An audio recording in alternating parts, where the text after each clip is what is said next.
Do you think the others are making good progress? Hope it's all going smoothly. Oh, hey look! They made it back as well! Flins! Lauma! How did it all go? All is well, thank you. Nefer and Jahoda had to stay at the curatorium to wrap things up, so they won't be joining us for now. I ran into Miss Ineffa and Miss Aino on the way back. Their work is still in progress, so I suspect they won't be back for a while either. You seem rather cheerful today, Mr. Flins. I certainly am. I achieved what I set out to do and came away with more than I bargained for. Fighting alone can get quite tedious, but I had the good fortune to run into a pair of brave young warriors. We meet again. How have you been? Aino! What are you doing here? Thankfully, tracking you down turned out to be a lot simpler than we envisaged. These two courageously lent me a hand while I was fighting the Wild Hunt. When they told me they were Sir Varka's colleagues, it all made sense. And given how people of outstanding talent tend to cross paths, it's no wonder you're already acquainted. So, who's your travel buddy, Albedo? Why don't you come and introduce yourself?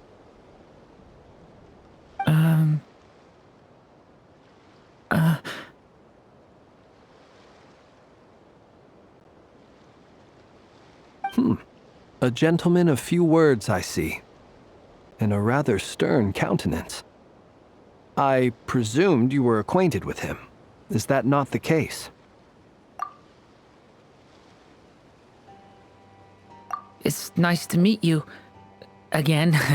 We've technically met before. Wait a sec! You're Mini Durin! That's right. It's me. I'm glad to see you again. By the way, he says it's okay if you drop the mini. Yeah, I'm not as mini as I used to be. Interesting, isn't it? The first step towards blending into human society appears to be reflecting on whether one's name really reflects who they are. Wow! You look so different! In a good way, of course. It's great to see you looking so healthy. Thank you, Paimon. And although you're as mini as ever, I understand that diminutives don't always convey endearment. I'll be sure to simply call you Paimon as a sign of my great respect for you. Wow! You're such a smooth talker now. Paimon could get used to this. From now on, you may refer to her as your esteemed guide, Paimon. Personally, I think our little Paimon is the perfect size. When people call her Little Paimon, it's just because she's so adorable that they can't help themselves. If that's not a sign of endearment, what is? You're absolutely right, Miss Lauma. My brother still has a long road ahead of him when it comes to understanding human relationships. Anyway, speaking of long journeys, didn't Columbina, leave with you? How come she isn't back yet? She's been catching up with old friends. Wouldn't be surprised if she stopped for a cup of tea or 10 on the way back. Uh-oh. People are talking about me. Hope it's nothing negative.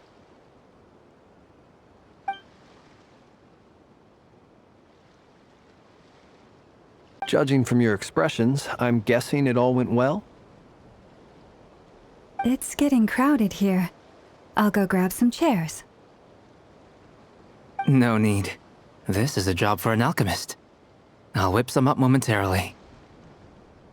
Thank you for your hospitality, ladies and gentlemen, but I was merely escorting my friends back.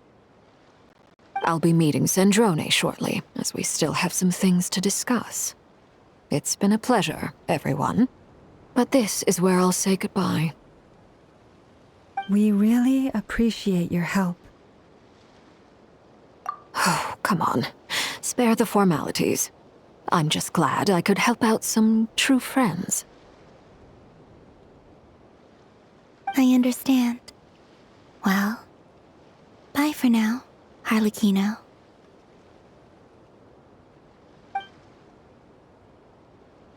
Oh, this place is hopping. It's probably a good thing one of us left.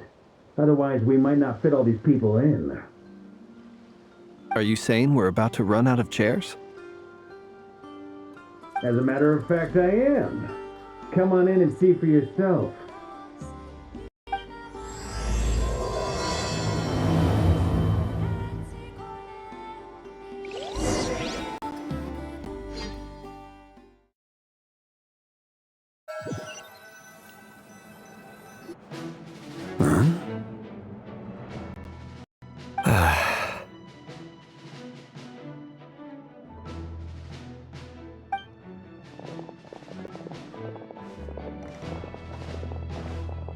I overheard your little chit-chat outside, by the way.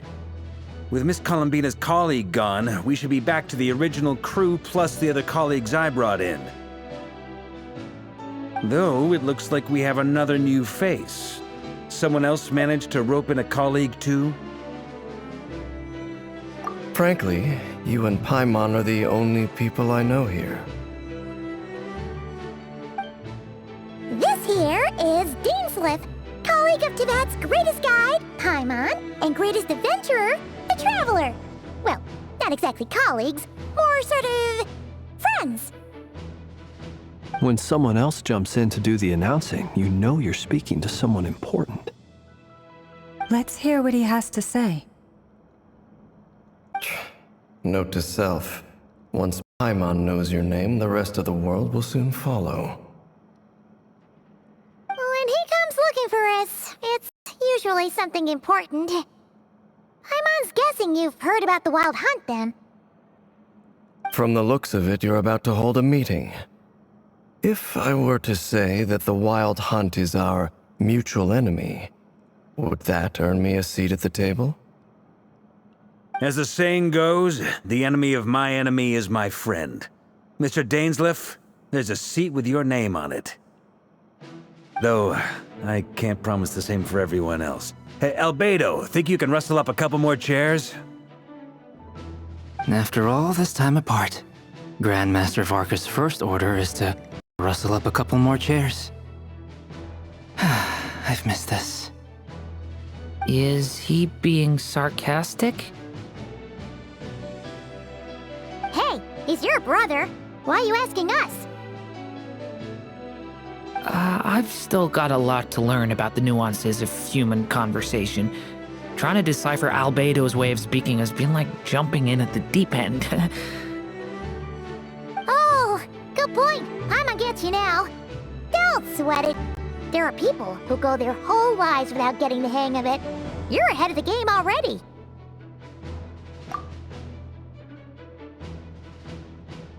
I wonder what's taking Nefer so long. Perhaps you should go and check in with her. If anyone can hurry her along, it's you. I just got back from the curatorium. Besides, aren't you curious to see what's taking her so long? Miss Nefer doesn't strike me as the type to share secrets. And since gathering intel is her specialty, I'm guessing she'd prefer to keep her methods confidential. Under such circumstances, would it not be tactless for me to impose? Oh, but it's fine for me to impose. What can I say? You have an unrivaled ability to garner people's affection, Miss Moonchanter. Besides, you have far more in common with her than I do. All right then.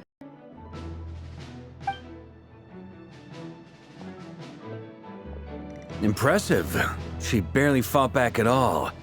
I admire your powers of persuasion, my friend. As I'm sure Miss Lauma will realize soon enough, the trick in life is to always pitch in with other people's responsibilities so that you can be selective with your own.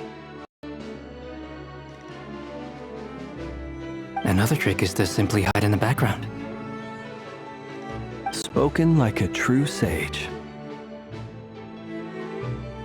Anyway, Looks like we've got some time to kill before the meeting. Let's take a little breather, folks. And feel free to chat amongst yourselves. We'll get down to business once the other two arrive.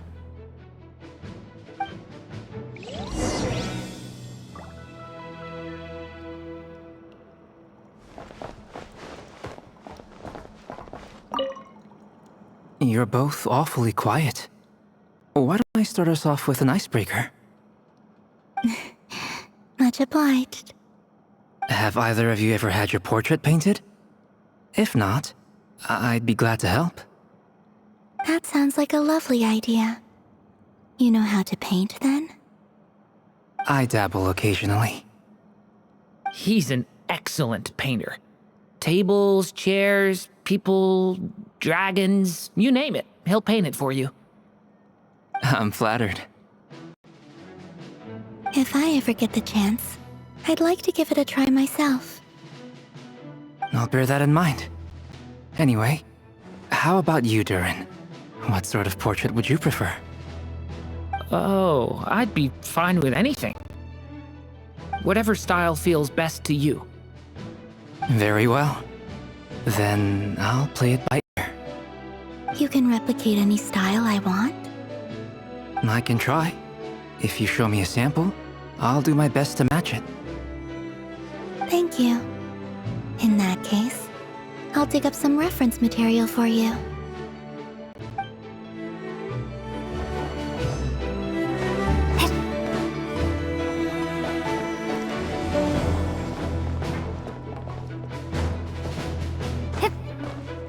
Is there something you'd like to say to me? Yeah! For starters, why'd you just show up here without even giving us a heads up? If you think back to our previous interactions, you may recall that that's hardly out of character for me. You do have a point there. Oh yeah! You'll need to find somewhere to stay the night too, right? Wanna tag along with us? You never know. We might get a group discount. Sure, let's do that. Great! Paimon will handle it! And in return, we can get Dainslift to be our very own personal bodyguard. If that's what you had in mind, you should have said so sooner. I'd be happy to help. Oh, okay then. Paimon was only kidding, but good to know. Anyway, since we're all here together, we might as well watch each other's backs. That's just what friends do, right? Indeed. Thank you.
Truth be told, I can't remember the last time I was in a meeting with so many people. You're not alone there, my friend. The Lightkeepers also struggle to bring everyone together for a serious discussion. I don't doubt that. I've only ever met two Ratniki, one being you, and the other being that young guy, Eatlua. Eatlua is a good apple. I'll give him that. He's kind, honest, and regularly delivers supplies to my lighthouse. A true Ratnik to the core. In that sense, he puts me to shame. So you're what? A fake Ratnik? That's what it sounds like you're saying. But I get the feeling that's not quite what you meant.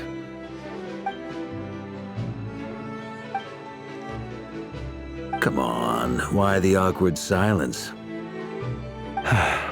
Sorry. I'm not even gonna bother trying to hide it. You've known all along, haven't you, my friend?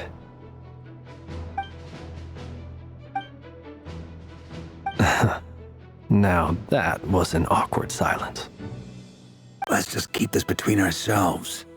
Probably best if Eloa doesn't know, huh? That goes without saying. Gotta be careful what you share with youngsters, after all. Anyone else in the know? Let me guess. The Traveler and Paimon? It's dangerous being too sharp for one's own good, you know. Then, in the name of the Animo Archon Barbados himself, I swear, your secret's safe with me. When we went for drinks, you said that you and Barbados were practically best buds. In the light of that claim, do you really expect me to take your oath seriously? Of course. Just as long as you don't go spreading around the fact that I'm close with Barbados, all right? Fair enough, then. Nothing like a bit of mutual leverage to seal the bonds of friendship.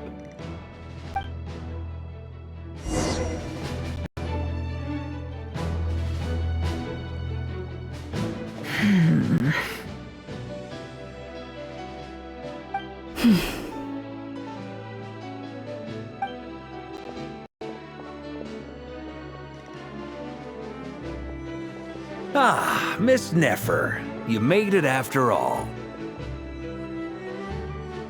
But what about Jahoda? I'm here to give you an update on how things are going on our end. Once this is over, I'll be heading straight back to continue my work. I left Jahoda back at the Curatorium to watch over things while I'm gone. Huh. So much for just this once. Shh! Not so loud! We're on a roll here. What if she remembers and suddenly decides to back out?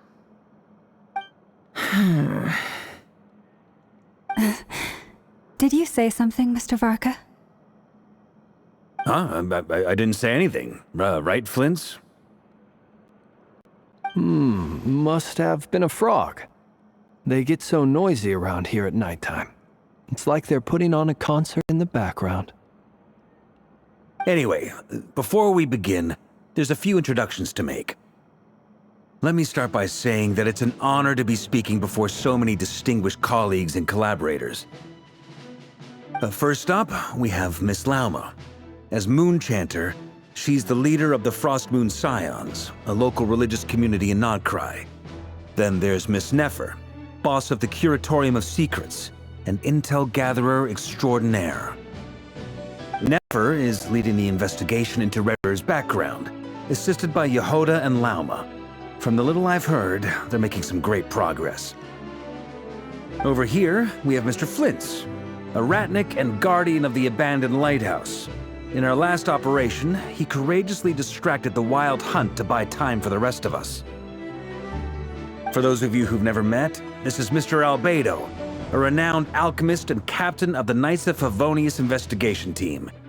By his side is a new face for us all, myself included, Mr. Durin, who has come to lend his aid.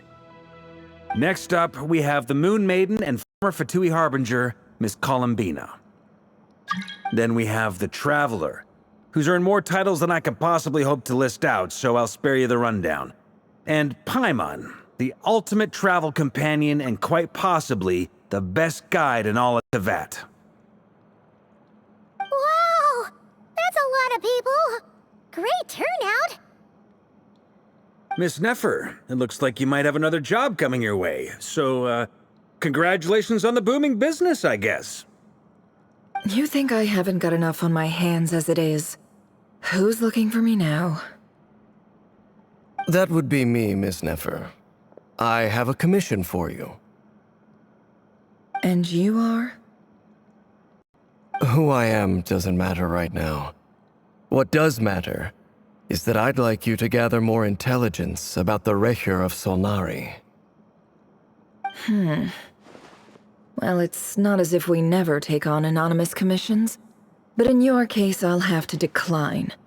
I'm gonna take a wild guess and say your job's probably more hassle than it's worth. Something about you seems like bad news. It's my eyes, isn't it? Conrian, I assume.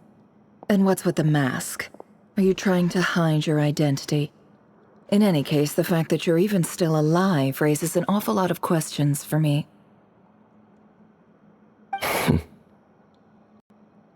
My name is Dainsleif. And yes, I am from Conria. As I'm sure you're aware, the Rerir of Solnari's real name is Rerir. He was once an acquaintance of mine. Really? Then you must have been quite an influential figure yourself. You flatter me, but none of that matters anymore. My point was simply to clarify why I have asked Miss Nefer to investigate Rerir's background. So you're both from Conria, and it sounds like you used to be friends? What am I missing here? Surely you already know how he became one of the Five Sinners. I'll tell you everything I know. The history of Conria, the names and identities of the Five Sinners. I remember it all like it was yesterday. I have never spoken openly of this before, but the truth was exactly as people say. The Five Sinners were each driven by their own desires, and it was by playing upon these that the Abyss tempted them to their fall, tearing Conria apart in the process. The visionary, Vedafenir, who wished to foretell the future. The wise, Haroptatir, who sought limitless knowledge. Gold, Rheindotter, who desired to create life. The foul, Surtologi, who pursued supreme strength. And last, but not least, Rerir of Solnari, Rerir, Ravager of the Moon. Of the five, Rerir is the only one who remains a mystery to me. He never harbored grand ambitions, so what changed in the space of a single night? How did he come to fall like the others? In other words, you're saying that his change came as a shock to you, and you have no idea what actually happened? That's right. You mentioned how the Abyss tempted them, which led to their fall. But what did that look like in practice? And what other context can you give me about the events of that time? The more detail you can give me, the better.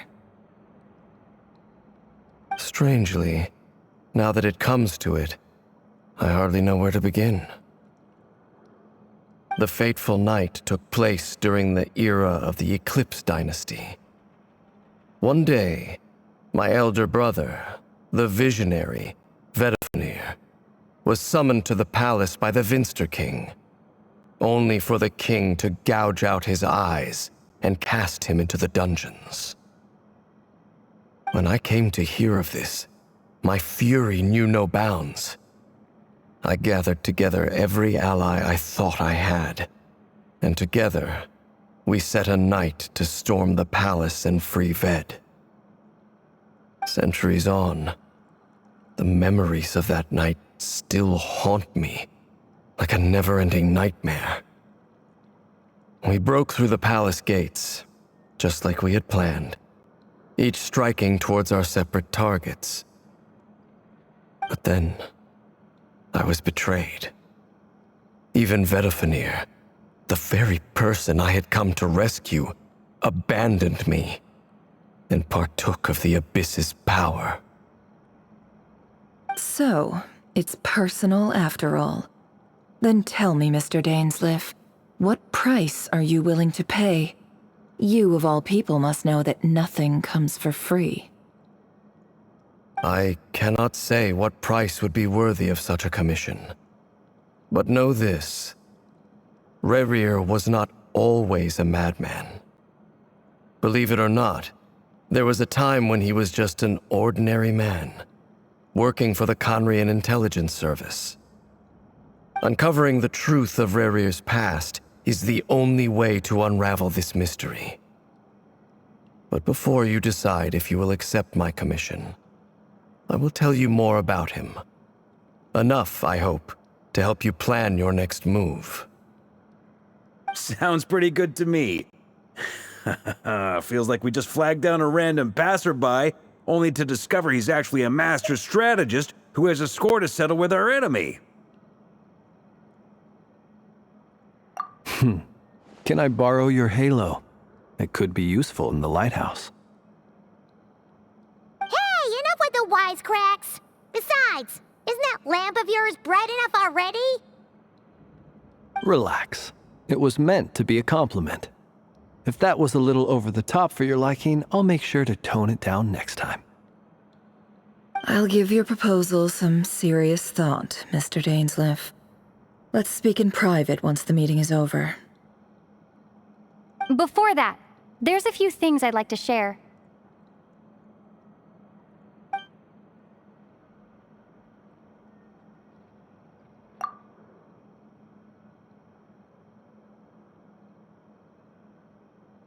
Now that we've united the hearts of the three moons, your power should be greatly enhanced. But it seems like that hasn't happened yet. I believe it will take a little longer. You've done so much for me, so I want to be completely honest with you all. Even though I'm doing a lot better now, the truth is, my recovery will likely be an ongoing process. From the moment I was born, my power has been slowly ebbing away. And that is because Teyvat has never accepted me. Even with the moons united as one, it seems my rejection cannot be undone. So far, I have yet to find a solution. It may turn out to be a problem that will plague me until the day I finally leave this place behind. Even so, I will do everything in my power to help you drive out the Rerir of Solnari. As Arlecchino put it, this is not about chasing the spoils of victory. It's just a gesture of heartfelt gratitude. Kutar.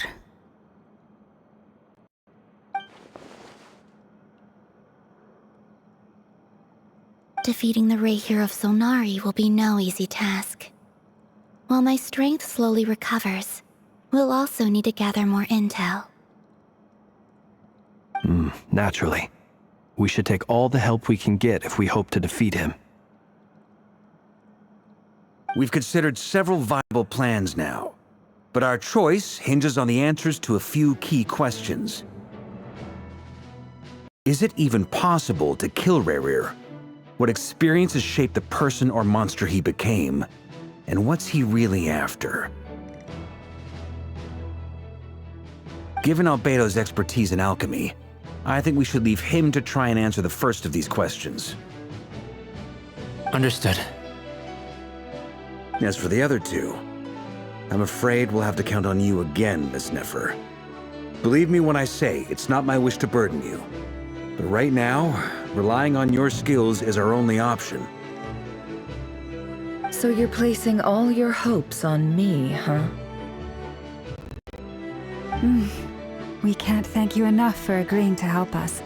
Honestly, I can hardly believe how lucky we are.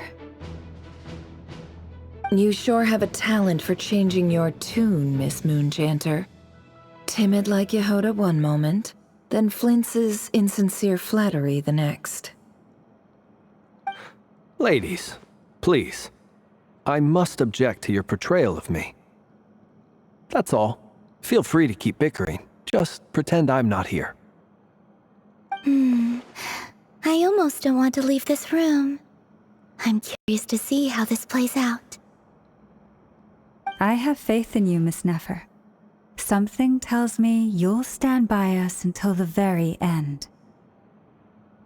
Oh? And what makes you so sure of that? What if I suddenly decide that my compensation is insufficient? This isn't about the money. I can sense that you've got a deep-seated distaste for Rerir, and knowing you, that alone is motive enough. Look at them getting along so well. Like two peas in a pod. And I'm the one they accuse of insincere flattery. There is no justice. Miss Lauma, you have to understand something.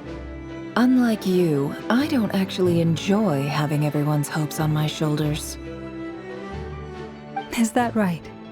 Well, maybe the fact that I'm willing to put my hopes in other people says more about me than you. But the fact is, I also trust you.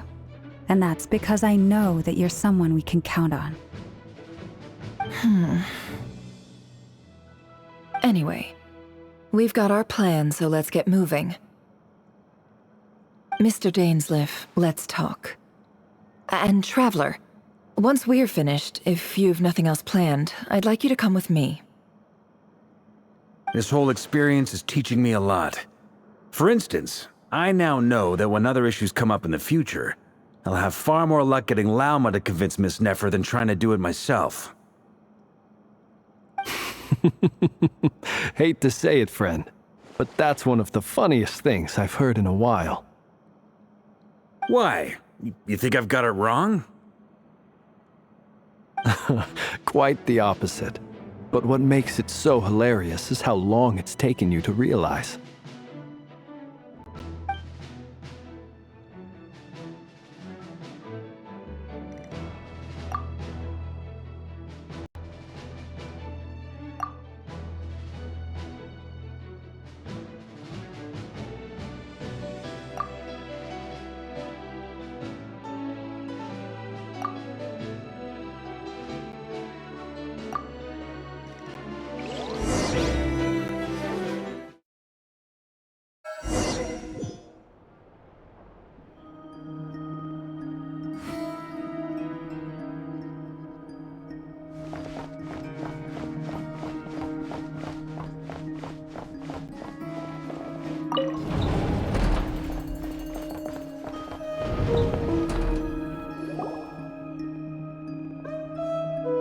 Thank you for waiting. It's okay. We actually used the time to help Dainsleif get a room at the hotel. That's very considerate of you. Now, I trust you share my curiosity about Rerir's past, and you seem fairly familiar with Mr. Dainsleif already. We spoke at some length after the meeting. He was the one who suggested I should invite you to join this operation. He feels confident that these secrets will be safe with you. Dane has a lot of faith in us, that's for sure. Likewise. I appreciate that you got right on board without interrogating me about why I invited you.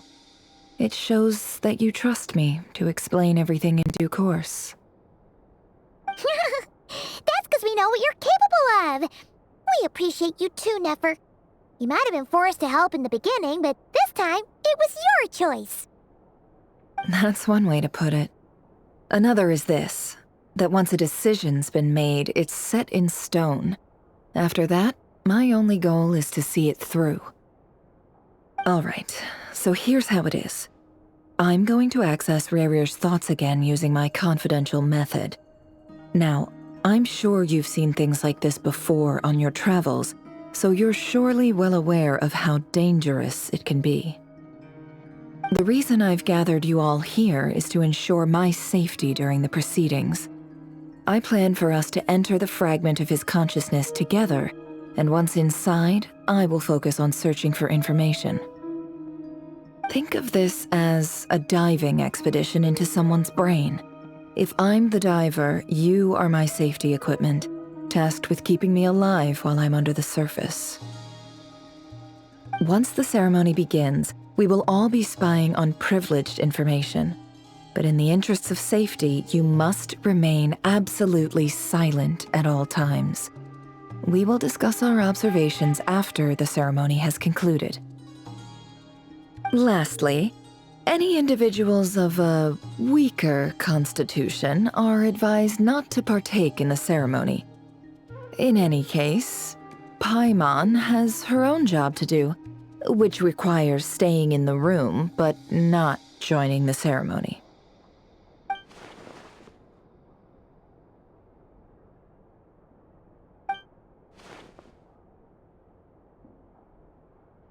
Well, good luck, everyone!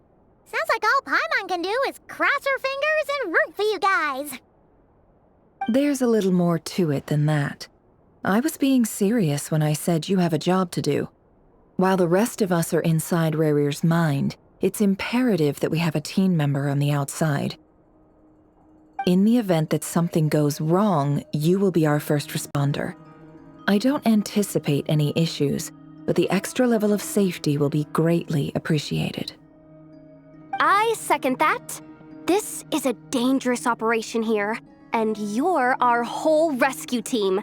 That's pretty much the most important job in the crew. So, Paimon's like the lifeguard? Yeah, that makes sense. Alright, got it. Good. Please, take a seat. We'll get started momentarily.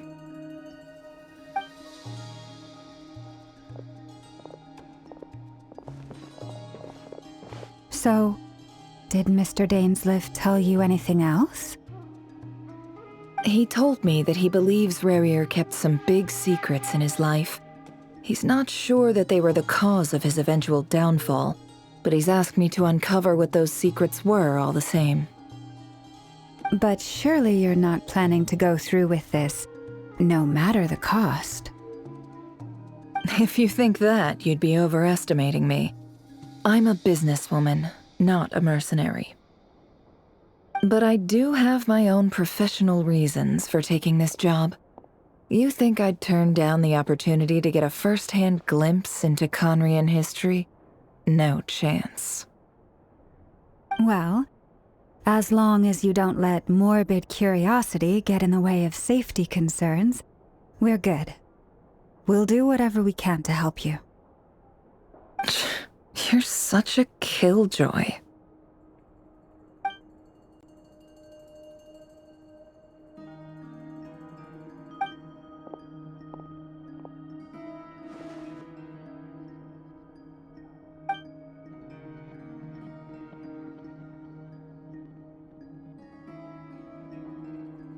All right, I'm good to go. All set over here, too. Promise, Paimon, you'll be extra careful. All right. Let your whole body relax. We're about to begin. Close your eyes.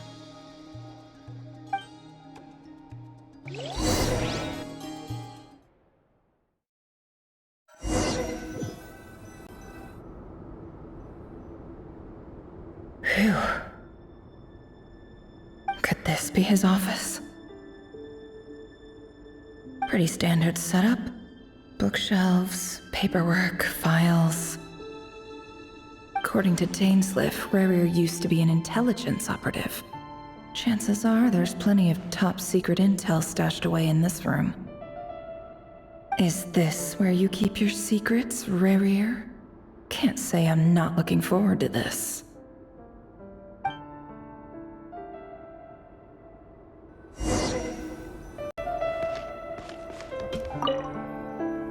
A file tucked inside a folder. The title reads, Dear Breakfast Shop Owner. It's a list of names. But at this stage, I have no idea who any of them even are.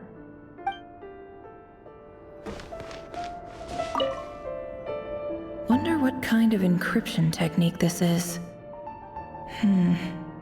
Seems like it has to be inserted into that camouflage device nearby. Aha! It's an audio recording. Please, hear me out. I can't shake this feeling that someone's been spying on our house. No, I'm not being paranoid. It's true. I saw someone dressed in all black. It was a couple of days back, but that was on another street, not near my house. I swear, I know what I saw. There's a note in the margin. Surveillance of the run for their residence has concluded. We apprehended the target and filed the mission report last night. Could the voice in the recording belong to one of Rerir's targets?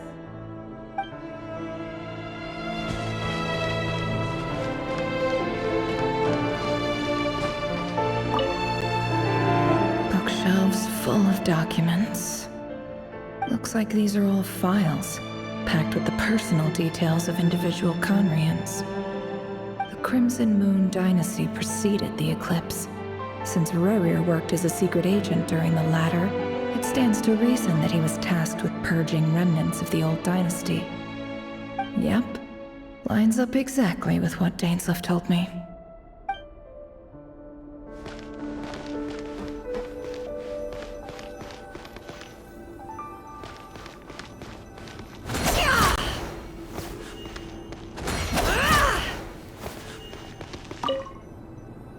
A box containing a ring inlaid with a precious gem.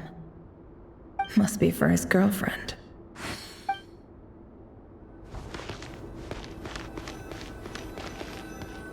He looks even gloomier than last time. I wonder what's changed.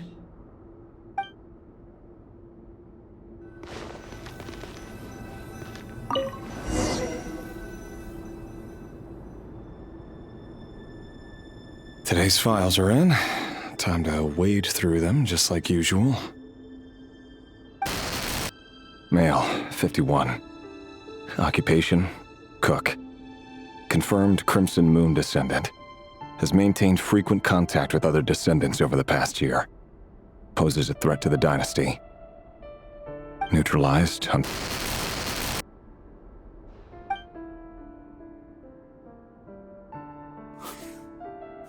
This one should be archived under purged targets.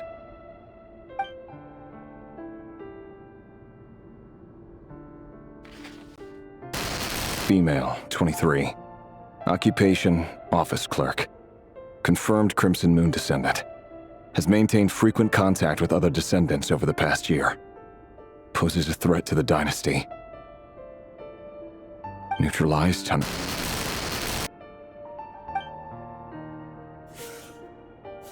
Another one for purged targets.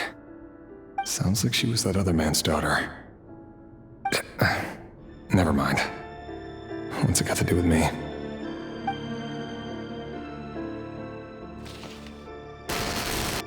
Male, 40. Occupation, teacher. Confirmed Crimson Moon descendant. Has been observed making contact with other descendants during the past year. Poses a threat to the dynasty. Neutralized on...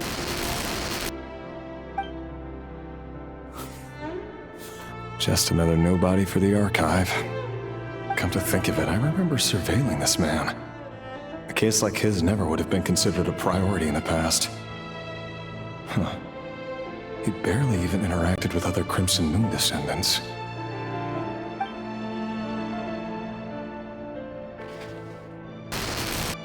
Female, 16. Occupation, none. Orphan and confirmed Crimson Moon descendant. Has been observed making contact with other descendants during the past year. Poses a threat to the dynasty. Neutralized on...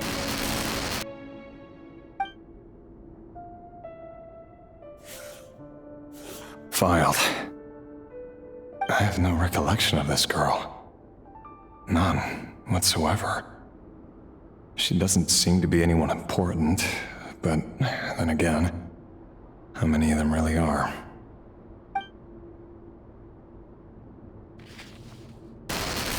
Female, 13. Occupation, none.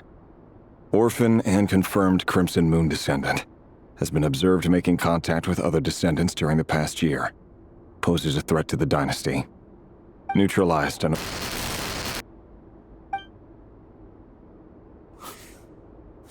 Filed.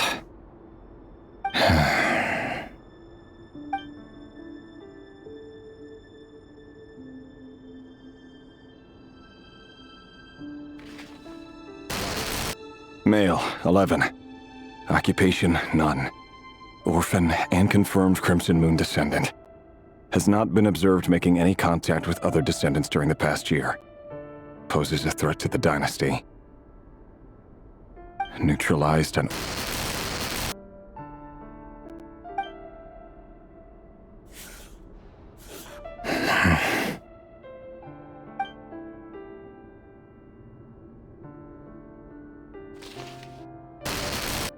Male. 6. Occupation, none. Orphan and confirmed Crimson Moon descendant. Poses a threat to the dynasty.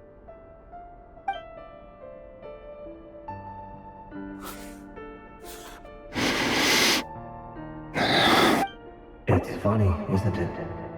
Your job is becoming both harder and easier at the same time, depending on how you look at it. Sooner or later, the Crimson Moon descendants will be completely wiped out. But as their numbers dwindle, they become harder and harder to track down. That's not how it is. Fortunately, however, most of the able-bodied adults have already been taken care of. The remaining weaklings will be increasingly easy to deal with. No! No. My job is to ensure the survival of the Eclipse Dynasty. And the only way to do that is by eliminating any and all potential threats. It's a perfectly legitimate line of work. Every single one of my colleagues can attest to my fairness. And if my friends were aware of the facts, I know they'd back me up too. Assuming, of course, that they were aware of all the facts.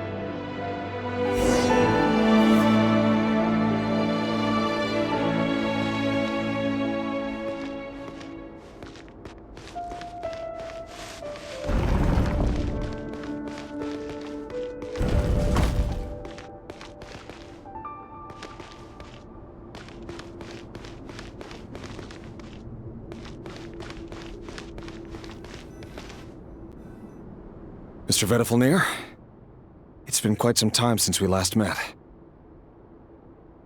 Rerir, I trust you're here because you have something important to discuss.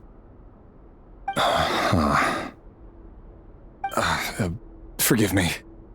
I wasn't tuning out, it's just, I noticed you didn't even phrase that as a question. As if you knew I was coming. Tell me. Does someone in your position ever feel the need to ask questions at all? It is indeed within my power to foresee certain things. Things like your arrival. I was just thinking. It won't be long before I'll be inviting both you and Dane to my wedding. That isn't a lie, but nor is it a fact as such. It's a wish, isn't it? No fooling a prophet, is there? Ever since that day we met for drinks, I knew it was only a matter of time before you came looking for me. Does it feel good? Knowing how the future will unfold. I'm afraid the notions of good and bad fail to capture the complexity of what such a power entails. Once you've seen what will come to pass, it can be all too easy to succumb to fear and melancholy.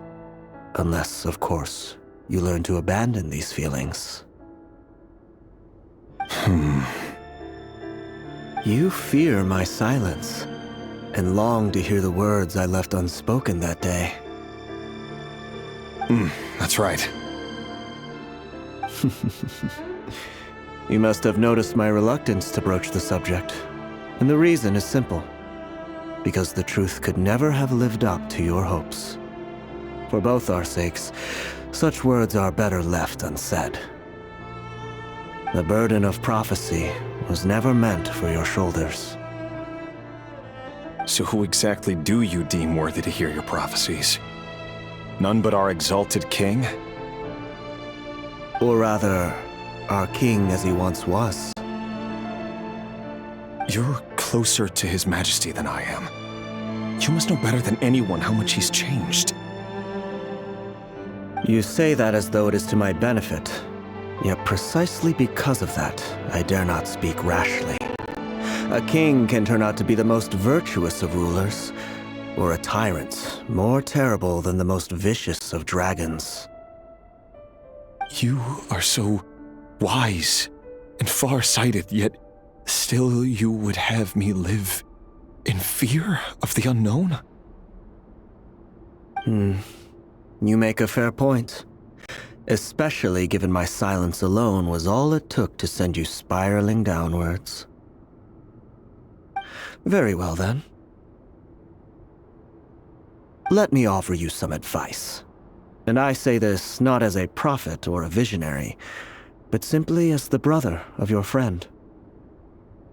For many reasons, there is very little chance of your marriage ending in happiness. If happiness is what you seek, you should find another fiancé.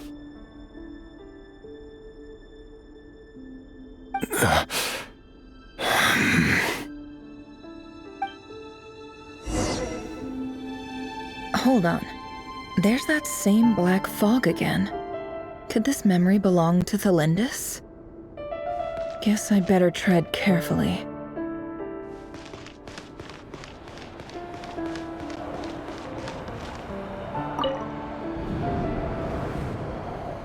Wait. Hear me out. This time we finally got a clear look at his face and learned his true identity.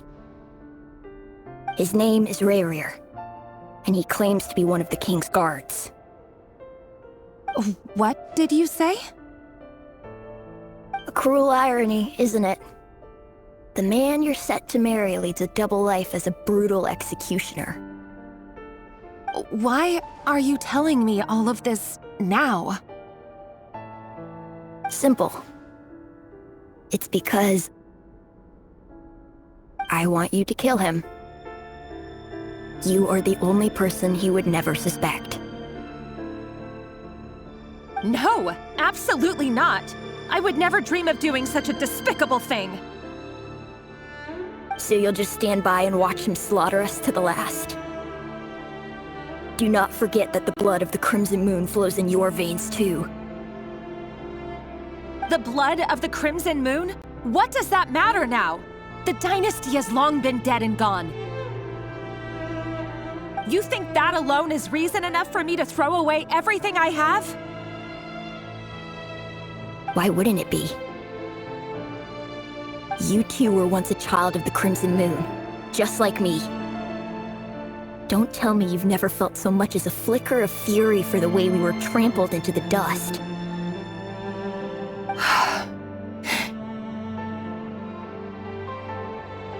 As long as you promise to abandon this pipe dream of restoring your dynasty, I can try to persuade him. Or have him persuade the Vinster King. Persuade the Vinster King?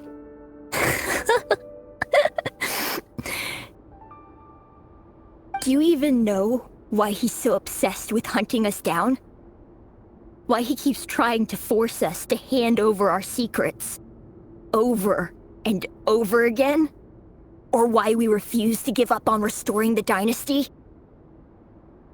The Vinster King. A blind fool. His eyes clouded by powers from beyond this world.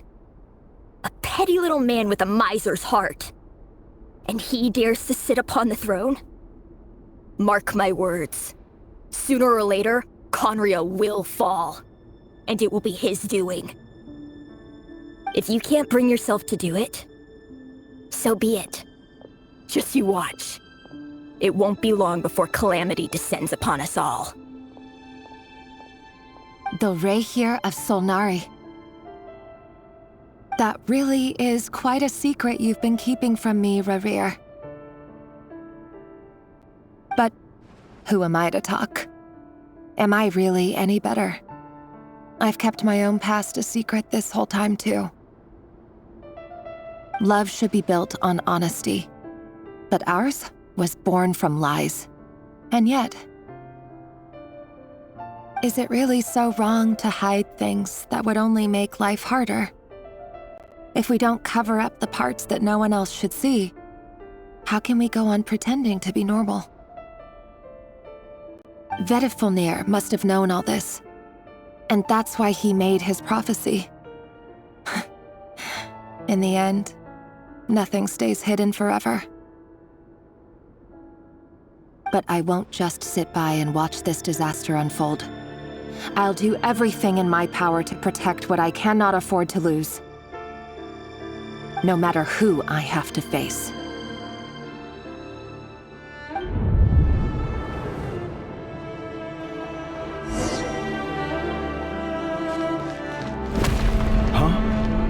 Was that Rerir who just walked past the window?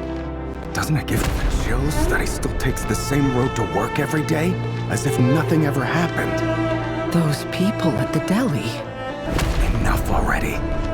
They're clearly pretty taken by their own disguises, so just smile and play along.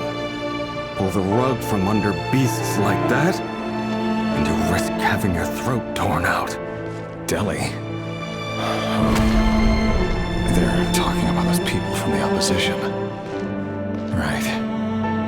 I'd almost forgotten they used to run a deli. People of no consequence always vanish so easily. And no one even remembers them.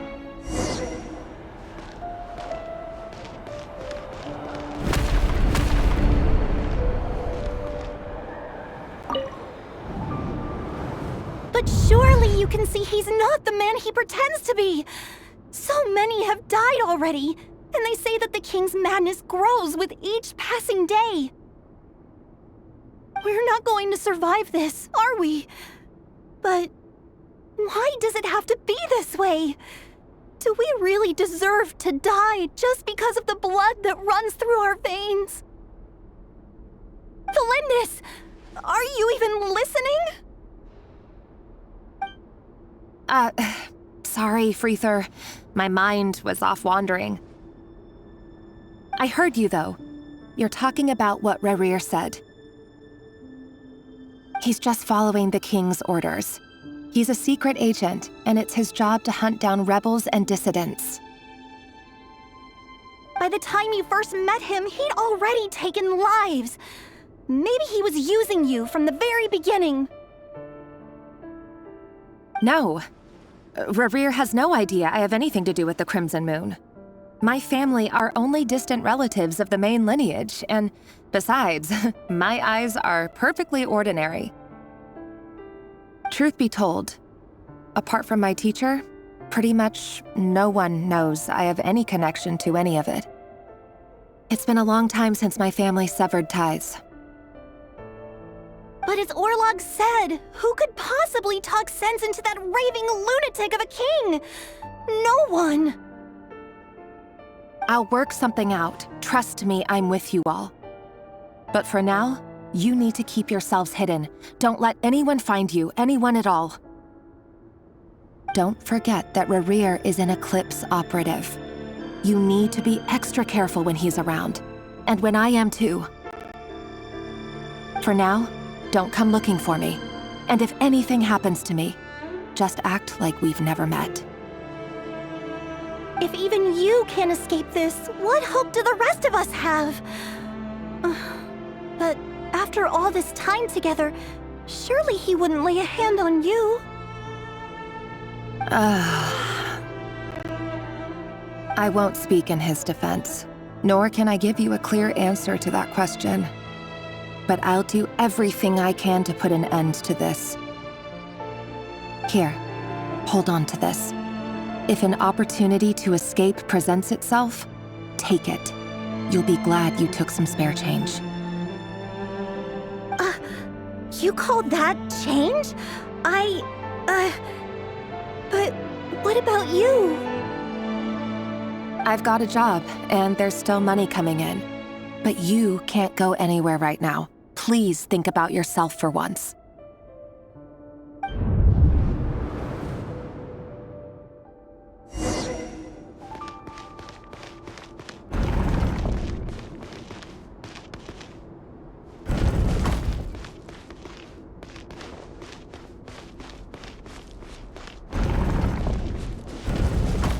Another day, another round of assassination training.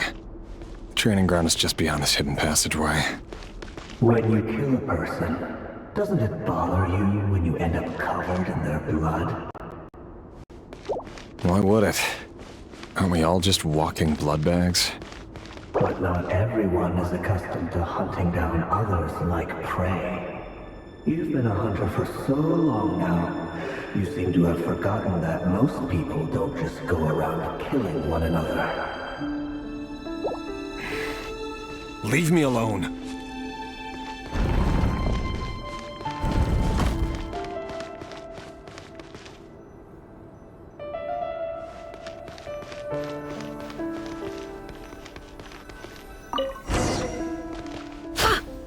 Make sure you have a firm grip on the handle. Then choose your angle well.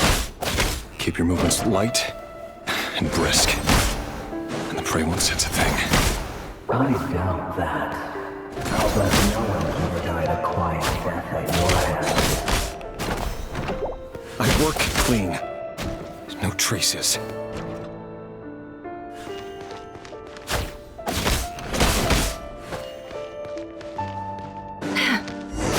That doesn't make it open and above board, though. The king just happens to need you right now. Well, someday he doesn't. That won't happen. He's changed.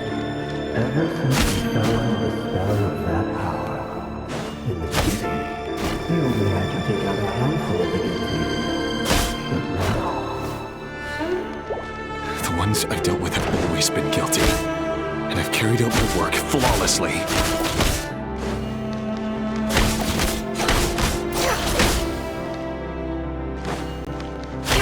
It all adds up.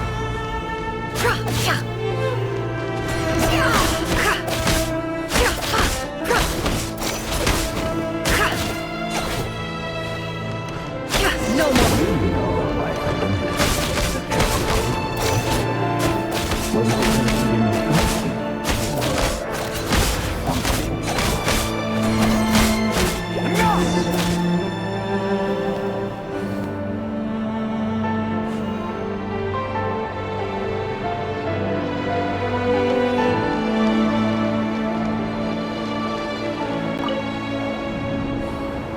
Delindis, do you still remember Orlog? Orlog?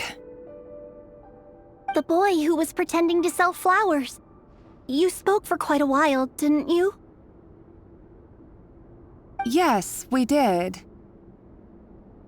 What about him? He was arrested 2 days ago. Chances are he's already dead.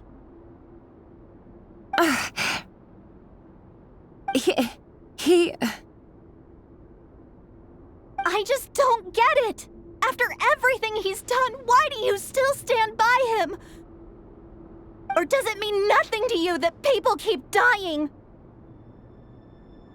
No, that's not... Just hear me out. I need to go now, Delindis. They're looking for us. You take care too. If you ever need a place to hide, come find us.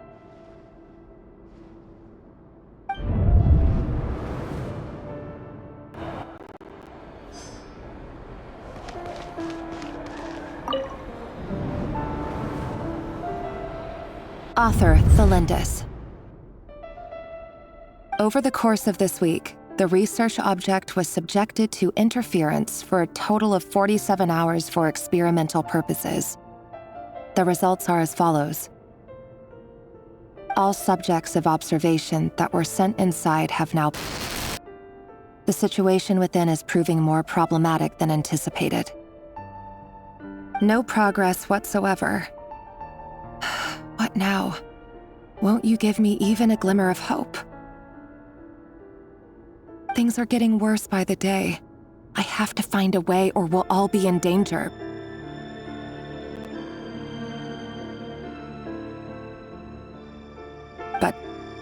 But I...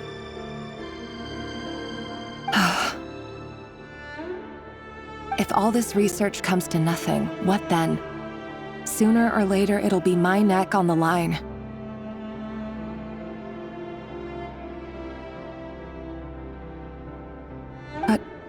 Could he really bring himself to kill me? No. Surely he wouldn't have the heart.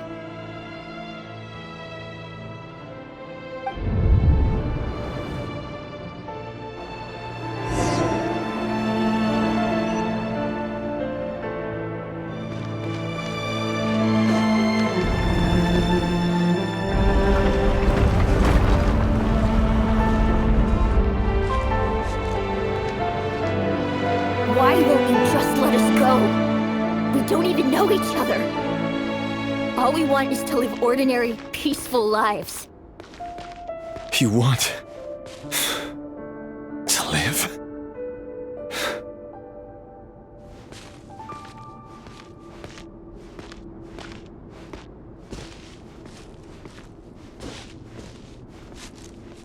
Yes.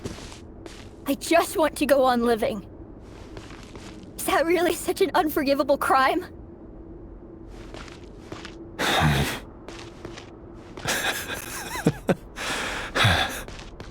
You want to go on living. I want to keep living too. To keep living forever. That's why I have no choice but to continue on the path I'm on. If only some savior would suddenly swoop down and change the way the world is. Too bad that's not going to happen.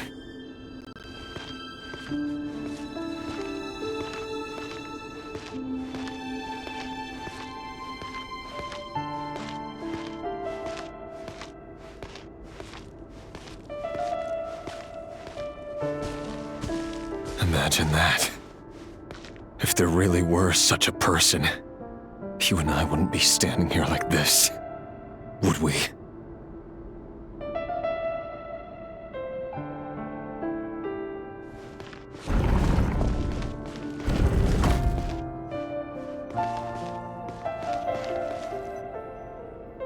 Today's files are in. Time to wade through them just like usual. No, I don't get tired of it. It's my job. And not only am I lucky to have it, I'm good at it too.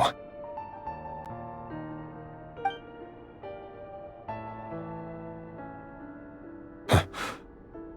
Wait. That's...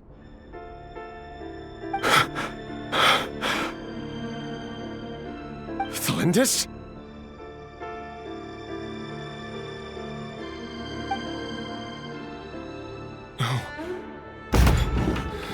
No!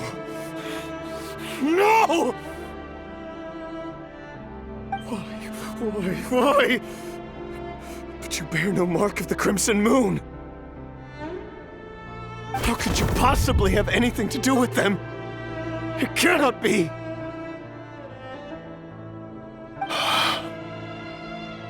A diluted bloodline. Carefully concealed. I see it now. You've been living in the shadows just like me. What a fool I've been. Numbing myself with talk of justice. Even imagining my friends would back me up. But in the end,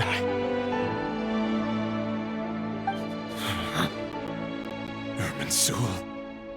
Finster King! How far are you going to take this? From the direct bloodline to secondary offshoots? And then what? Today it's the descendants of the Crimson Moon. Who will it be tomorrow? Will you not rest until everyone down here is dead? No. This cannot go on. This is where it ends.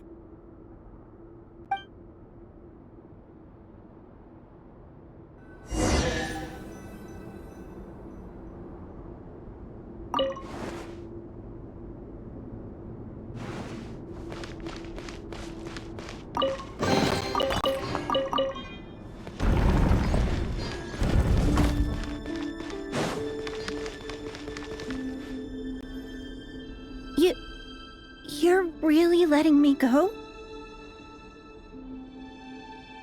I am. As long as you can guarantee that no one will find you. Don't worry, I'll be extra careful. No one will know I was here. But But what about you? Me? If you let me go, you won't be able to complete your mission, will you? Good point. In that case, maybe you should stay. No, please! I just want to see the outside world again. To... Go on living? Yes. I know you're a man of your word. So please, just let me go.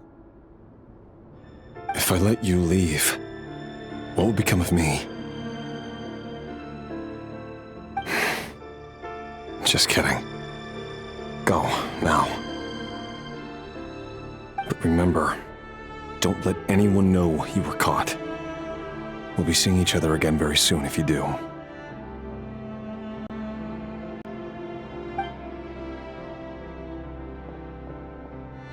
Even shadows in the dark must live by a code. But you can't save everyone.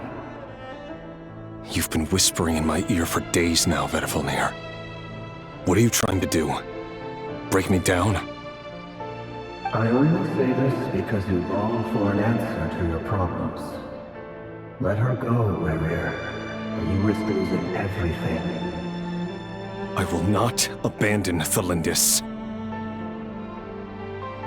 Then you'll need a little more vigilance and a lot more power. The world is changing, Rerir. Keep your eyes peeled for your moment of opportunity. That voice used to be so unclear, but now I know exactly whose it is. It's Vedifalnir.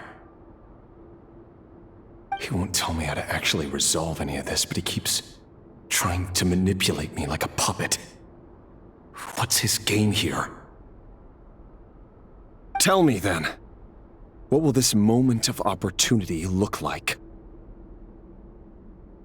And no answer. He's like a ghost. Always disturbing me when I'm on edge, but never answering when I need him most. So, the Eclipse Dynasty was purging, well, massacring the descendants of the Crimson Moon. And it seems like it was all connected to the Vinster King's research. The King's obsession with abyssal power left the future of Khaenri'ah hanging in the balance. No wonder every aspect of Rerir's life was so unstable. And it looks like this Thalindis, Rerir's would-be fiancé, herself belonged to a sub-branch of the Crimson Moon Dynasty's descendants. It almost defies belief that a couple like them could hide the truth from each other for so long. If the Vinster King hadn't intervened in such a drastic way, they might have gone on deceiving each other for the rest of their lives. And why does Vedifalnir, Daneslif's older brother, keep talking in Rerir's head? This guy kept more secrets than I ever imagined. The human mind is like a vast desert of shifting sands. When you follow the flow of someone's memories, you only ever see the parts they're willing to let surface. Time for something a bit more creative. We've been inside Rerir's mind this whole time, building up a picture of his psyche. There's already enough clues on the board to start reading between the lines and mapping out the rest. Now, we can finally begin to put the pieces together. Sure, it'll only be a reconstruction, part simulation, part reasoning, but it's usually pretty accurate. Once we've built up a cognitive profile, we just need to cross-check the logic behind his actions. And then we'll be able to take a sneak peek at whatever it is that Rerir has really been hiding.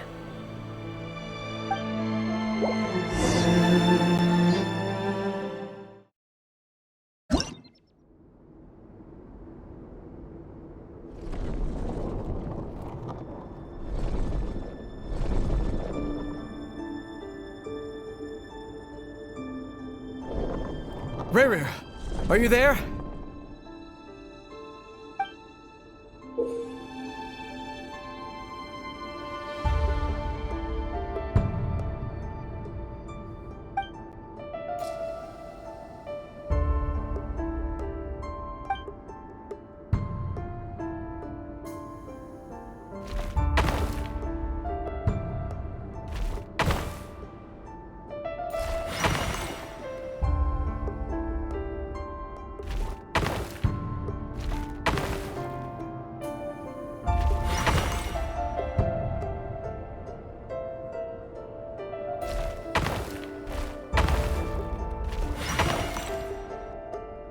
Hey, Rerir! Come out, it's urgent! Dane? What's wrong? Quick, come with me. I'll explain everything once we've met up with the others.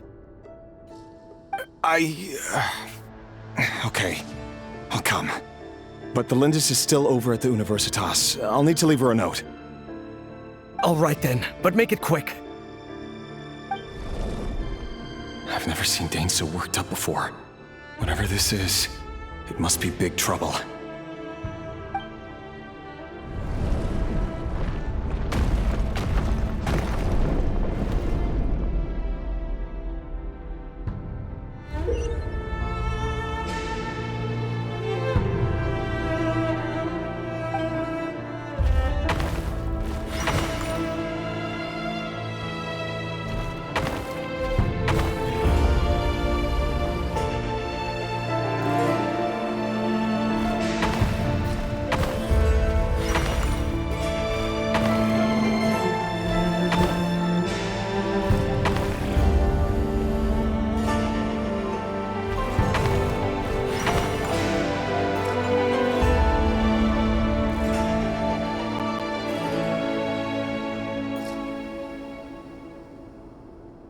Well, this is a nice change, meeting you all at this hour. When men and women of ambition can speak face to face in broad daylight, I say that's a big step forward for our dear Conria. Don't be ridiculous. We do not fear the day. Why would we seek refuge in the night? You might ask your blade that same question. I'm told it prefers the cover of darkness. The word on the street is that Sir Delogi only strikes when he has an unfair advantage. But that is patently false. I see you're missing an arm and a leg. Surely only a fair fight could explain that. If this is your way of offering me replacement limbs, believe me, I'll take them. Oh, we can certainly discuss that. With bioalchemy, anything is possible. Assuming I have your full support in my research. Lunatic. Roptatir, what brings you here? Why, Dainsleif, of course. He invited me. Please, cast aside your apprehensions, Miss Rhine-daughter. Whatever the rumors may say, I am but a humble servant of the king, and I can assure you he affords me no greater convenience than he does you. Well, the Universitas Magistrorum won't stop fawning over you, so at least some of the rumors must be true. You're clearly doing well for yourself, so drop the humble servant act. It endears you to no one. You're president of the Universitas Magistrorum, the chief royal mage known as the Wise by royal appointment, and by far the most favored among the 4 pillars of Conria. Vice President Veit doesn't even try to hide his envy when he sees you. My success is the product of hard work and good luck. It's as simple as that. Were the king not such an extremist, I hardly think I would have received a senior post at my age. Of course, no job is without its gripes. Serving a king like ours can be a challenging task, as I'm sure you can imagine.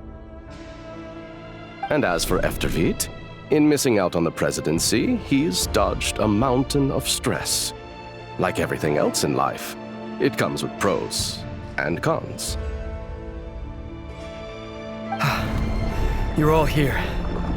I apologize for the short notice, but it was an emergency.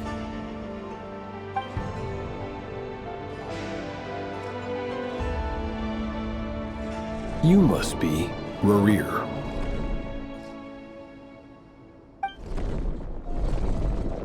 Mr. Sertologi. Yes, I handled your case file during your sentencing. Nothing personal, of course. I'm pleasantly surprised that you remember me. You're clearly a person of substance if you've been invited here. But Dainsleif, you'd better have a very good reason for convening this little gathering. It's my brother, Vedalfenir. After he spoke at the court this morning, the king was so infuriated by his words that he had him blinded in both eyes and thrown in prison. Vedalfenir in prison? Strange. I thought the king trusted him and Horoptatyr more than anyone else in the world. Does this mean the king's circle of trust just got even smaller? It has nothing to do with trust. It's about what the king wants, which is as clear as day to anyone paying attention. I simply appease him, because it's in the best interests of the Universitas Magistrorum. And also because you're slimy. Vedalfenir, perhaps less so. But still, a visionless visionary? It rather inclines me to think that qualifications are not what get you ahead in Conria. Do you honestly think this is an important discussion to be having right now? Dane, what are you planning to do? Rescue Vedalfenir, I assume. Correct. It will mean storming the palace by force. Tonight. I need all of you on my side. That's far too dangerous. And don't forget, Dainsleif, you're captain of the Royal Guard. You swore an oath to the throne. You've been planning this for a while, haven't you? I have no desire to commit treason. But whatever critique the king may have of Vedalfenir, disfiguring your most loyal subject for putting the best interests of his court and nation first, this is not the conduct of a wise ruler. My blade will force the king to see the error of his ways. So, Vedalfenir's prophecy enraged the king.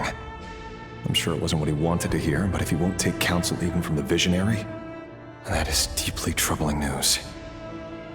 The extent of His Majesty's madness is now all too clear. The question is, how does a man like me get out of this situation unscathed? You have noble ambitions, Dane. But I'm afraid they don't do much for a guy like me. I'm not interested in saving the world. All I want is a letter of pardon. A letter of pardon? For whom? Thelindis? The chances of the Vinster King issuing a pardon for anyone connected to the Crimson Moon seem vanishingly slim.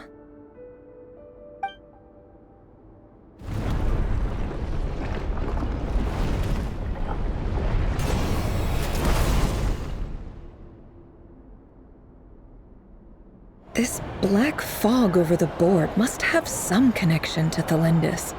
But why is it taking this form? Does it have something to do with Rerir's past? Another mystery I'll need to unravel.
Author Thelindis. Over the course of this week, the research object was subjected to interference for a total of 60 hours for experimental purposes. The results are as follows. Research dating back to the Crimson Moon dynasty has established 2 points regarding moon marrow. Firstly, its origins have something to do with a god's power. Secondly, it serves as a portal to an as-yet indeterminate location. Moon marrow can thus be defined as a spatial gateway. However, there are a number of hurdles to overcome before we can answer the question of where it leads to. To start with, opening the gateway requires a specific power source, which the relevant literature indicates. An enormous amount of power is then required to keep the gate open. Currently, the total power output of our instruments remains in the single digits. To make matters worse, I am now the only staff member remaining in the Moon Marrow lab.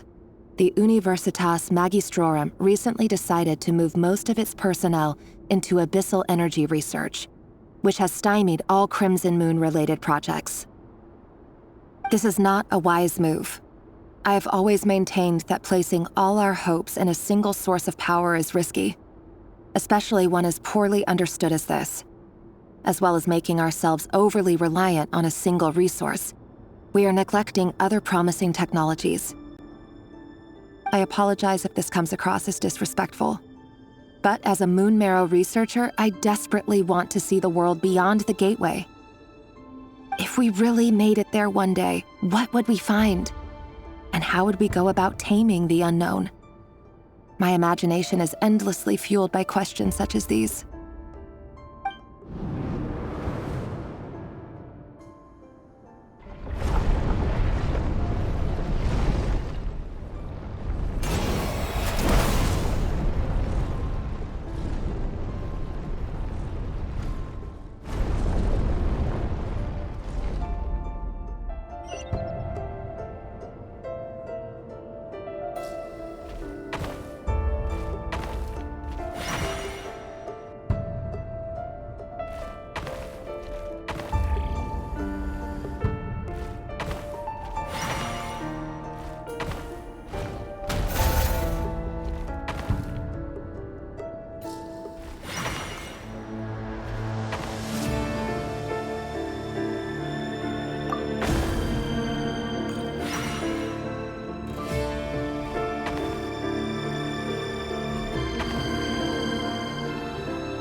This is for you.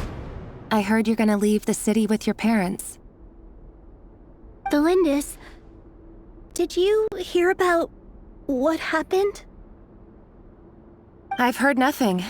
Rerir got back very late last Friday, and he was acting a little unusual, but he slept pretty well, so I'm guessing whatever he did was a good deed.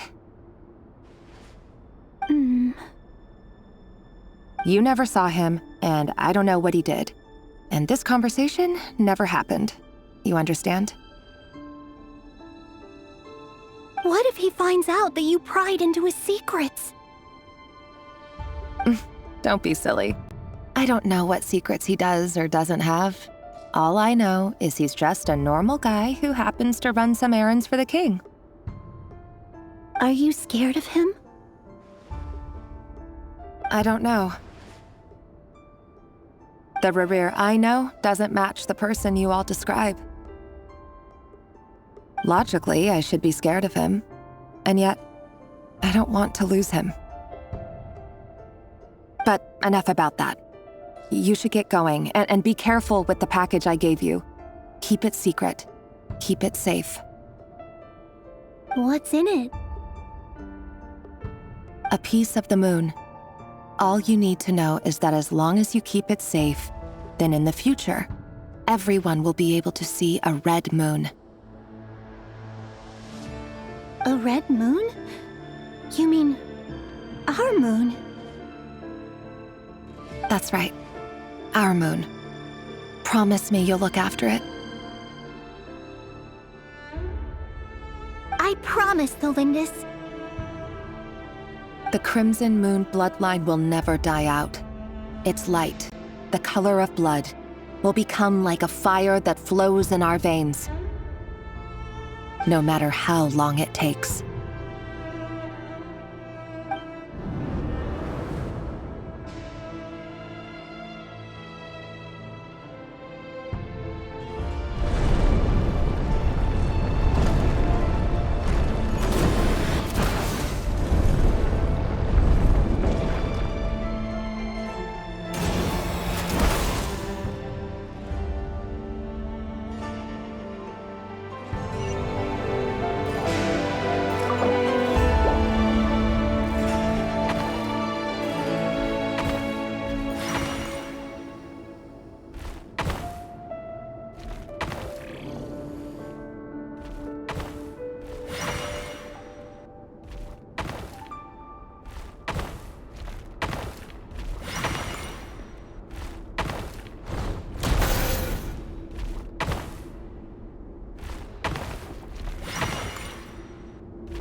Hurry, everyone, and stick to the plan.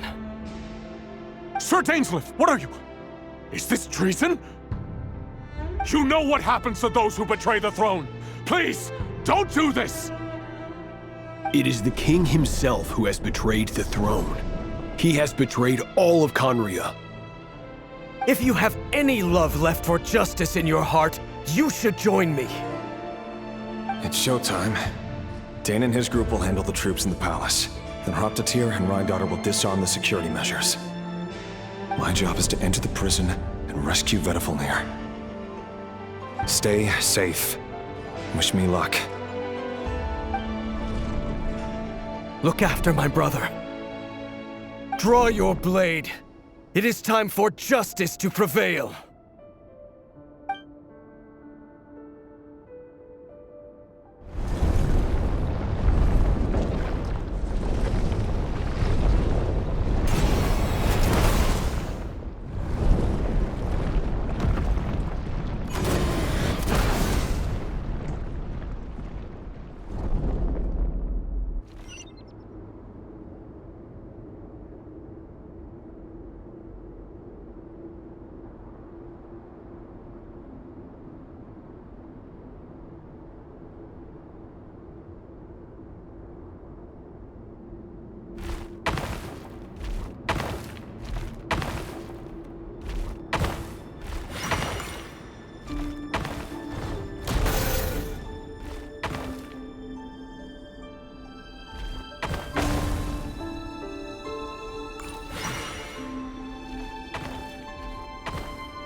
This place is filthy. And the smell is abominable. Clearly, the king doesn't allow his prisoners a single shred of dignity. This is dire. Found you. Hello, Mr. Vedafulnir. Ah, it's you.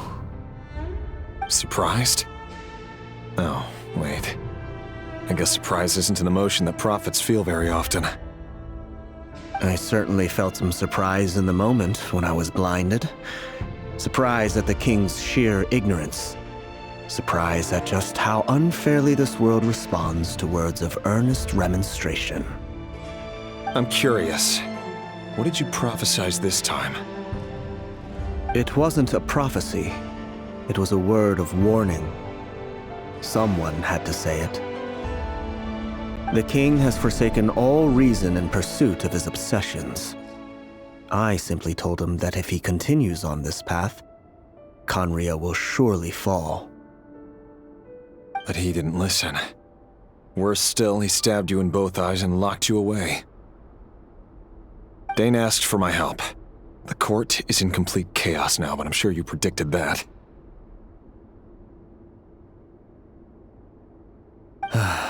Everything is transpiring as I foresaw, yet I am powerless to change it. Fate is an immutable force. I can but lament as the inevitable unfolds. I do wonder whether giving a man the power to see the future does nothing more for him than slowly crush his spirit. Forgive my curtness, Vedafulnir, but the king did not suddenly turn on you today. His suspicions have been brewing for a long time. You can't have wisdom beyond the reach of your fellow man without attracting his fear and suspicion. There are things the king does not want to see. So, he doesn't want you having visions of them either. He blinded you because he thought this would make the visions stop. He wasn't entirely wrong. I did indeed lose my power to see the future. Right up until... Until what? Just now. I believe I saw something new. Well, tonight could go a lot of different ways. 5 of us banded together to storm the palace, also we could rescue you. This will go down as the most tumultuous day in Khaenri'ah history. I sense hatred in you. but also hope. A desperate hope that with the tyrant deposed, that will be the end of the story. But this is not the end. It is the beginning of a new chapter, and a whole new story. There are many men of honor and courage in this world, Rerir. But you are not one of them. You're not here for justice, are you? You're here for yourself. Is that a dagger? Interesting. Why not the polearm? It was always your weapon of choice. With your abilities, I don't doubt that you were able to recover some of your sight. But I also doubt that you want to make an enemy of me right now. Of course not. We're on the same side, aren't we? We could be. But I need you to be honest with me, Vedafalnir. At this point, you're my only hope for the future. You mean your future? With your beloved, Felindis? Yes. And I know there are bigger things at stake here. A dynasty, a nation, maybe the entire world. But forgive me, I care first and foremost about myself. I can't abandon the one I love to save myself. I just can't do it. But you see a broader picture of the future than I. You see the solutions to the biggest problems of our age. So tell me, what is my solution? What's the answer? In matters of fate, answers are either right or wrong. What will be, and what will not. Maybe you are willing to pay a certain price in the pursuit of happiness, but unfortunately, fate does not negotiate. That is the cruelest thing about fate. It is unmoved by your sacrifices. That can't be true. I know it's your voice that I keep hearing in my head, urging me to see how the world is changing, to seek more power, so I can protect the things I love. You show me disaster, but you won't show me how to avoid it? Why? Why are you doing all this? My voice. In your head.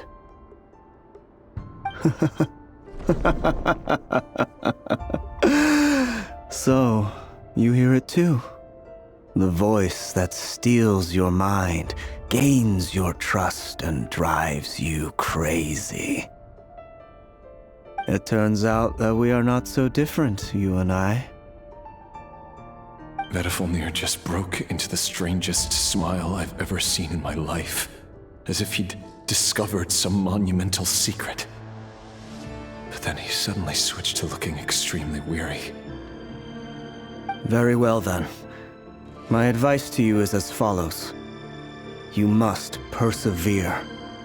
Whatever trials and tribulations you may face, be steadfast in the belief that they are your path to the future. For as long as you live, your story with Felindis shall not come to an end. That is the only chance you have of fighting back against fate. It is up to you whether you believe my words. Regardless, that is all I will say on the matter. I have no right to intervene any further.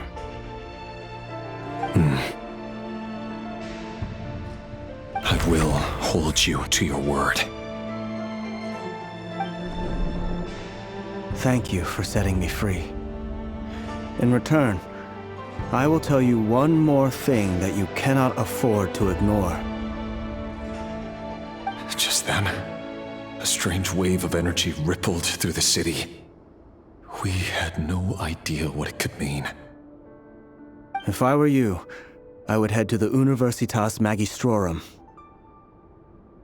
The Universitas? Oh no! I'm sure we'll be seeing each other again very soon, Rerir. Whatever Vedafalnir said, I didn't catch it. I didn't even help him out of the prison. There was no time to lose.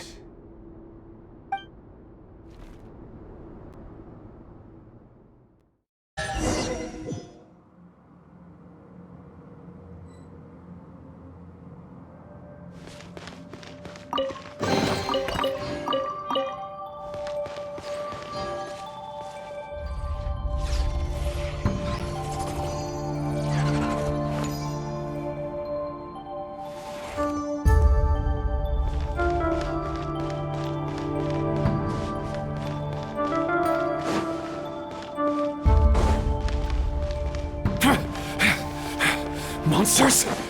Is this Rheingoddard's doing? Or the Universitas Magistrorum? Out of my way!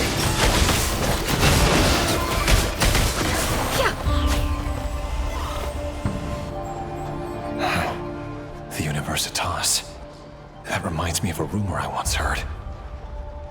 Allegedly, the king installed secret mechanisms in the palace and around the city. No one knows where they are or what kind of power they hold. But if they were ever going to activate, it would probably be on a night like tonight. Help! Help! Hold on! Don't let them anywhere near you! Save me! I can't! Ah!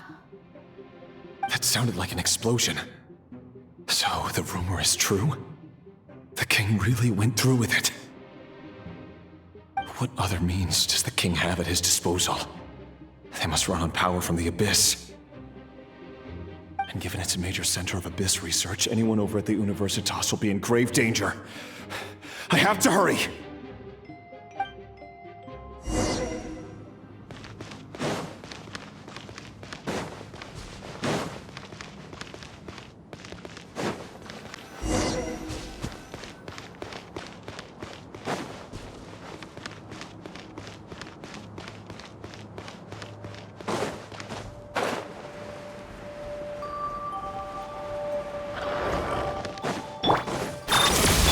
Protect us!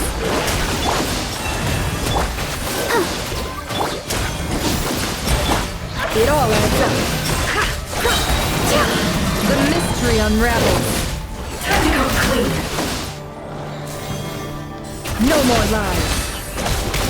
It all falls into place. It all adds up. Cleanup sequence initiated. Let's dance! Leave this place.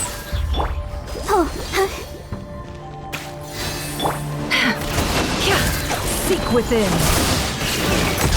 Let's see what you're made of. Can't hide the truth. Let's see what you're made of.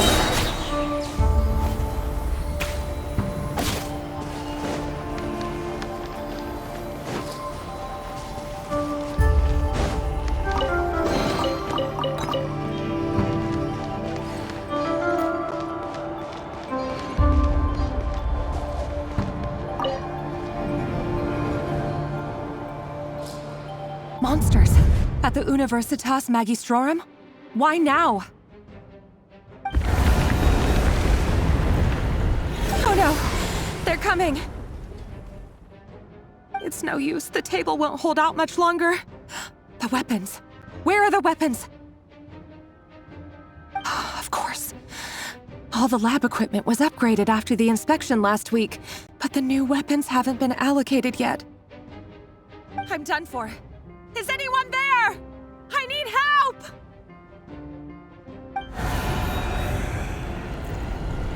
Ah! Stay back! Please stay back! Please!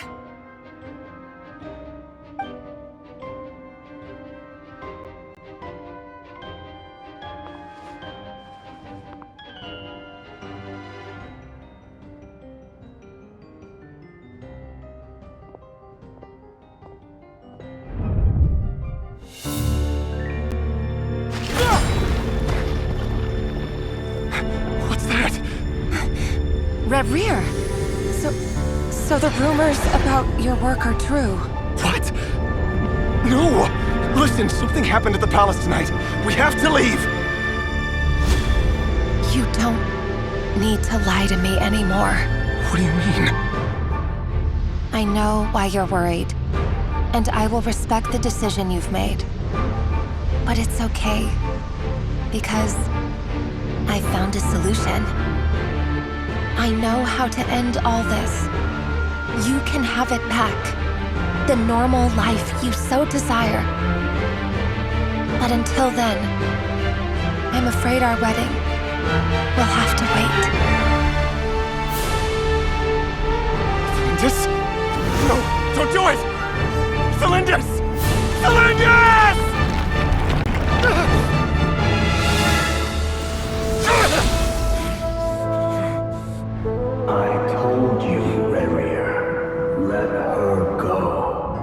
You will find someone better.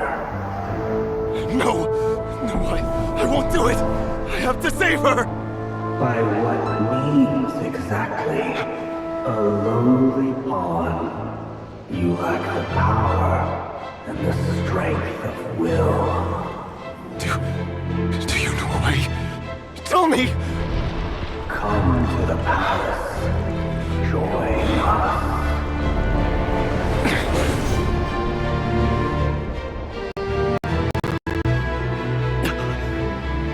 Rerir, thank goodness we...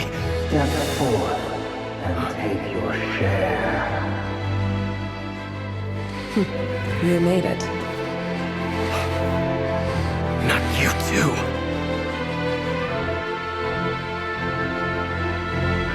Hatred or grief, despair or desire. We all have our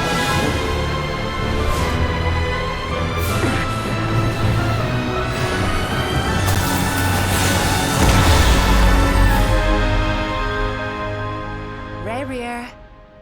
Rerir. Flins? Were you daydreaming?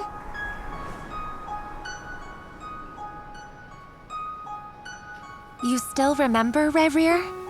That question you asked me a couple of weeks ago? Oh. You mean the proposal? Yeah. I'm wondering, where do you think would be a good place to discuss it? Maybe in the garden? Or were you thinking a fancy restaurant? It's your choice.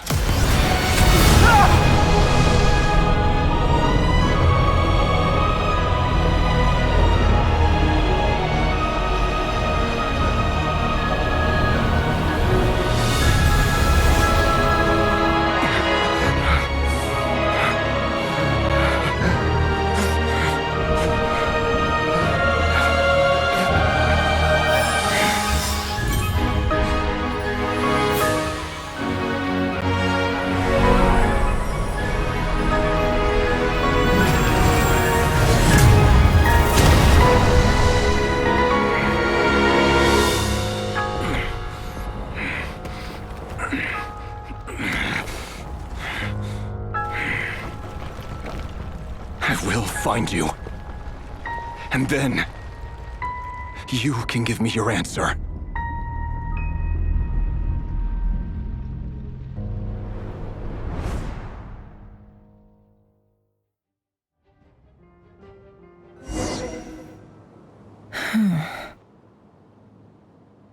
So that's how the Raker of Solnari was born. A monster created by circumstance is a monster all the same. Viewing other people's thoughts for too long can get uncomfortable. Right now, I'm feeling a strong sense of loathing. In a nutshell, the story of Conria is what happens when the truth falls by the wayside. Everyone tells little white lies, and before long, you have a huge pack of lies that destroys everything. Phew. Time to get back. His past is filled with sorrow, but the tale of any fallen civilization is one of endless tragedy. Cruel as it may be, that was Conria's fate.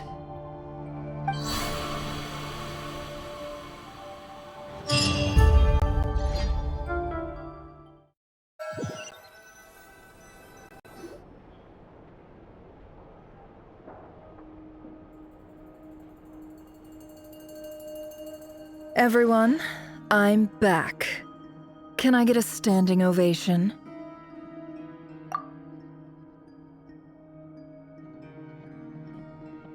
Nefer! How are you holding up? Feeling okay? She's fine. Boss is a pro. Yes, I'm fine. You will have seen the events of Rerir's life through my thoughts. It's now clear that he is just a regular nobody, driven by personal tragedy, as he said himself. I mostly agree. There's only so much we can know about him from his memories alone, but they did give us a clear glimpse into his life in Conria. However, I would not consider Rerir to be a nobody. He was deeply involved in the events of that era. Yet, when the catastrophe of a generation strikes, nobody is safe. Sounds to me like you're speaking in riddles again. Is this you urging me not to abandon the people of Nod-Krai in their hour of need? That's not what I meant. Although I do hope you choose to remain a part of the plan. Without you, the mission ahead will be all but impossible. Then try to remember that I respond better to the carrot than the stick. And I don't appreciate being bossed around. Now, as for you, Missy, you were excellent. You stuck to the rules of the ceremony and kept your mouth shut the entire time. Bravo. Cool!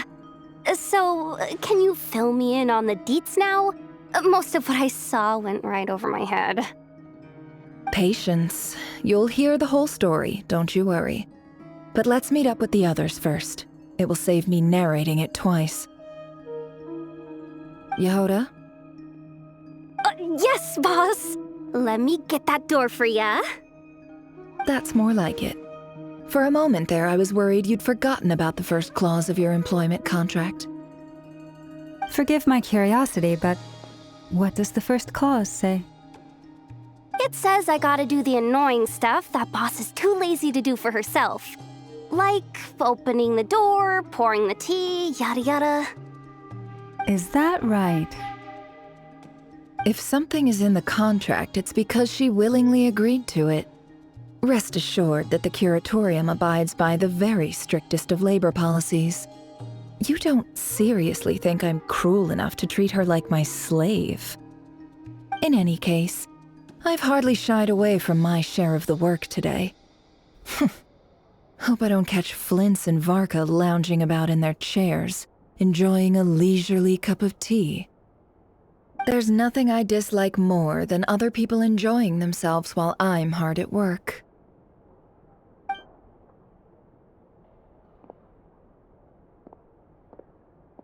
Oh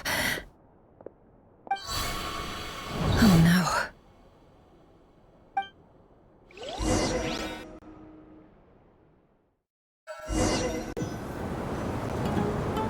Sorry to disturb you, but we seem to have run into some trouble. Evidently so. Don't worry, I'm not about to leave you to fend for yourselves. I'm not that kind of boss. And it would go against the Curatorium's labor policy. I'm sorry? What did you hear me say? I wasn't talking about labor policy. Wait. How long have I been standing here? Not long. You just appeared by the door a moment ago.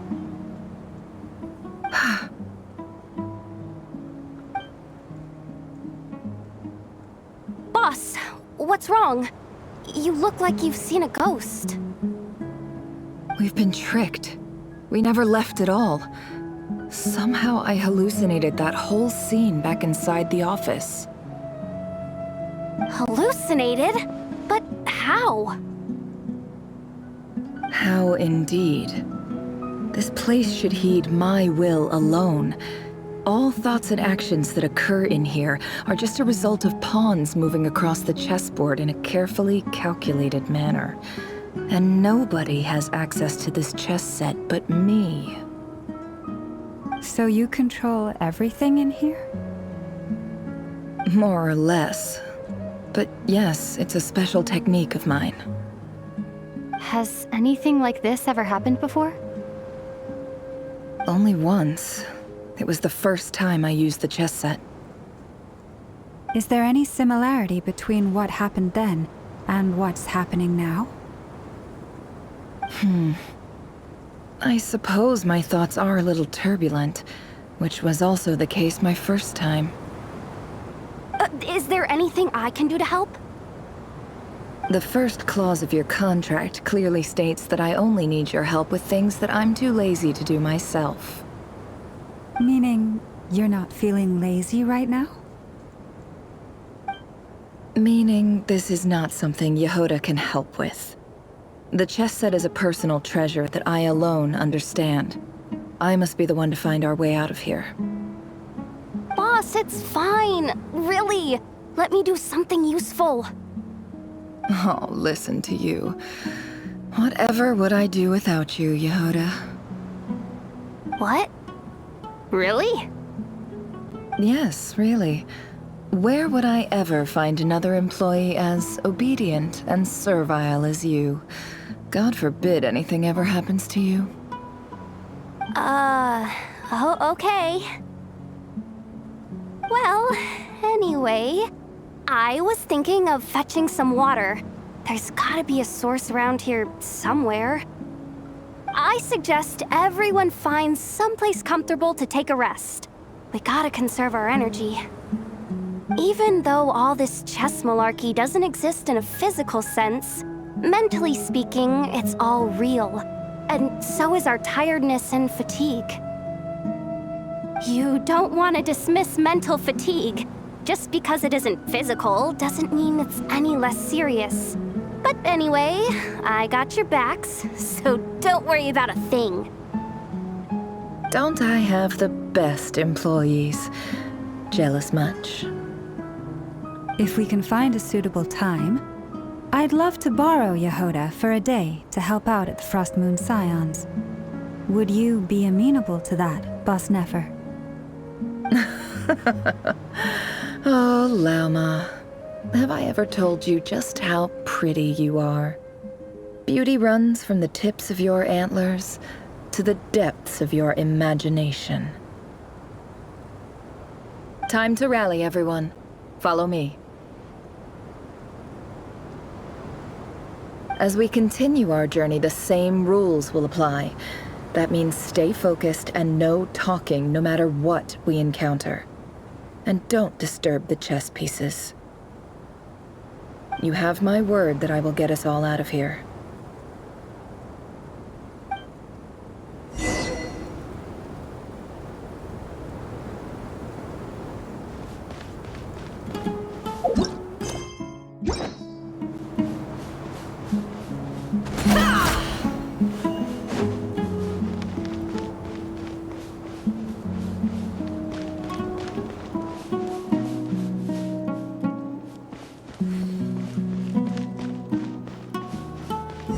Looks familiar. That's not a good sign. There's someone up ahead. Time for a little chat.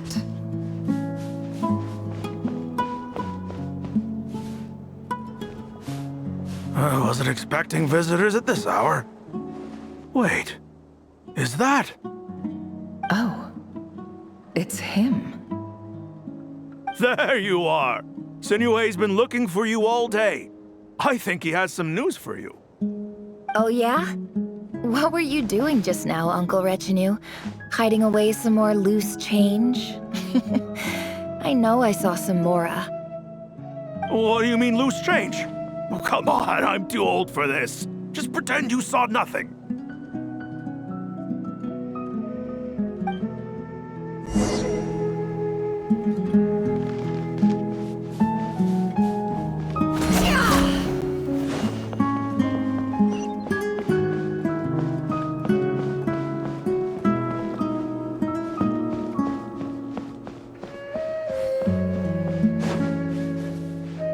Hey, kid. Mind telling me what Sinuhe's been up to recently? I'm trying to get in his good books and I need a way in. Get in his good books? Why? What do you want with my dad, Uncle Apepi? I've written a new song. I was hoping to showcase it at the next festival, but I'll need his approval. A new song, huh? I'd love to stay and listen, but unfortunately, Uncle Retinue says my dad's looking for me. Well, there's plenty of time and I'm not going anywhere. See that pile of stones? I'll be sitting there warming up my vocal cords. Come find me when you're done. Pile of stones. Got it.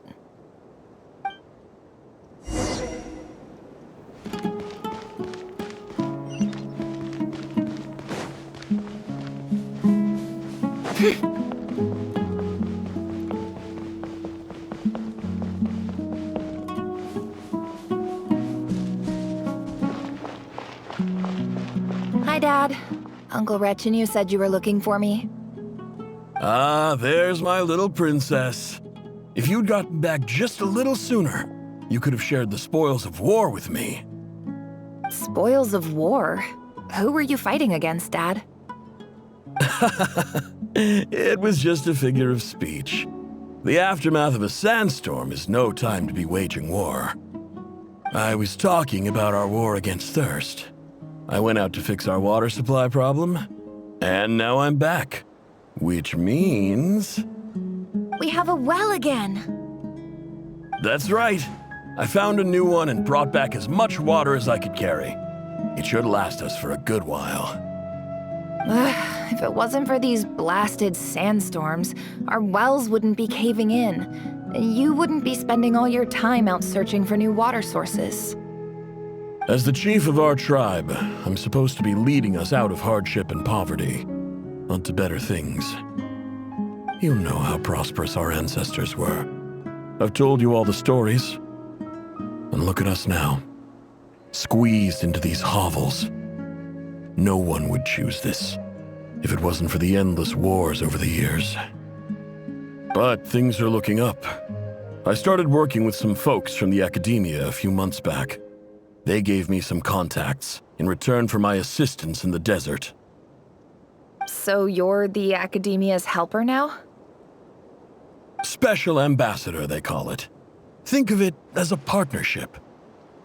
It's nothing bad, okay? We've been isolated here in the desert for too long.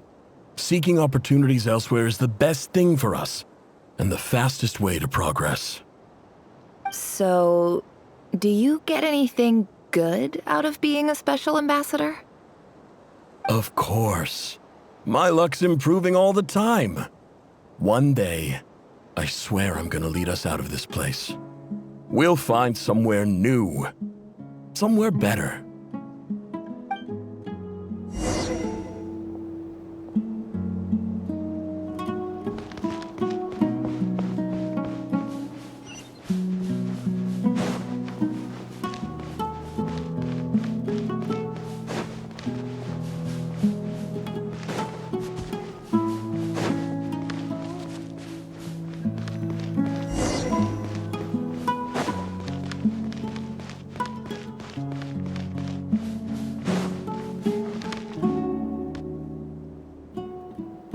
That's our well, and you know it!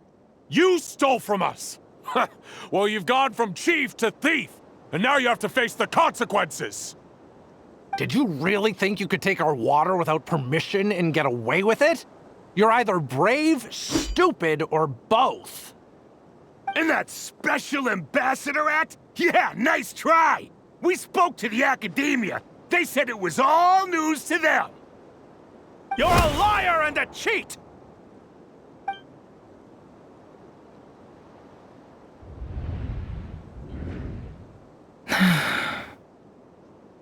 I heard Jahoda gasp, but I don't blame her. Most people are terrified by the sight of blood. Corpses strewn across the ground. The wounds are clearly from scimitars and daggers. The desert dwellers' weapons of choice. There's a handwritten note on the ground. Let's see what it says.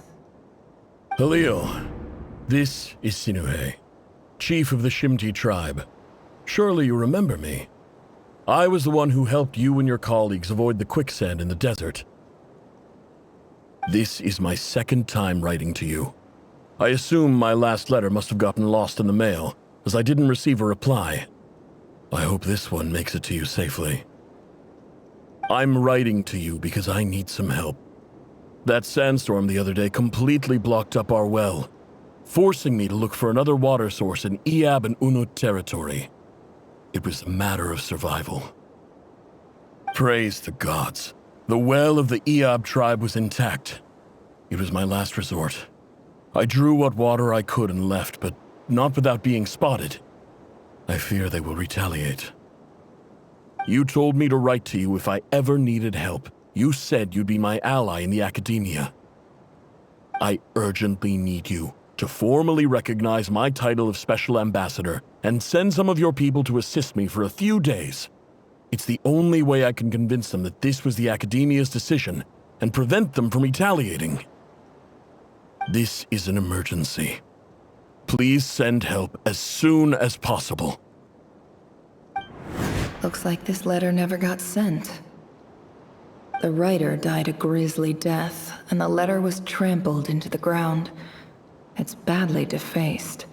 Some parts are barely legible. What a ridiculous lie the surviving Shimti tell. Their whole village was butchered over a sip of water.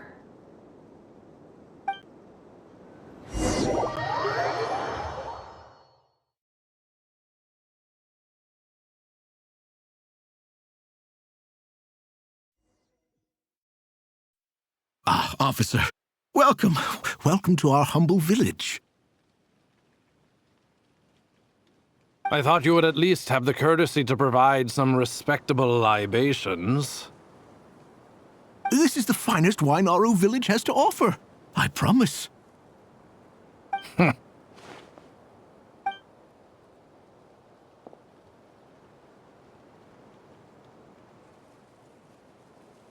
The Academia has agreed to reserve a single space for a candidate from your village. But I remain skeptical of this entire endeavor. I highly doubt anyone in this desert possesses serious academic potential. Please, have faith. If not in us, then in our god.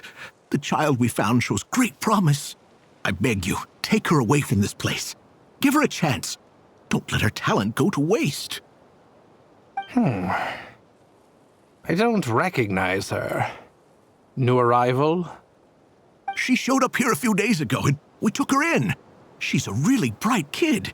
Please help. I'm begging you. So, where are you from? Nowhere special. Just a sand dune.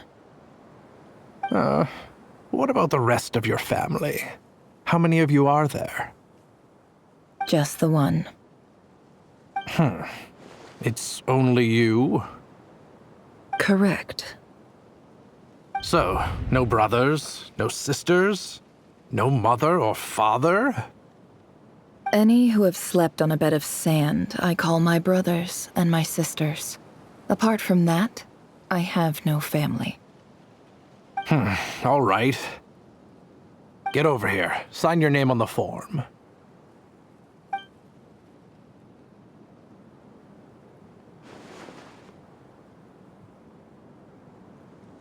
Nefer? You're rather fair-skinned for a desert dweller.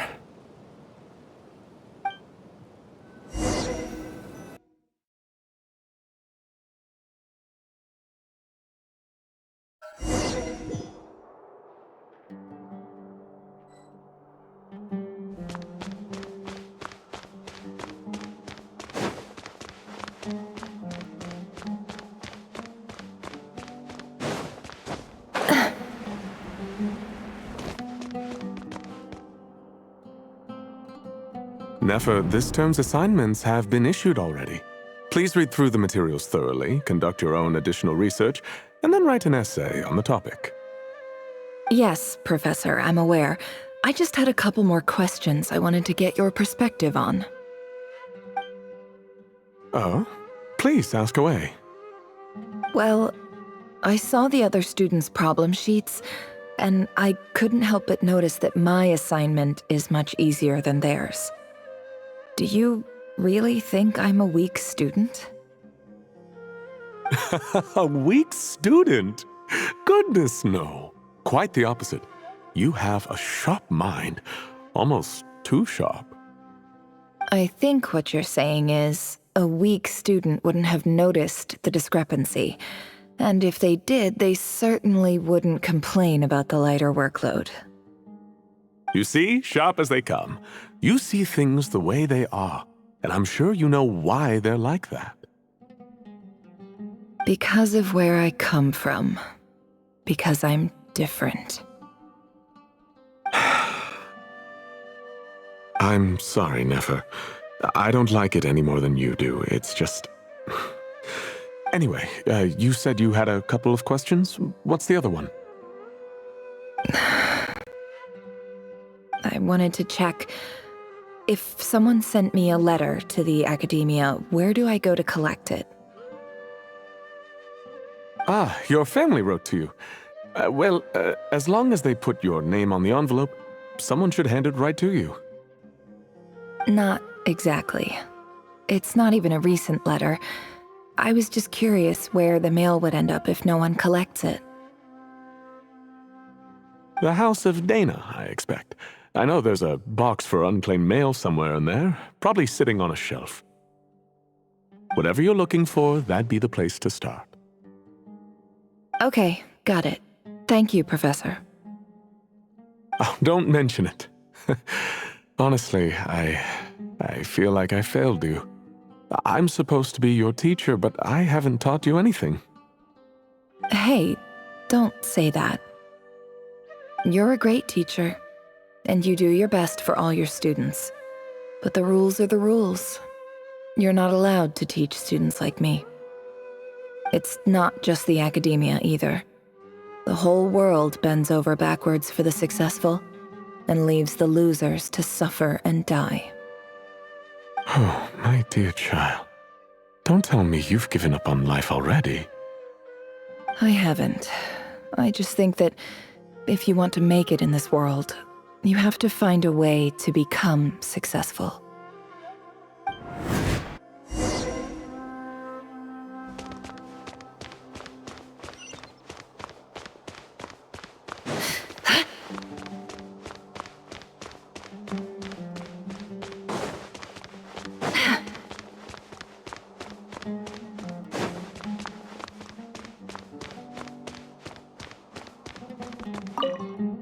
This must be it.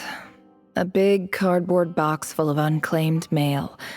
And probably some letters that ended up here by mistake, too. Let's take a look.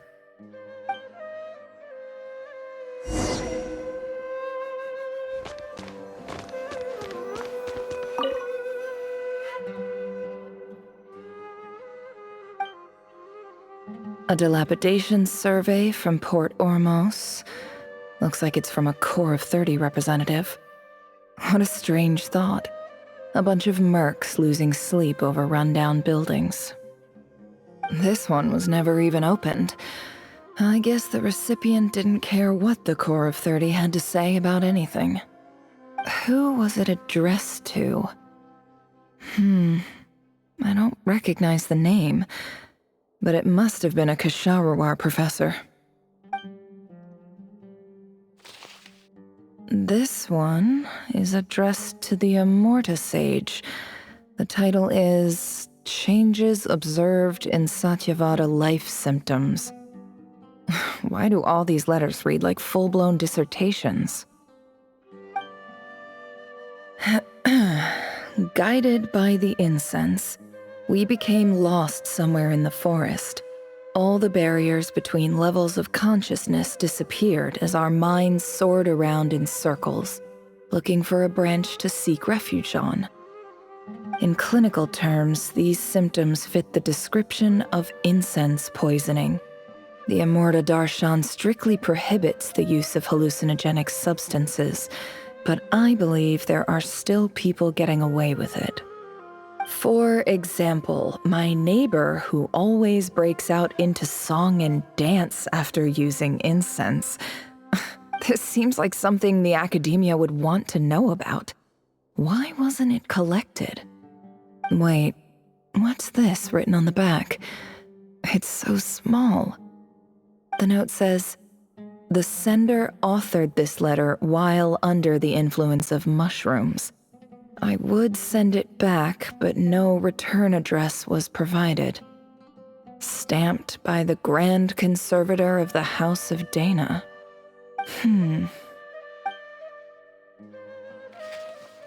This next one is addressed to Grand Sage Azar.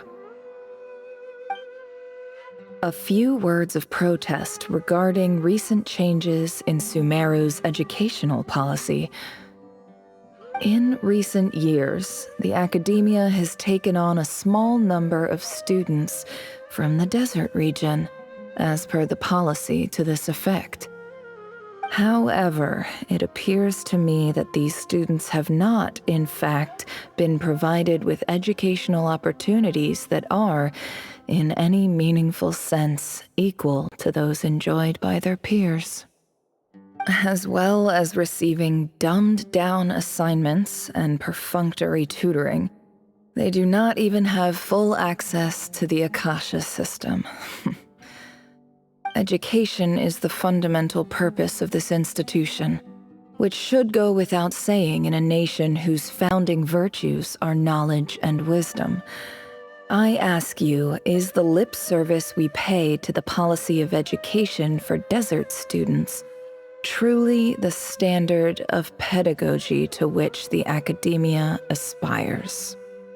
As Grand Sage, policy decisions are your prerogative, but do not forget your roots. You and I were once students too, as was everyone else in this institution. I do hope you will give some serious attention to this matter. I encourage you to discuss issues like this with myself and others, and listen to some alternative opinions. Great letter. Shame it didn't get to where it needed to go. And the sender is... Huh? Sage Cyrus of Spontamod. I didn't realize anyone else even knew how bad students like me have it in this place. So this is where letters from the Sage of Spontamod end up? Nice one, Grand Sage. Really enlightened leadership. Whatever. This isn't what I came here for. Moving on.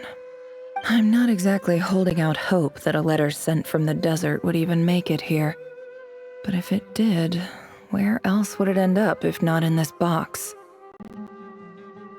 I can't believe how much discarded mail there is. Must have been years since someone last went through it all. And this is just one box. The whole House of Dana is boxes on shelves. I don't believe for 1 second that any human being has sat down and read through all the documents in this place. Who has that much free time on their hands?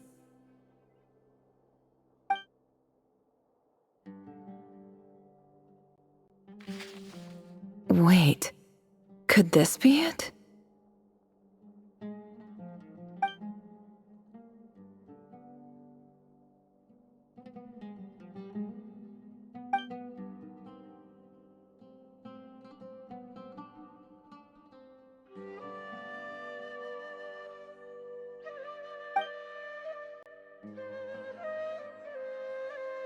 Greetings, Halil. My name is Sinuhe, chief of the Shimti tribe. I was the one who came to you and your colleague's aid when you ran into trouble in the Great Red Sand. I don't know how well you remember it now, but I brought you to safety and gave you some water and other supplies. You seemed very pleased and told me your name.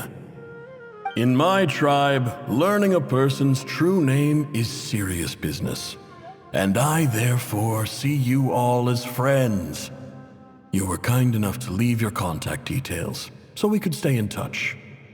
The Shimti tribe lives a harsh, nomadic existence in the desert. You were sympathetic towards my plight, promising to make me a special ambassador of the academia and help us find a way to make a better living. This brings me to my reason for writing. Our tribe has fallen on particularly hard times, and I would like to ask for your assistance. There was a terrible sandstorm a few days ago, which blocked up the well in our land. To ensure my people's survival, I had no choice but to venture into Iyab and Unut territory in search of an alternate water source. The Iyab and Unut are descended from the Thamudians, while we trace our ancestry to Tulatala. We worship the Lord of Flowers and have had relatively good relations with our fellow tribes, up until now. I found a well belonging to the Eob tribe. They declined to help us, but I really had no other option, so I took some water to keep me and my tribe alive. My actions are certain to incur their wrath. When we met, you assured me that you would be my ally in the academia. I would like to take you up on that offer, because I really need your help. I wonder if you could send an academia representative to meet with me. That aside, the last time you were here, you mentioned that the academia had started accepting students from the desert, and I told you a little about my daughter, Nefer. We have next to no resources here in the desert, and my power and influence are limited. Would you consider enrolling my daughter at the academia? She is a smart girl. I know she won't disappoint you. From the outset, the academia never took you seriously. Those things they promised were just empty words. I doubt they even remember the name Sinuhe. And you were so emphatic that your luck had finally changed for the better. You swore you'd lead us to a better place one day. You spoke with such conviction, like you were the most powerful chief in the whole desert. You liar. You lied about everything. You promised the world and delivered on none of it. And who fell for it? Just me, by the looks of it. Despite your best efforts. Which makes you a pathetic liar. You weren't even any good at it. I think I'll take over from here. Let me show you how it's done.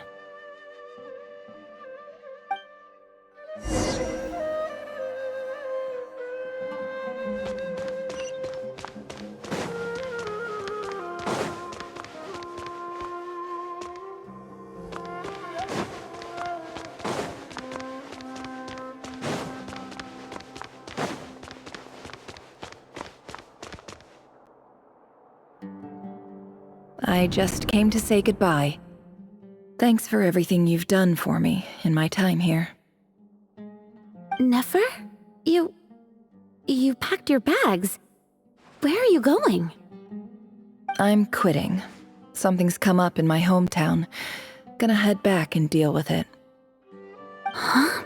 But this was a hard-won opportunity for you. You know that better than I do. It was, but it doesn't matter. I have more important things to deal with and they can't wait.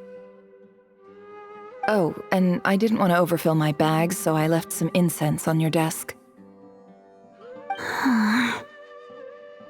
What's wrong? I thought you liked incense. Although, I did read somewhere in the House of Dana that it has hallucinogenic effects. Don't use it all at once, all right? Isn't this the stuff you brought from your hometown? You're just letting me have it? But you said it's a rare and valuable commodity. Yeah, about that. I lied. It's not rare at all. There's this bunch of ruins near my hometown that are practically overgrown with this plant. It's not worth much. Keep it, it's fine. But Nefer... All right, that's all from me. You take care.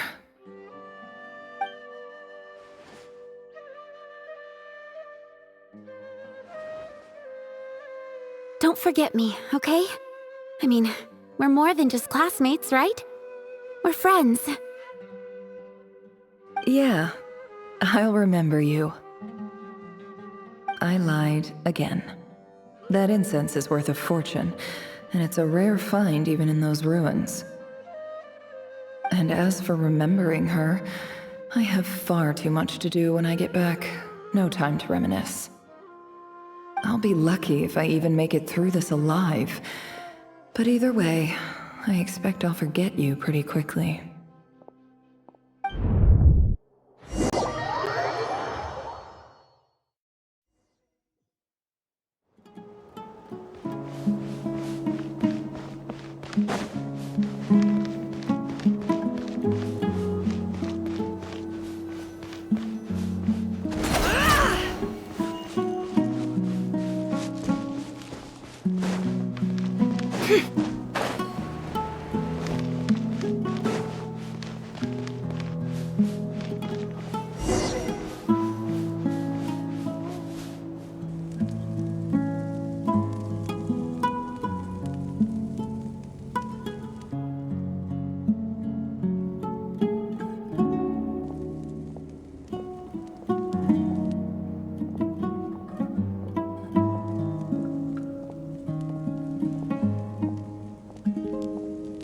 It's a pleasure to meet you, Mr. Arif.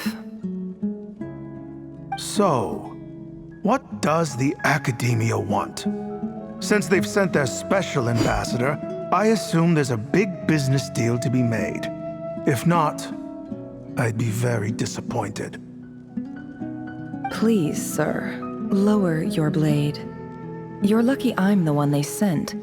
Not all special ambassadors share my admiration for the Iab people. The ever-shifting balance of power in the desert reduced the once great civilizations of this region to rubble and sand. But the story of the Iab has a very different trajectory. Others grew weak, but you grew strong, beginning in obscurity and moving to prosperity. You're the only ones who defied the trend. Huh. So, you do know who you're dealing with? This well is the perfect symbol of your strength, is it not? It used to belong to the Unut, but it looks like you have control over it now. You're not wrong. But I'm sure you didn't come all this way just to flatter us. Of course not. I came to bring you some very good news. Some information that recently came to light, which might just be your ticket to freedom. Records uncovered by the Vahumana Darshan show that a certain well currently under Iab control is built on top of some ancient ruins. These ruins are of great archaeological interest to the Academia. I checked the map carefully on my way over here, and I'm confident that this is the well in question. The Academia is offering 50 million mora in return for excavation rights. 50 million? No, wait. If these ruins are as important as you say, 50 million's a little low, don't you think? Don't get greedy, Iab. We know far more than you think. We know that you seized this well by force. Wasn't that the first step in your rise to power? To drive away the Unut and steal their water supply? So what if it was?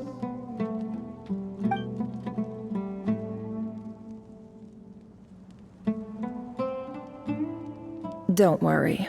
As unscrupulous as it was, it's something we're willing to overlook. The Academia is only interested in dealing with the de facto power holders in the region.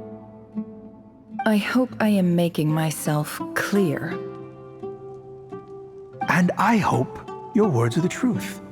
If I find out the Academia is trying to play me, I'll hunt down every one of your people and make you watch as I cut their heads off one by one. I assure you, Chief, that would not be in your long-term interests. You don't want to make an enemy of the Academia. You see how I'm dressed, don't you? I appreciate that you've never been to the rainforest, but surely even you recognize an ambassador's attire when you see it. And what does a barbarian like you have to lose anyway? You really think the Sumeru Academia would bother to come all this way just to lie to you? We have more important things to worry about. All right, I take your point. The Academia is the highest authority in the land. I'm sure you're trustworthy people. In that case, we have a deal. We will sell you the excavation rights. I'd like to thank you, Ambassador. This is good news indeed. Excellent news. In fact, it calls for a celebration. would you do us the honor of staying a while and enjoying some Eab hospitality? Gladly. I am partial to wine myself, and I trust you are as well. So let's indulge in a few drinks together, in celebration of this momentous occasion.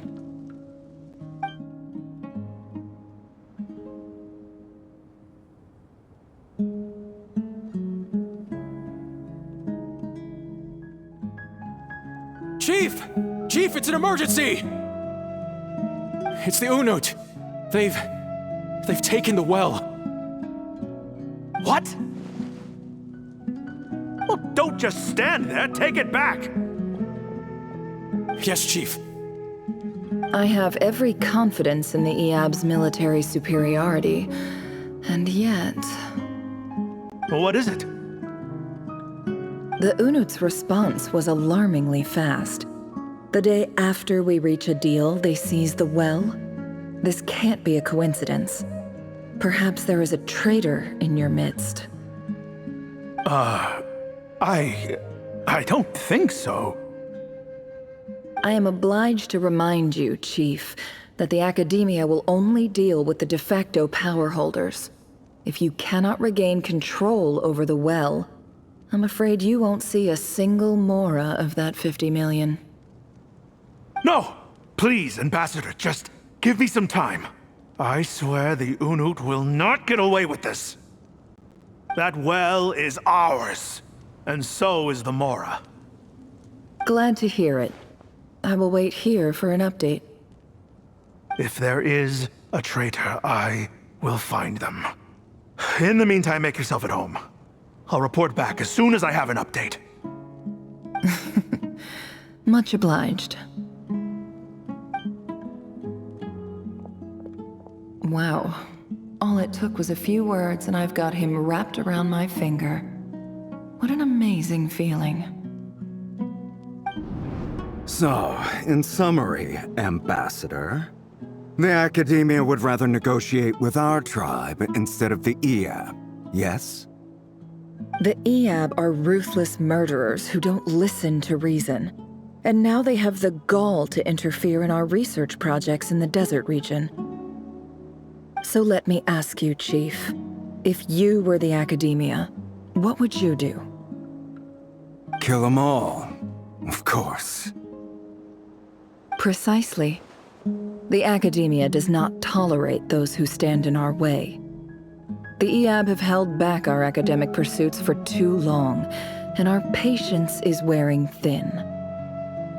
At the same time, there is simply no way that the Academia can be seen to be intervening in desert affairs. I'm sure you understand where I'm coming from.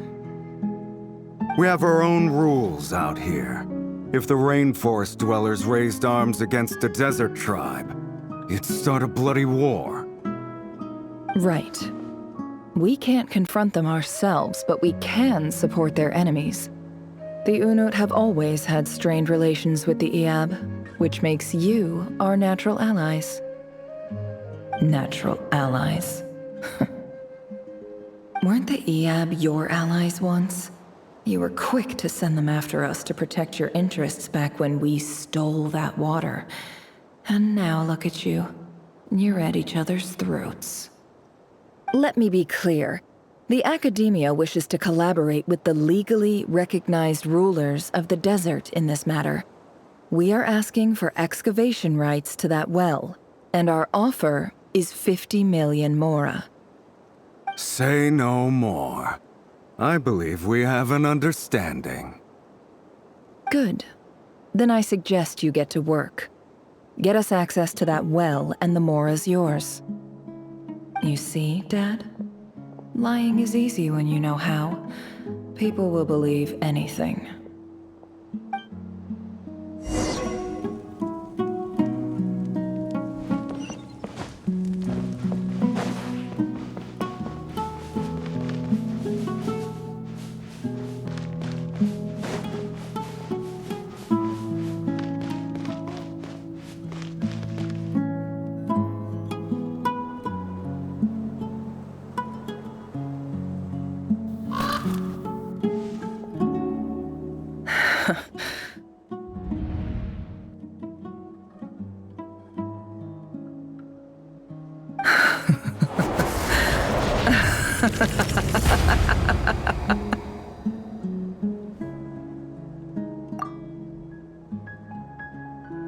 Look at yourselves.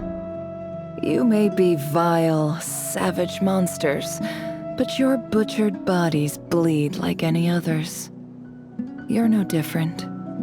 You're nothing special at all. The monsters who destroyed my home, they're just ordinary, petty human beings. What a joke.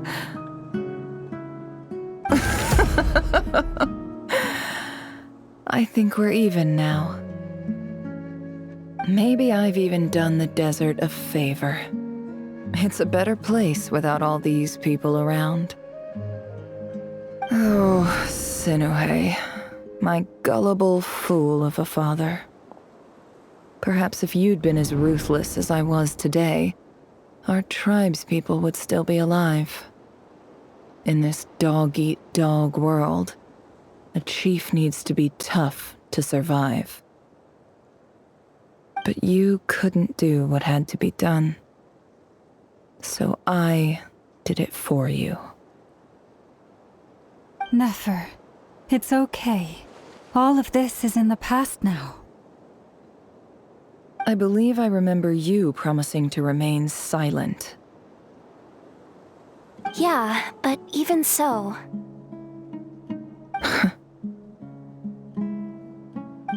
Jahoda, is there anything you can do to ease the tension?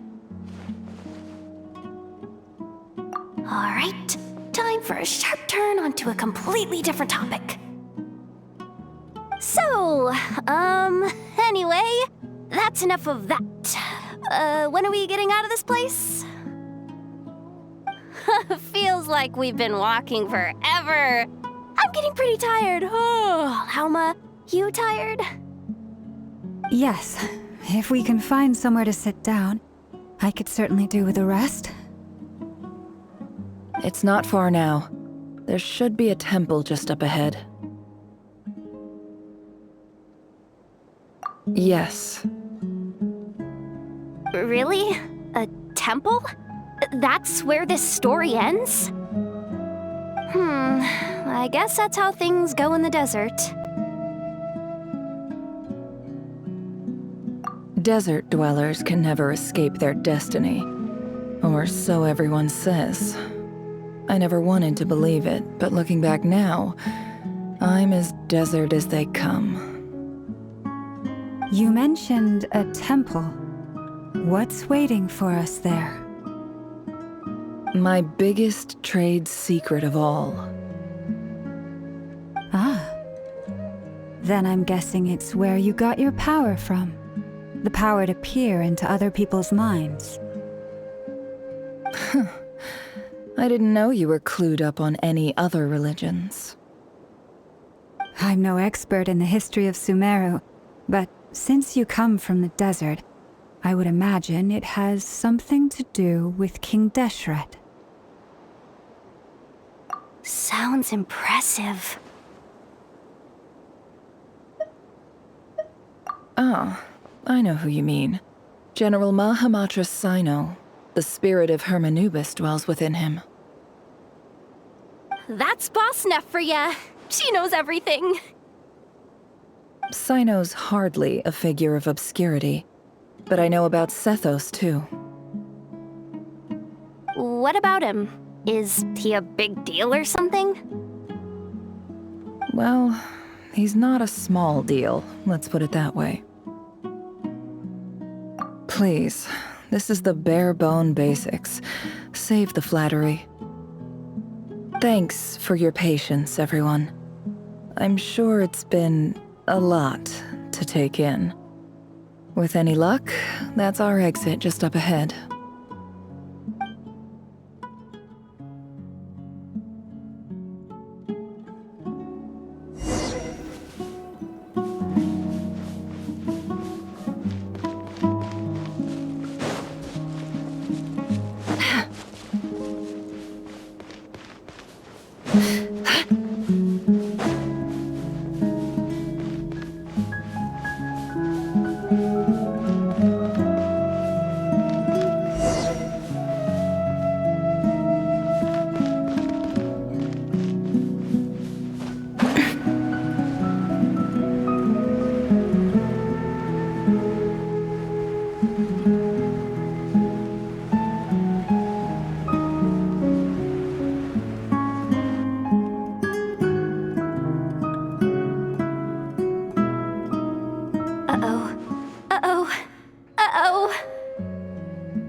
Anything to add about any of this stuff. Like, look at that statue, for instance. I want to do the whole name-dropping, this girl knows her stuff thing too, but I've never seen anything like it before. A statue with the head of a bird. That's Thoth, the Ibis King, one of the 7 pillars of King Deshret. The legends say that he, the Crocodile King, and the Goat King were the 3 retainers of King Deshret. Let's take a look.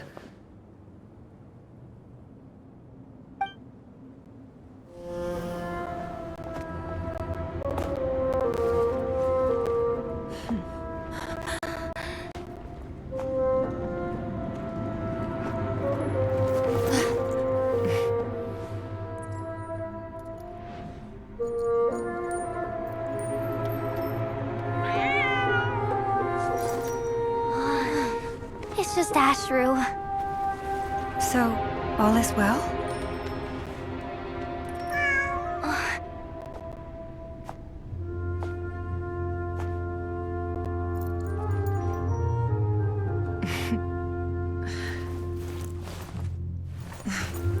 Typically speaking, at this point, the world disintegrates. Then we find ourselves back in the outside world. Besides, these are my memories. There's nothing to fear. You're sure? Of course. It's almost over.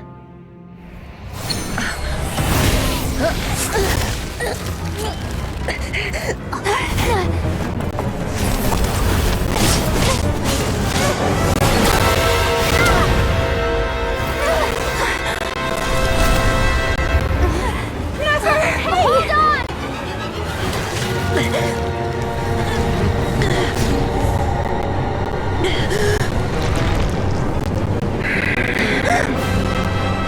Knowing too much is always a death sentence. Speak for yourself.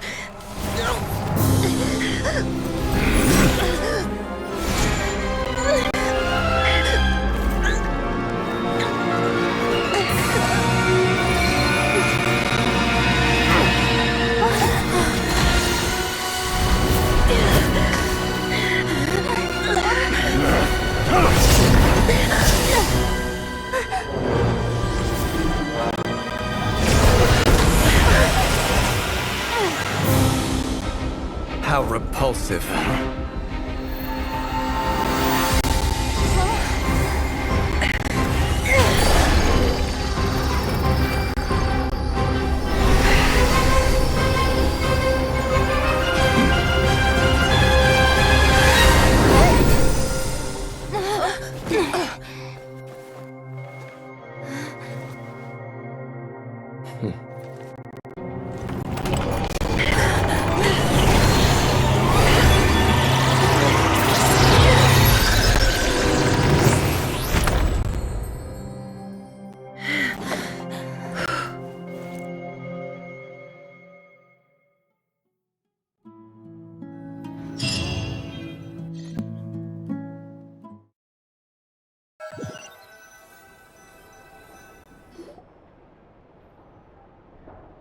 Timed that pretty well, didn't I?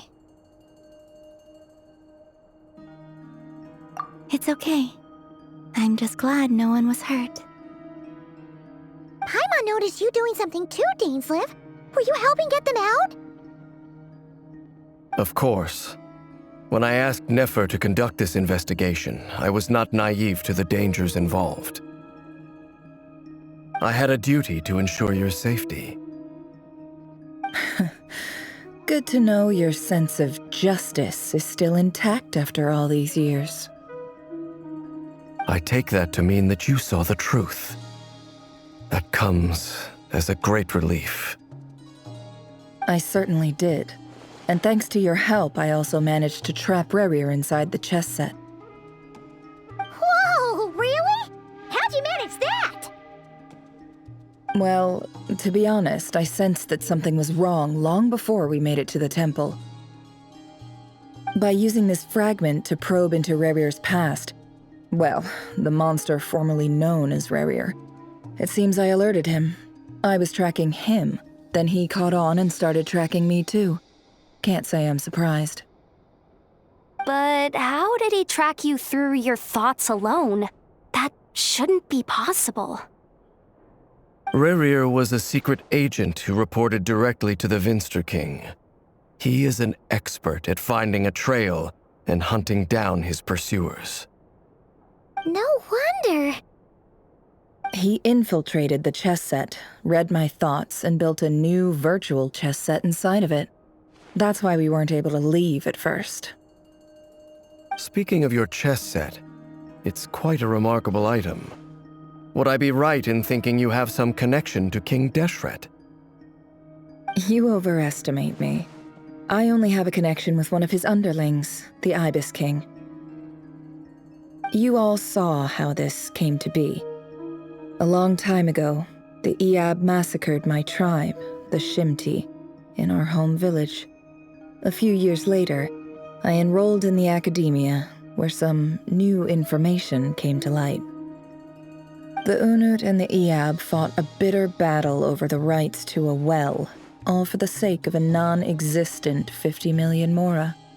The Iab ultimately won that confrontation, but their victory came at the cost of almost every warrior in the tribe. The final blow to the Iab came at the victory feast, when an Unut assassin beheaded their chief right before my eyes. The remaining Iab fled and have been scattered to the winds ever since. Having gotten my revenge, I returned to my hometown, where to my surprise, the nearby temple was still standing. There it was, seemingly immune to the relentless hostility of the desert, while my tribal home lay in ruins. As I stood there gazing at the temple, I noticed a cat just outside. This cat, as it turned out, was home to the spirit of the Ibis King. He led me to a gate deep inside the temple, and there he made a deal with me. This chess set is my gift from the Ibis King. The chessboard within is made to the same specifications as the one in the mausoleum of King Deshret, and represents his power of piercing analysis. With this chessboard in its container, I gained a certain ability to perceive hidden secrets. Now, you could conclude that the Ibis King simply wanted to give the people of this world the power to seek the truth, but I don't believe that's the full story. Every god plays favorites. Their hearts are as fickle as any human's, full of secrets, perversions, egotistical tendencies. But precious few gods are willing to admit this. It is the same with all powerful forces, including fate itself. Their gaze falls preferentially upon a select few. As you rightly point out, this is an act of favoritism. If you're alluding to the Abyss, then yes, I agree. Gather the others. It's time to share everything I've learned.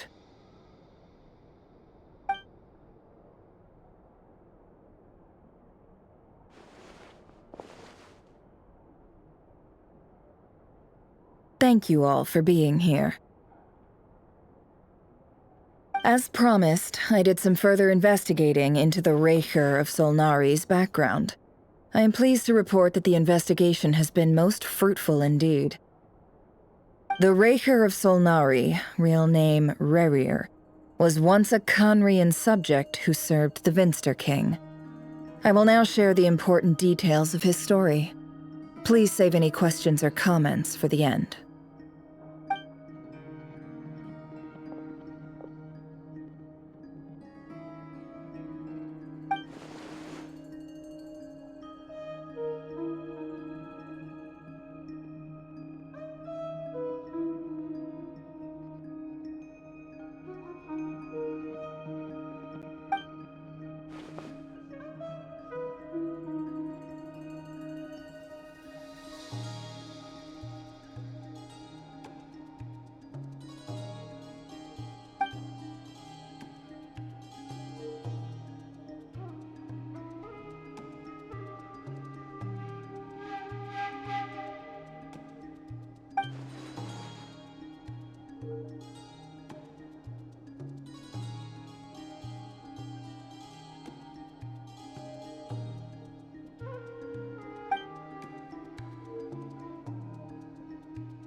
So that's why he's so obsessed with the moon.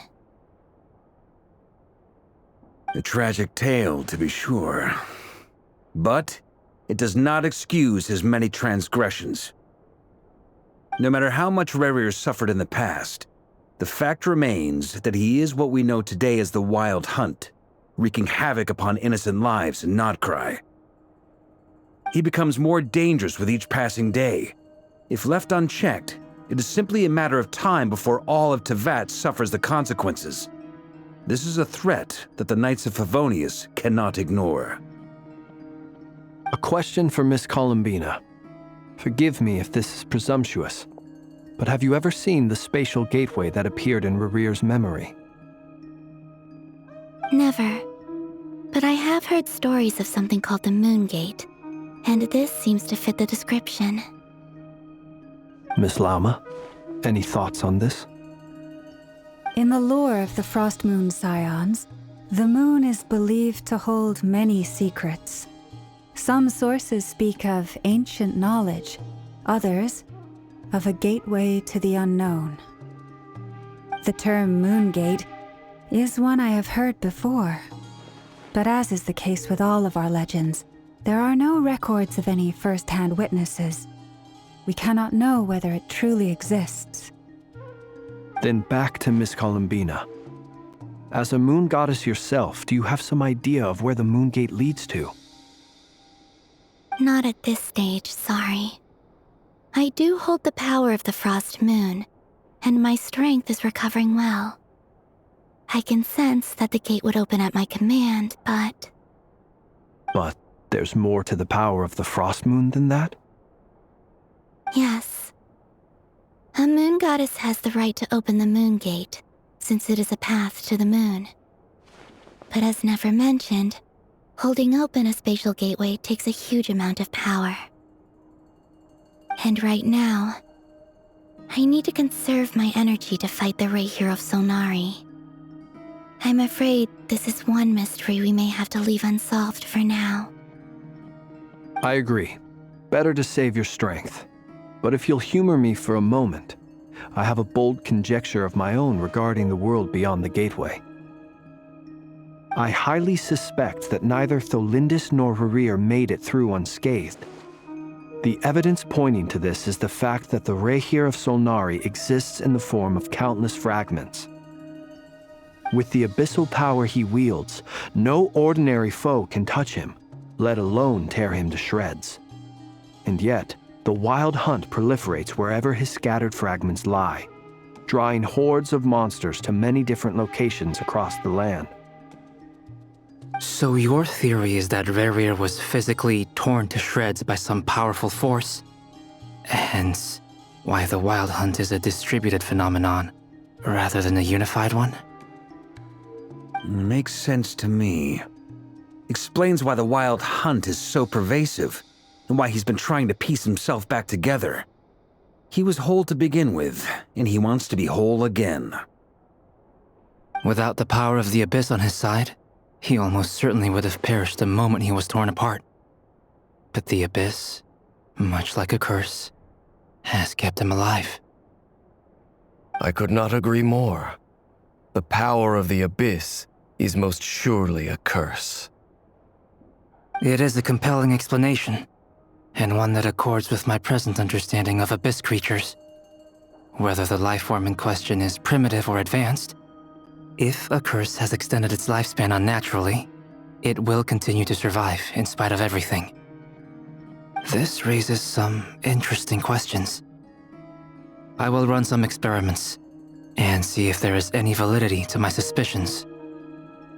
That being said, regardless of whether my research bears fruit, I would like to thank Miss Nefer for conducting such a thorough investigation. Already, it has greatly enriched my understanding of the entity we face. My pleasure, Mr. Albedo. I too hope that the information I have shared today proves useful as we look to formulate the next stage of our plan. Hey! What is it, Dainsleif? You look really upset! It's just... when I think of the man I once knew as Rerir, I struggle to understand why things had to turn out like this. The two of you used to be friends, didn't you? I don't know if these words will bring any comfort, but my heart goes out to you. Mine too. We can never know all the hows and whys of the way things are. The moon and stars are full of untold secrets and lies, and the skies are host to many more mysteries than these alone. Yet, none of that can begin to compare with the complexity of human life. Those are the first comforting words I've heard in a long time. Thank you both. Well, I think this is a good place to end today's meeting. I'm sure Nefer needs some time to recover. She's been through an awful lot today. That's very thoughtful of you, Lauma. Of course. Sounds good to me. Take some time to rest and digest before we reconvene to nail down a plan.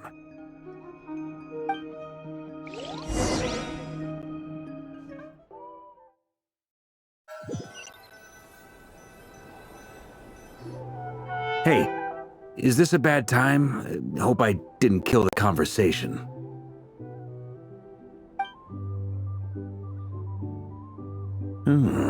Nice room. Oh, I'm not coming in, though. Why not? It's just a hotel room. If it's all the same, I'll just stay out here. I might not look the part, but I'm technically a knight. Barging into people's private quarters isn't the kind of thing we do.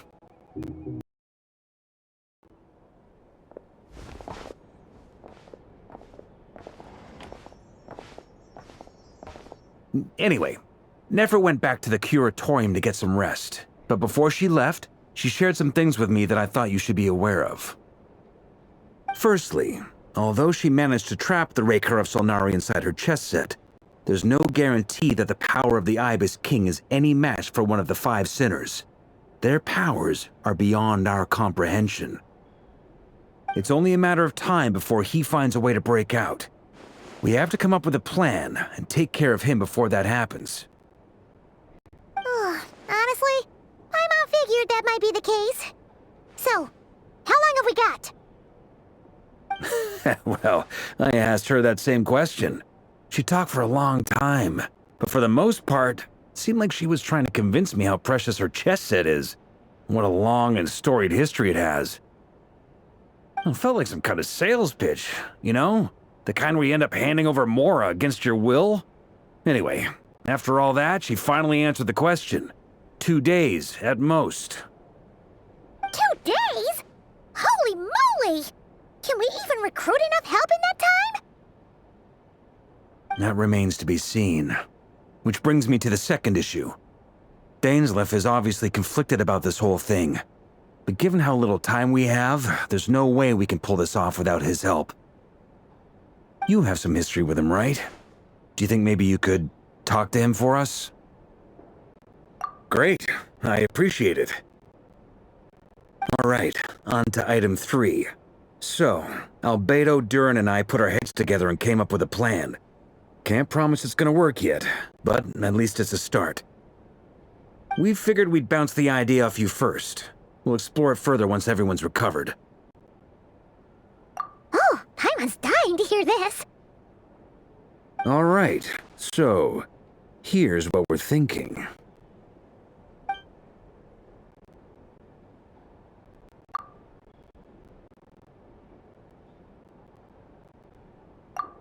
We felt a little uneasy about roping you into this. I mean, firstly, you're not locals, and secondly, none of us are your boss.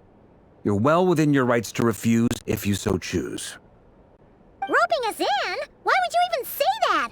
We know the stakes here. It's all of us against the Rerir of Solnari, or none of us stand a chance. I choose my words very intentionally, I'll have you know. I like to think there's an art to striking a down-to-earth tone even when the stakes are through the roof. Sir Varka, I have a few thoughts about this plan. I'm all ears.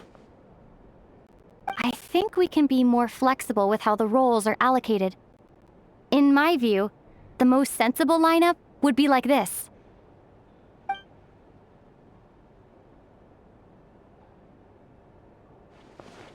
I see your point, yeah. But if that's how we're going to approach this, you'd better make sure you're ready. To be clear, I don't doubt your abilities. Far from it. I just want to make sure. Are you really willing to take all this on? I want to do everything within my power. The Rerir of Solnari is a truly fearsome opponent, and if I do my part, it'll greatly reduce the risk for everyone else involved. Well, that tracks with what I've heard. Jean's mentioned in her letters that you're so diligent it's almost abnormal. As in, most people weigh up the risks and rewards in situations like this. But you seem to just march towards danger without a moment's hesitation. Of course, everyone appreciates a fearless pioneer. But all that aside, I'm the Grand Master of the Knights of Favonius, and you're our honorary knight. I want to make sure your courage doesn't come at the expense of your safety. Thank you, Sir Varka. I should be the one thanking you. It means a lot to have you on board. I'll give some serious thought to your suggestions.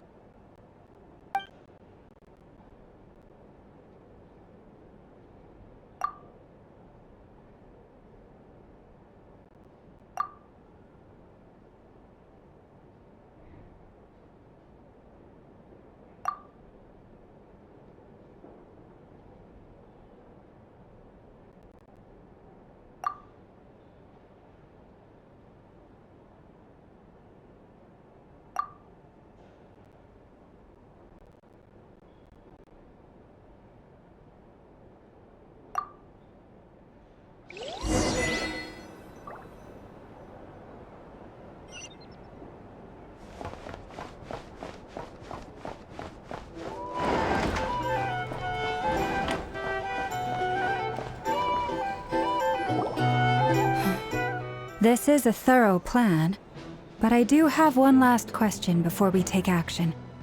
How can we be sure that our enemy won't leave the designated area? Great question.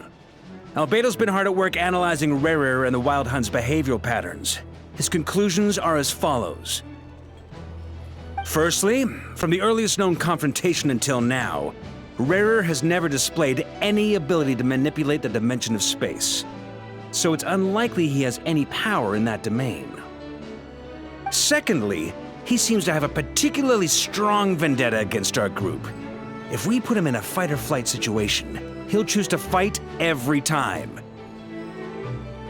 Thirdly, finally, and most importantly, he is consumed by hatred, both for the moon and for his enemies. Turns out, we tick both of those boxes. We have a reincarnated moon in our ranks, and a spy who accessed his private memories without permission. He'll be baying for blood, not looking to escape. As someone who's had their fair share of interactions with the Wild Hunt, those all seem like valid observations to me. Understood. Then I will defer to the verdict of the group. Well, everyone, that's the plan in full detail. Albedo and Durin are carrying out their part as we speak. Plan approved. Scheduling. Okay, any firepower you need, I got you covered. Let's light this baby up. The Frost Moon Scions are behind you as well. And the rest of you?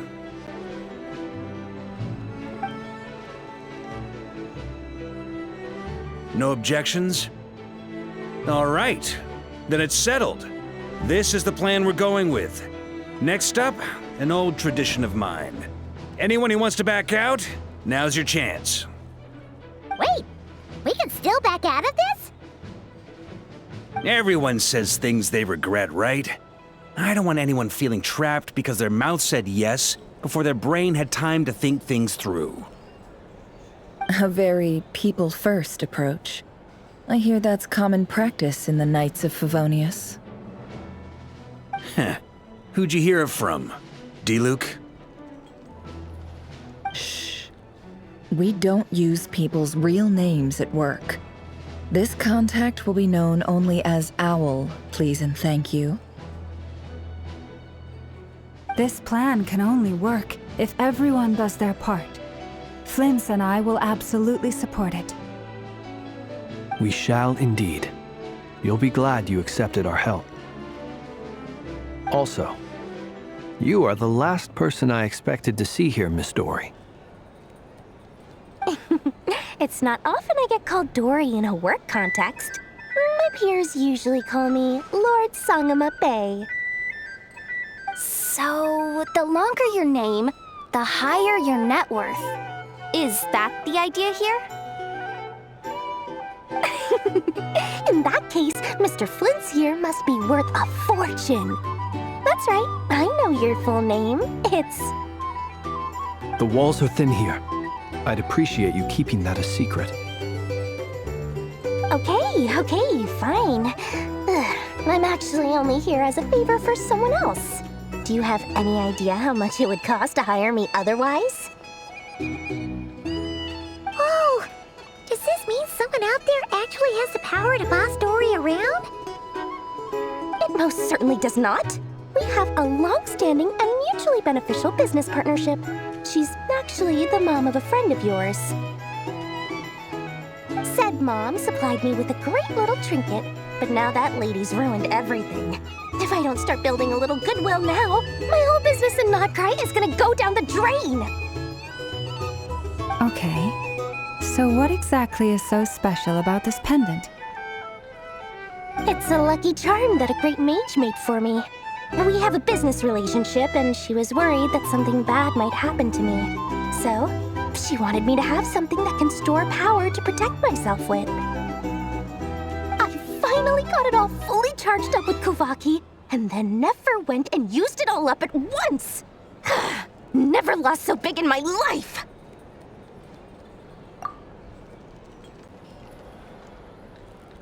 You're right. It was all my fault. I didn't mean to drain all the Kuvaki in the pendant, but I'll make it up to you. You will? Well, in that case, how about you give me your chess set, and we call it even? I knew you'd say that. Well, it's yours if you want it. In fact, take it now, and I'll even throw in a free Raker of Solnari. Deal? You're putting me in a difficult position here. It's a very useful thing to have around, but I have a funny feeling it won't be around much longer. I guess we'll see in a couple of days. Looks like bankruptcy for me.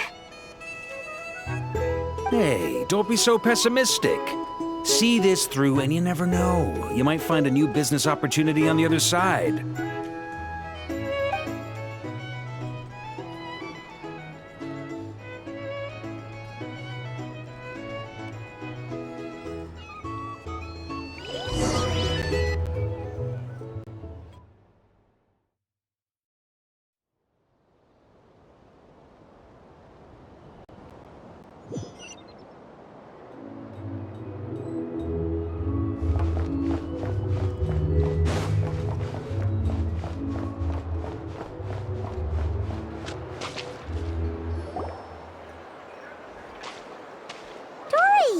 How are things going?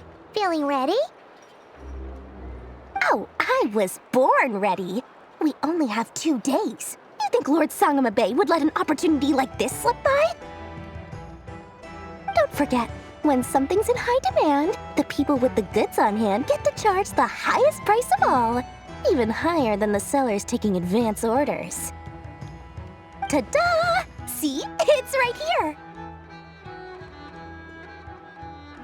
Ah, it's so pretty!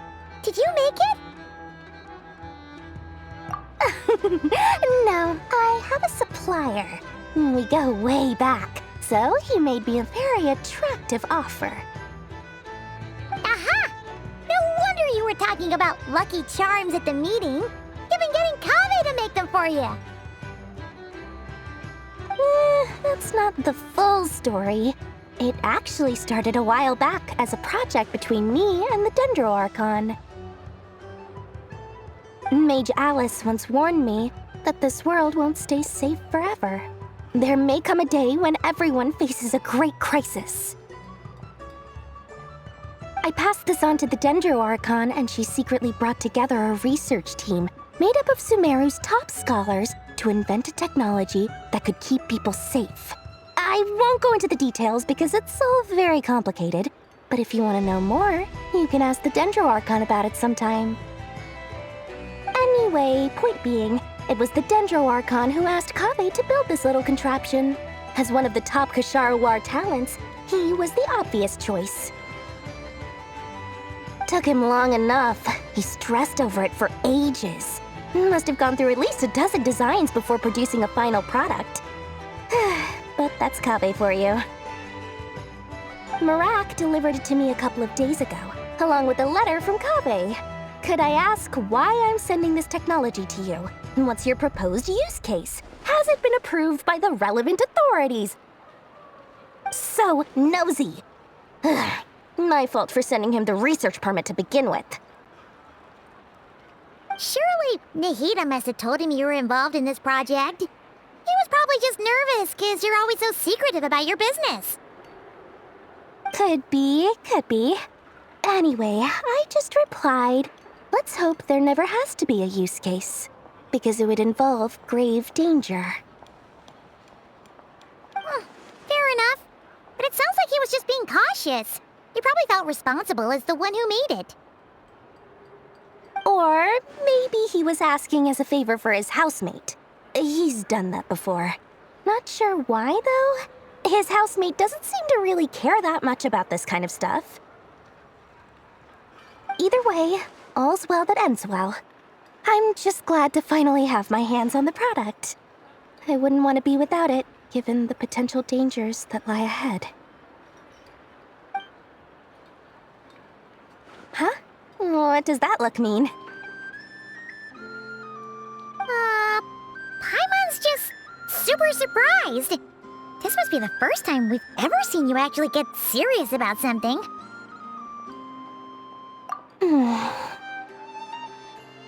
Well, a long time ago, I made a promise to myself. I promised that I was gonna live every day of my life with a big beaming smile. Obviously, Mora plays a big part in that. But there are always gonna be times in life when you have to give something back. That could mean paying back a debt, returning a favor, or showing some kindness.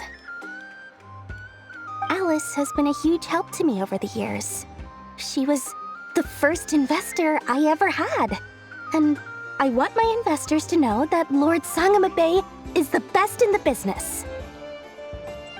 And more than that, no one knows what the future will bring. Whatever happens, I want to make sure the Dendro Archon and all of Sumeru is prepared to face whatever comes. Oh, that? I was just making sure Nefer and I are square. Don't be thinking it was some sort of benevolent act. I'm no saint, so don't treat me like something I'm not. My priority is doing the business that I want to do, so long as my conscience lets me, but it usually does. That's the Lord Sangamabe business model. All right, if you say so. I do say so, and that's the whole point. I'm a businesswoman. Don't go trying to figure out what kind of person I am. You'll exhaust yourself. Much easier for everyone involved if you just take my word for it. Oh, and could you two help me get this stuff where it needs to be? Thanks so much. You're my favorite assistants.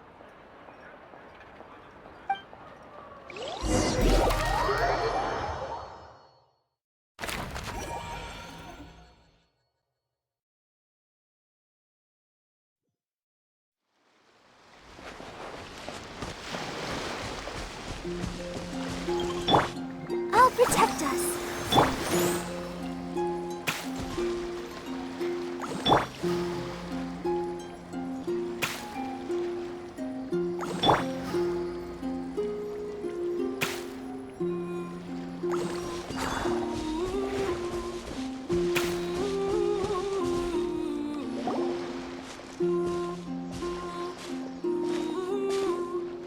Traveler, Paimon.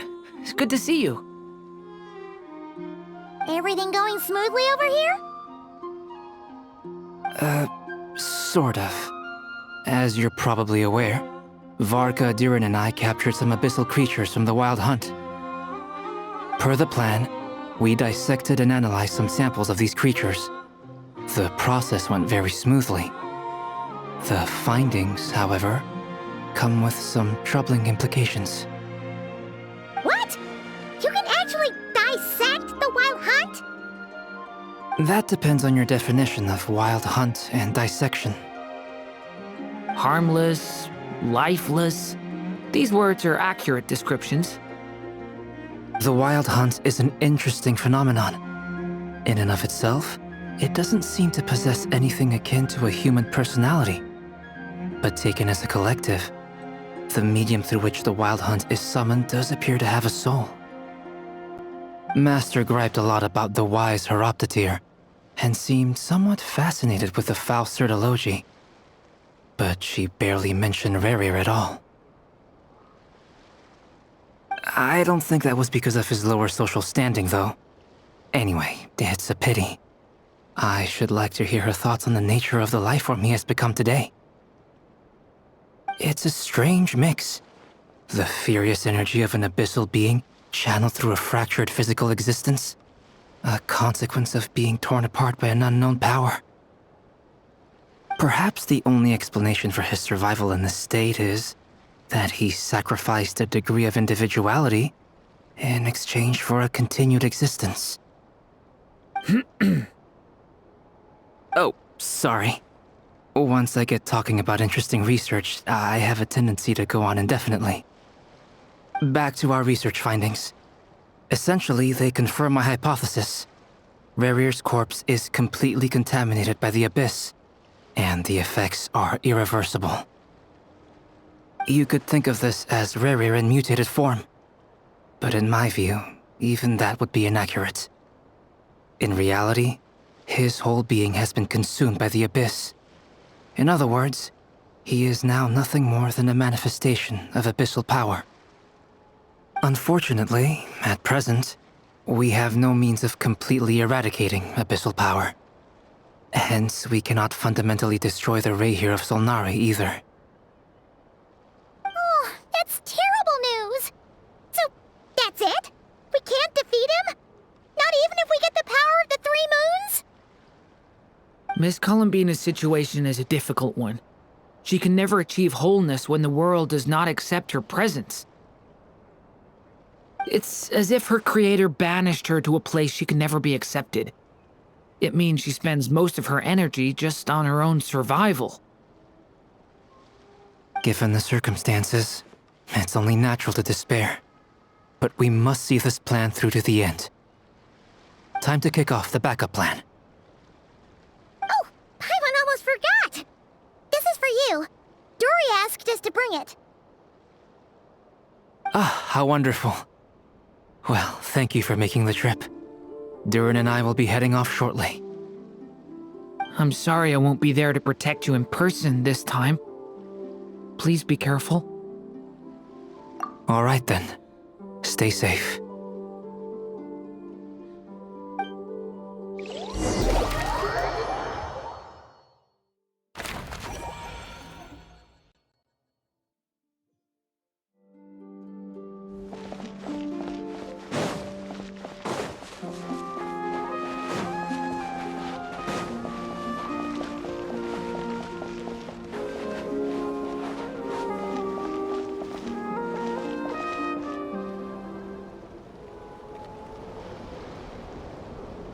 Miss Lauma, is everyone here? Yes. The fate of my flock is in your hands, Grandmaster Varka. Please keep them safe. My lady, what are you saying? Within the next 24 hours, we will face the biggest crisis the world has ever seen. This is not a burden that we deserve to bear, but I believe that we reap what we sow in this life. So I intend to act. I must do what I think is right. For me, that means fighting for the future of Nod-Krai. This gentleman is the Grand Master of the Knights of Favonius, Varka, Knight of Boreas. In my absence, please follow his lead. Hey, everyone. Guess I should introduce myself. Well, to start with, I know my way around a battlefield.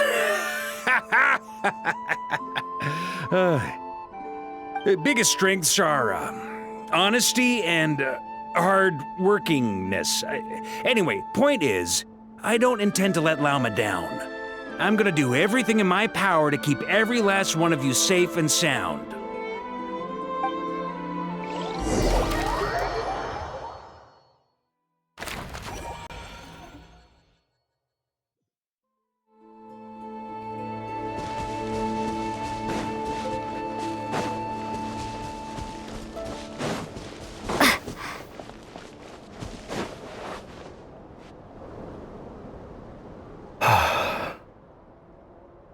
Something on your mind?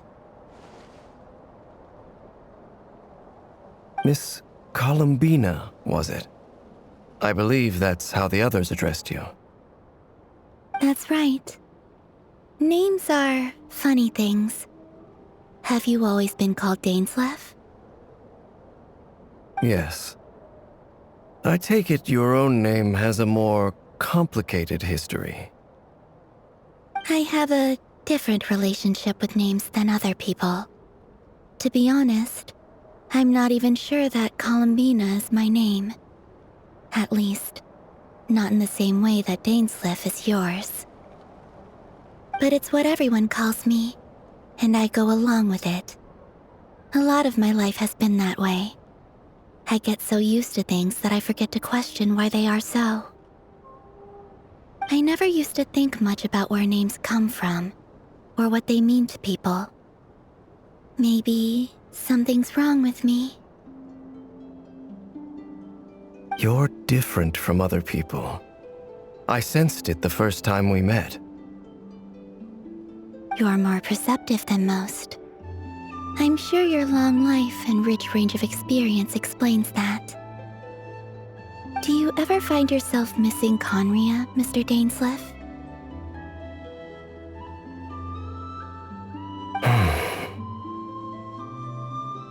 Difficult to answer. I have dreamed of the past many, many times. Sometimes I'm fighting tooth and nail. Other times I'm lying on the ground, defeated. I don't recall any happy moments from that time. It has been too long. Is that because hatred survives longer than love and affection? That would not be for me to say. I make no excuses for the grudges I bear. But whatever the reason, I remember little that was beautiful or sentimental. Thank you for your help with the Rerir situation. Without your efforts, I never could have learned the hidden truth of his story. You're welcome. I know he's your friend. Friend?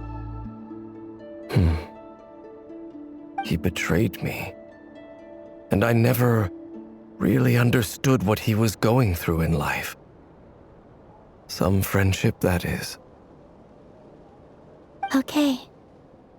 So, do you plan to fight him with us?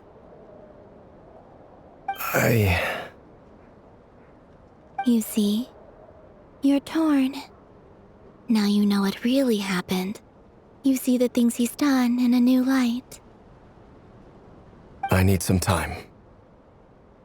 Of course. I completely understand. Anyone else in your position would feel conflicted too. Actually, I went through something similar myself recently. Something happened that changed my perspective on a situation. A situation I took for granted at the time, but now I feel very grateful for it. You mean the Harbingers who still support you, even though you've left the Fatui? Yes. I always thought they were only helping me because Harbingers are forced to work together. But then I abandoned them. A warrant was even put out for my arrest. And even now, they still support me. Which means I was wrong about them all along. Clearly, they view you as a friend. I feel a little guilty now. I regret not seeing her help for what it was, and not treasuring it. I see the guilt that you're feeling now, because I feel it too. Hopefully, talking about it will do us both some good. Have you noticed that the Traveler and Paimon are over there? I think they've been listening. Huh. Shall we say hello? Sure. Hello. Ah! They caught us!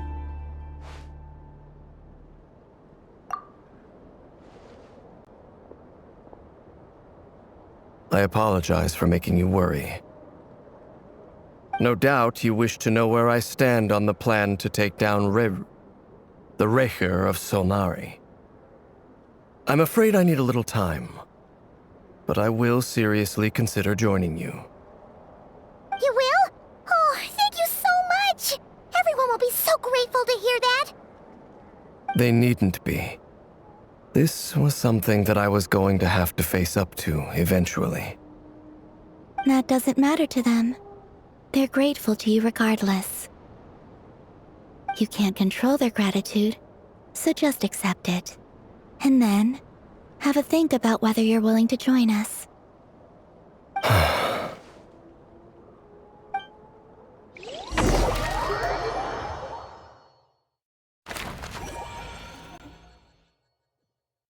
It's nearly showtime!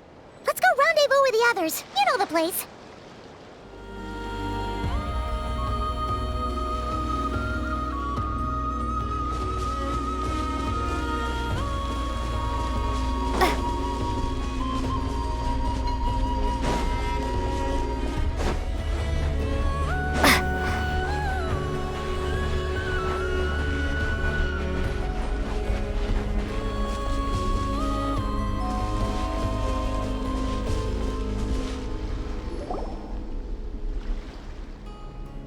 Ah, you're earlier than I expected. Hey, Flins! Been waiting here long? Not too long. I came a little early so I'd have some time to think. Are you nervous about the battle? Quite the opposite. I'm reminiscing on my past battles. When I was awakened by the Ratniki, I had not touched a weapon in many years. I felt like the battlefield was not where I belonged. But after waging war against the Wild Hunt for so long, I came to realize something. A life of absolute peace is simply not a possibility for me. My restless flame indicates that somewhere inside of me, there is a deep yearning to root out the evil in this world. Oh, that doesn't sound like such a bad thing. Well, in the past, when I was a Fae whose primary concern was hibernation, it was hardly ideal. But it certainly serves me well here in the present. And I am delighted to be able to join forces with you in this endeavor. Looks like I'm not the first to arrive. Ah, Miss Lauma.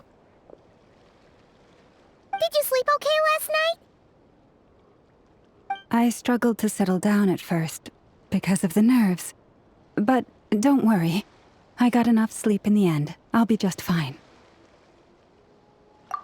Please, I'm just doing my part. Nefer! Over here! Aino asked me to relay a message. She said Ineffa will be on high alert and keep a close watch over all secondary districts where defense is required, providing support as necessary. Meanwhile, Aino herself will provide range support to us directly, using her latest invention. Excellent. My thanks to all involved. The chess set's looking a little unstable. It won't hold him much longer. We should be prepared to engage at a moment's notice. No sense sitting around waiting. Let's make the first move while we still have the option. I agree. Paimon, find a safe hiding place. Got it! Be careful, Traveler! I will.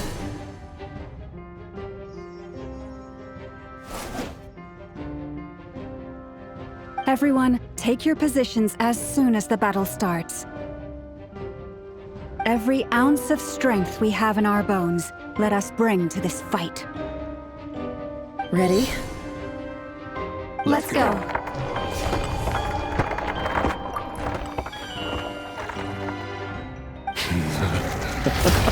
I've seen all your futile ploys before. You have become the authors of your own demise. I wouldn't be so sure about that. You are merely a moment of sport before I tear down the moon.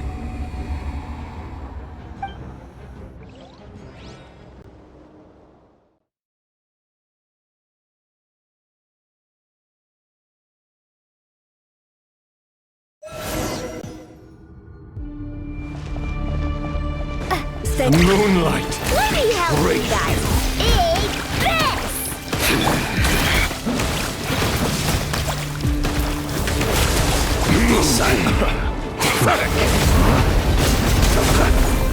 Close your eyes. Steady now. Feel to hunt them down! You fear the dark! Water jet! No more lies. Forest, protect us.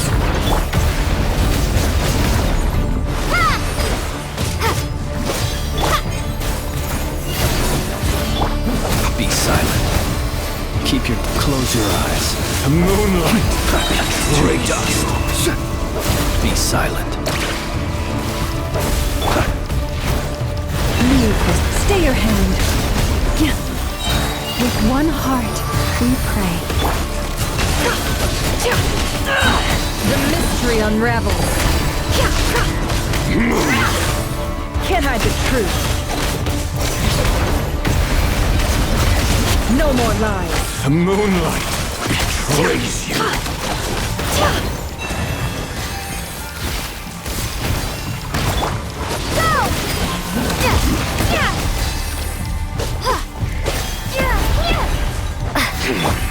Observe. Be silent. Do you fear the dark?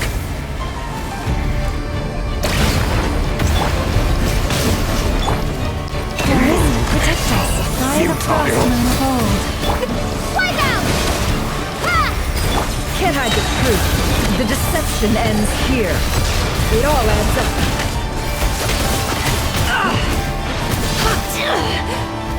No more lies. Began with the moon, and so shall it end. The moon will protect you.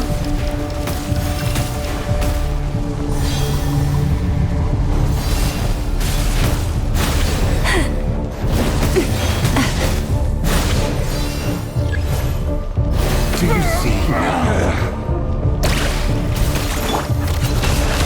It all adds up.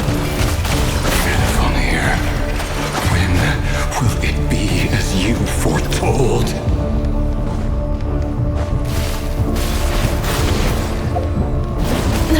Shameless. No more lies.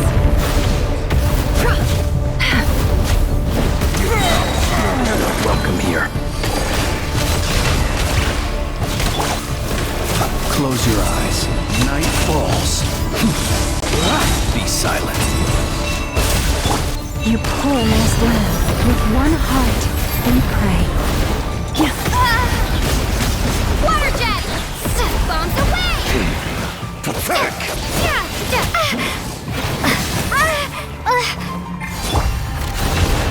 The moonlight betrays you.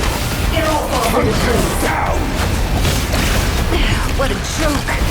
It's all futile. Hunt him down! Branch into song.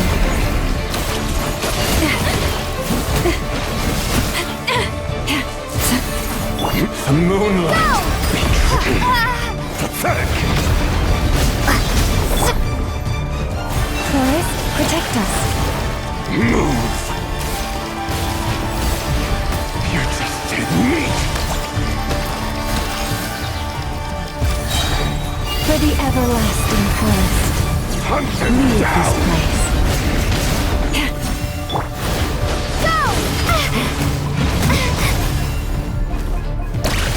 The The deception ends here. Can't hide the truth. No more lies. You're just dead meat!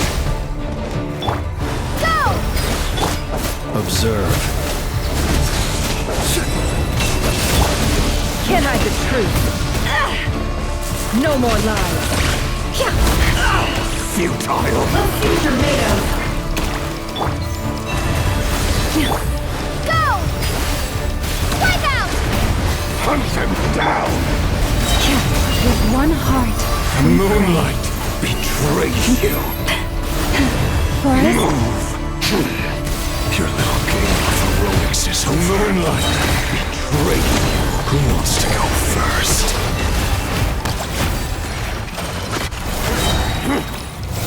Now, get out of my sight! No! Death is We've been within my separated. grasp. You okay? Nefer, where are the others? Stuck outside the barrier. I guess he really doesn't like us. I told you before, knowing too much is always a death sentence. Be careful what you wish for.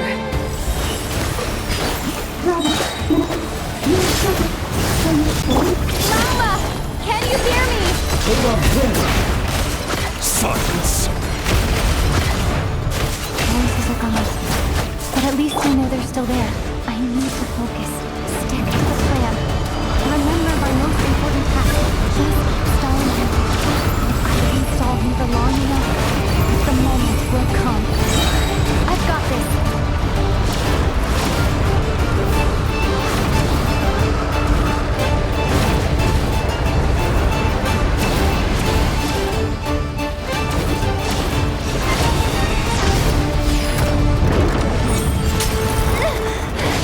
Broken! I can't keep this up. Don't push your luck.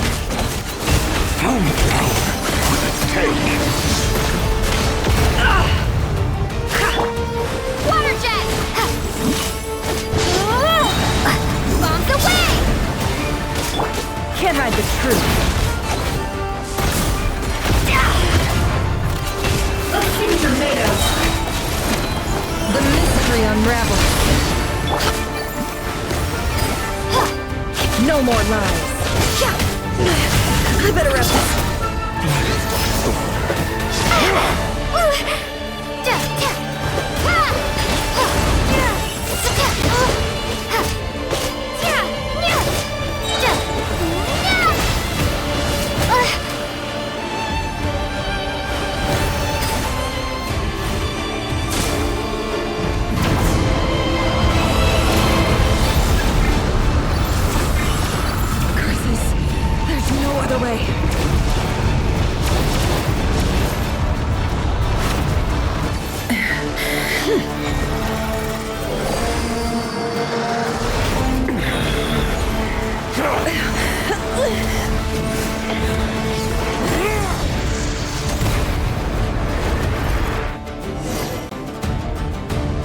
The only way to defeat Rerir is to borrow his own power.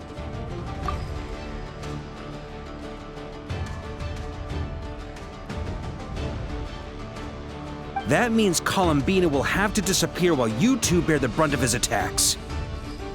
You have to hold on. Find a way to keep him focused on killing the two of you.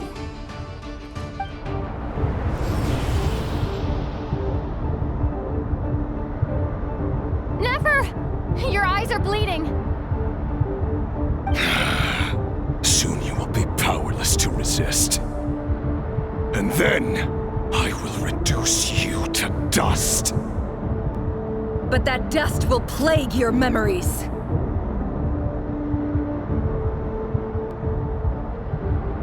Come on, keep holding on.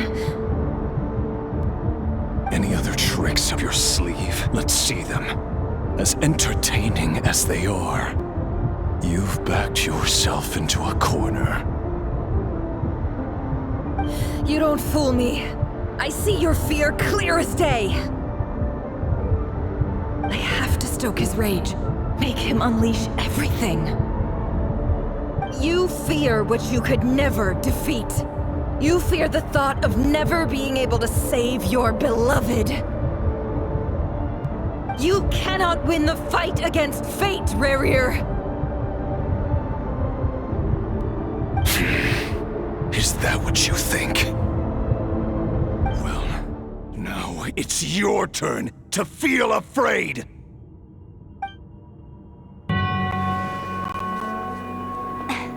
You fear the sound of your own name? Is it us you hate? Or is it what you've become? Let's see what becomes of you!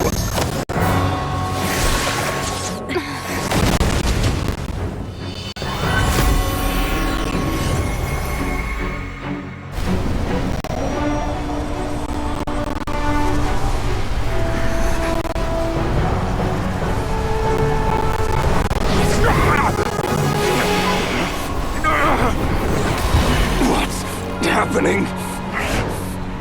That power. I've seen it before.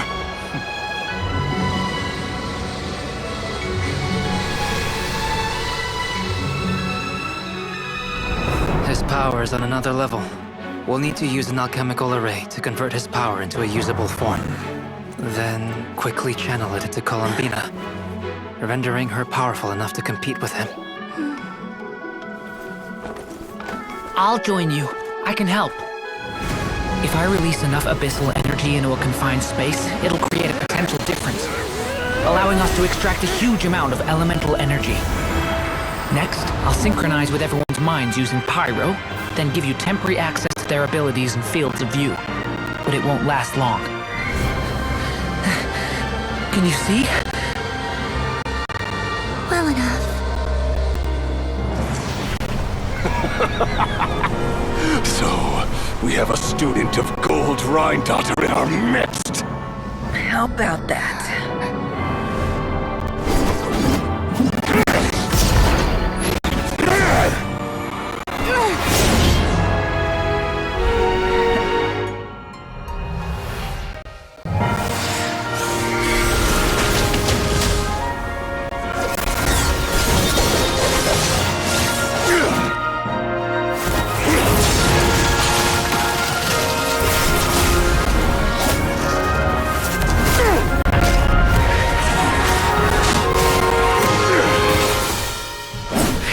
My own power against me?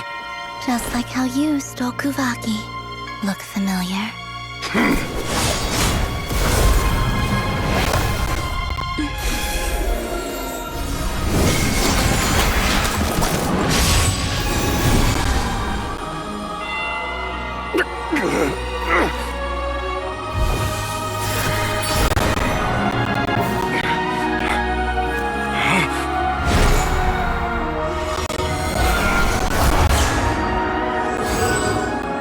Don't you realize?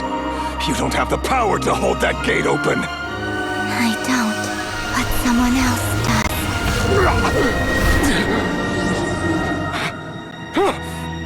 Goodbye, Rerir.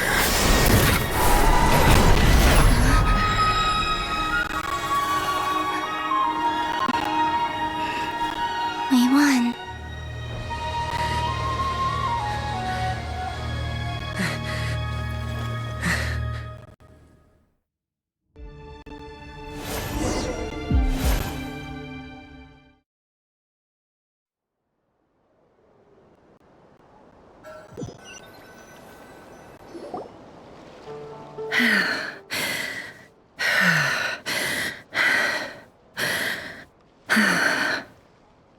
Nefer, how are your eyes?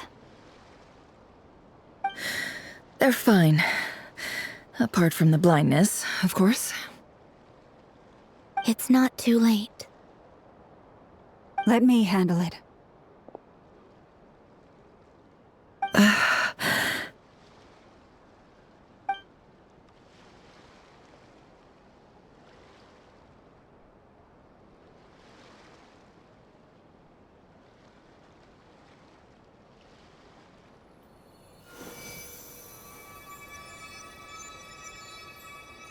Miss Nefer, it's not like you to lose your composure.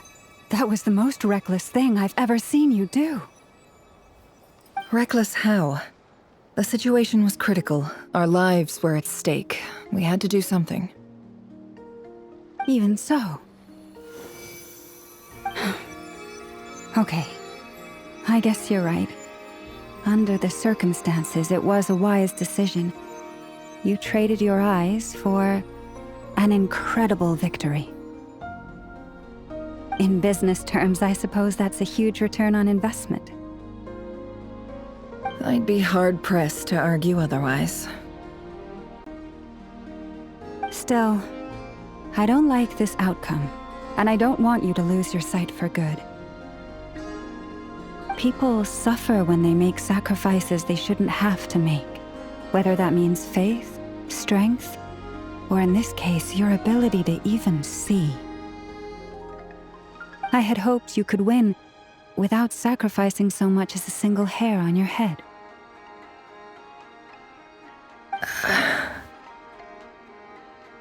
Thank you. Really.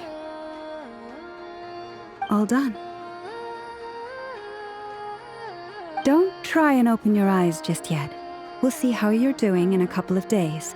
Until then, please follow your recovery plan to the letter. I'll send full details through Jahoda.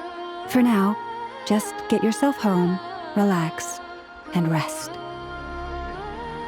My dear friends, we have fought bravely and achieved a spectacular victory. A dark cloud has been lifted from the skies of Nod-Krai. All in this land will be grateful for what you have done. The moon will remember this day. Thank you both.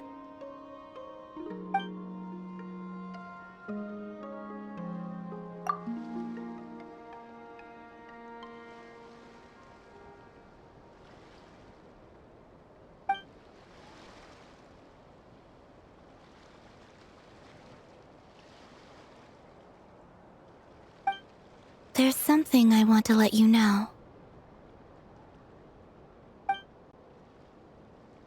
What is it?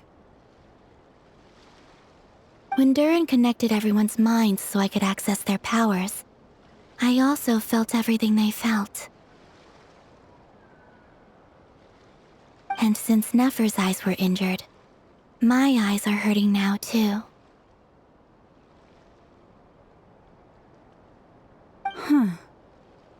Hold on.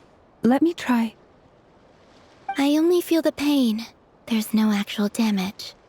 I just thought I should tell you. You're right. There's no damage. That's a relief.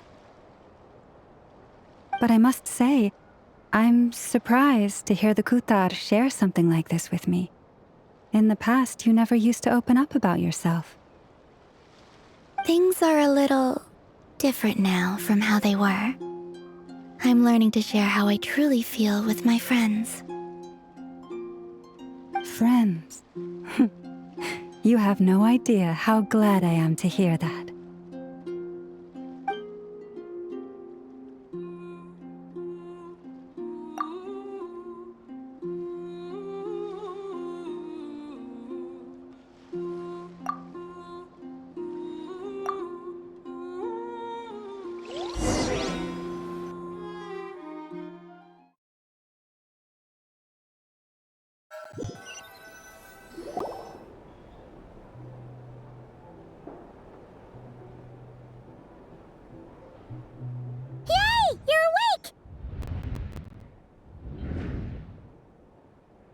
How are you feeling? Any aches and pains? Did you sleep well? I'm doing all right, Paimon. No need to worry about me. Phew! Well, that's good. Paimon's been sitting on the edge of the bed worrying about you for ages. You slept a whole day and night. Poor Paimon had to eat all by her lonesome. Glad to hear you didn't starve. How was the food? Well, it wasn't the same without you there to share it. Honestly, Paimon just can't relax when you're not your usual self. She couldn't enjoy the food and settle down to sleep. Well, I'm back to normal now. Oh yeah, and Albedo swung by earlier. He said to tell you to head to the tavern when you woke up. Varka and the others are organizing a victory feast and they want to celebrate with you. He also dropped off some medical supplies, but you seem fit as a fiddle, so guess you won't be needing those. If you're feeling up to it, let's head over now. Wouldn't want to keep them waiting.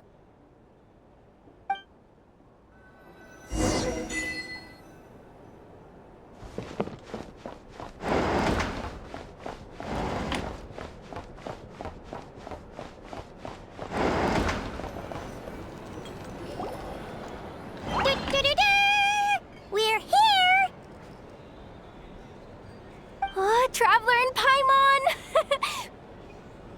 Perfect timing! We were literally just saying how there's no way we're holding this victory feast without you any longer, and we would have postponed it till tomorrow.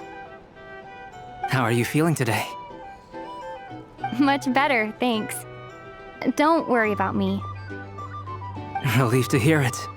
If that changes, just let me know. Happy to check you over at any time. Yep, we're here for you. Anything you need, just let us know. Oh wait, where's Nefer? How are her eyes doing? Nefer's right over there. I'm sure she'd love to catch up with you.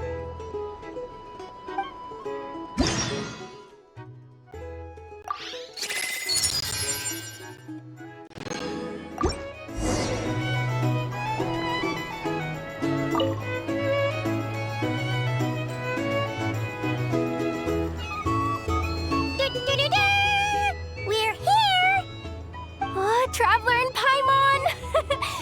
Perfect timing! We were literally just saying how there's no way— How are you feeling today? Much better, thanks. Relieved to hear it. Yep, we're— Oh wait, where's Nefer? How are her eyes? Nefer's right over there. I'm sure she'd love to catch up.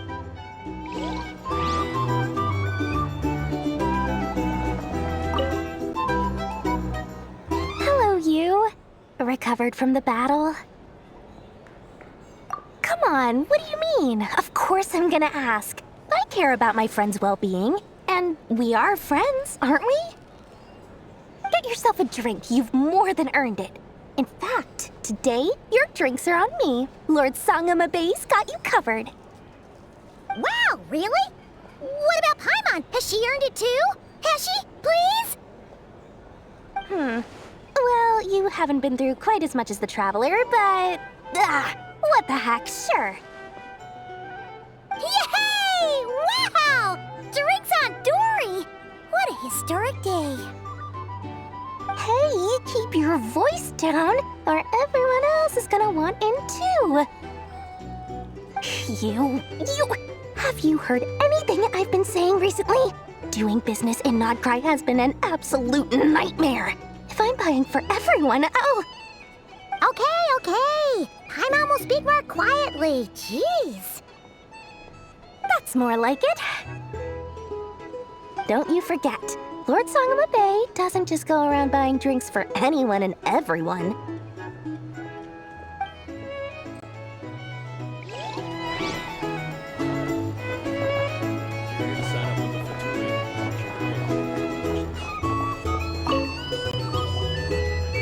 I thought of 1,000 ways to congratulate you, but now you're here, words are failing me.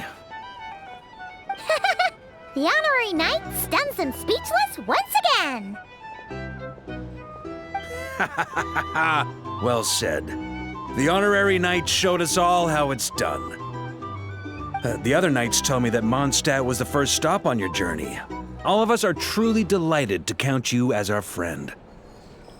I'd like to thank you for supporting the Knights of Favonius, and also for helping us save Nod-Krai. Nonsense! Of course I'm gonna mention it. This is more than just business. It's a relationship. And there can be no relationship without showing gratitude where it's due.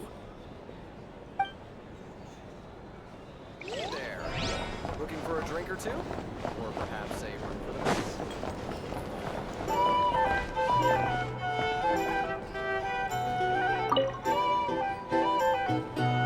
I see you've recovered? You bet. Snoozed her way to a full recovery. Glad to hear it. A healthy body is paramount. Nothing else in life is possible without it. So take it slow. You can't afford an injury. Paimon, too. You really saved the day when you swooped in to open that gateway. I came to accept that although Rerir was my friend in the past, here and now, he was an enemy that must be defeated. Though I will never fully understand what happened between us, I could not let this crisis deepen any further. We fought a very necessary battle, and you played your part admirably. Yeah, and if you ever need to talk, just remember, we're always here. I'll do that.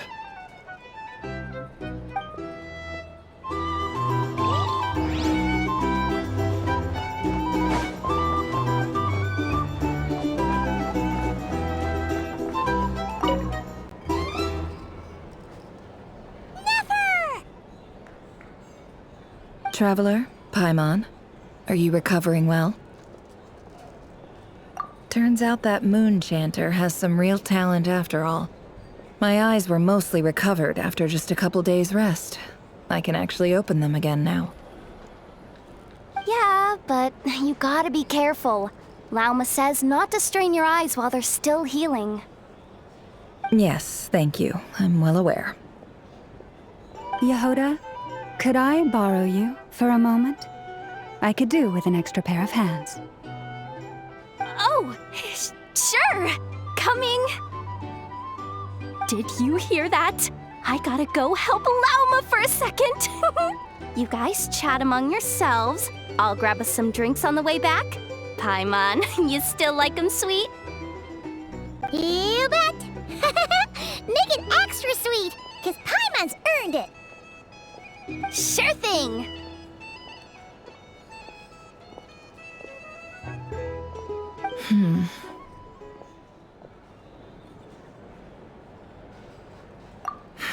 The Raker of Solnari. Kind of a snake, don't you think?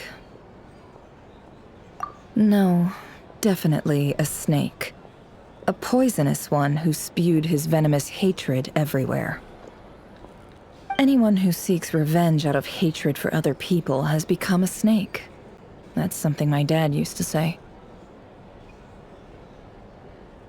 Perhaps. I'm sure it sounds like a very wise and open-hearted perspective to your ears. But me? I think hatred is a perfectly justifiable emotion. What else is left when everything you depended on in life gets stripped away? Something's gotta fuel that drive to keep on living. If you're worried about me, you can nip that in the bud. I'm not someone who gets stuck in the past. It's just... I suddenly feel like I was wrong to call my father a liar. He was just a fool. That's why the Academia turned their back on him, and why the other tribes ganged up on him. Oh, Father. How much better things could have been if you were a skilled liar.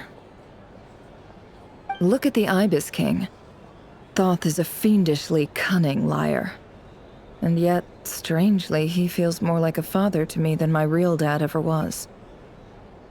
He's never brought it up, but I'd bet he feels the same way. Why else would he give me the power to perceive the truth, while at the same time training me in the art of deception?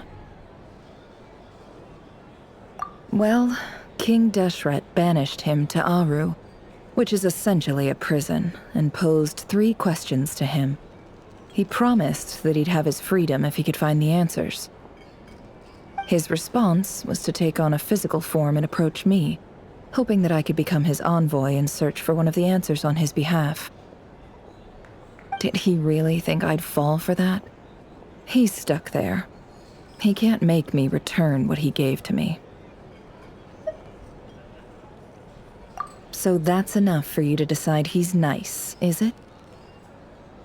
He's a prisoner, and he was scared.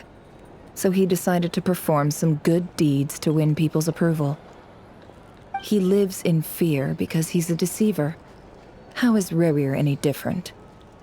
You can't work as a spy your whole life and expect a happy ending. It's preposterous. Yet I can't say I don't understand it.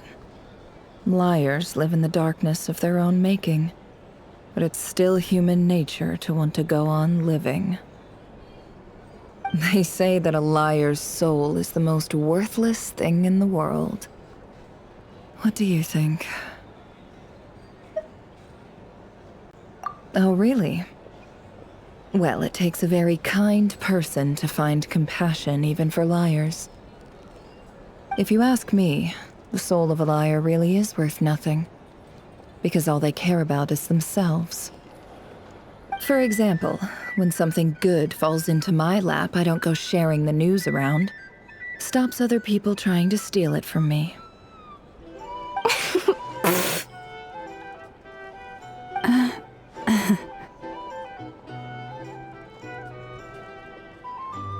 So be it. They have sharp ears. I can't keep anything from them. Oh, is that what it looks like? Well, you all know my past now, and I can't simply eliminate everyone who knows too much. So I guess I just have to put up with you, for the foreseeable future at least. When you find yourself in a situation you can't control, the safest play is to keep calm and start monitoring everyone involved like a hawk. In the intelligence world, you need to have a sense of perspective and play your hand accordingly. If you understand what's at stake, please ensure my secret is safe with you. I trust you'll respect my wishes as a friend. But don't forget, I will also be watching you like a hawk. Very good. Oh, wait! Now that the panic's over and we've all calmed down, Paimon suddenly remembered something. After all that build-up, our mystery ally never showed up even once!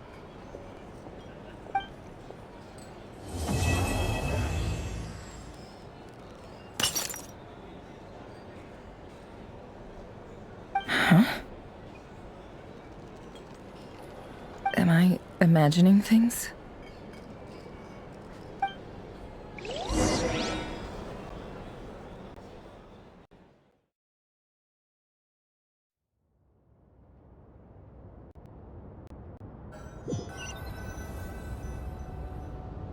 So, that close colleague who stayed behind with you?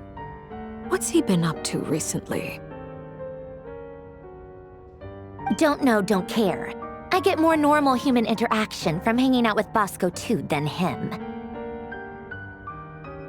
Although, now you mention it, he hasn't bothered me in a while. I wonder if... If he's disappeared without a trace, it's the biggest gift he ever gave to the world. But I somehow doubt that's what's going on. He won't lie low forever, so we'd better stay on guard.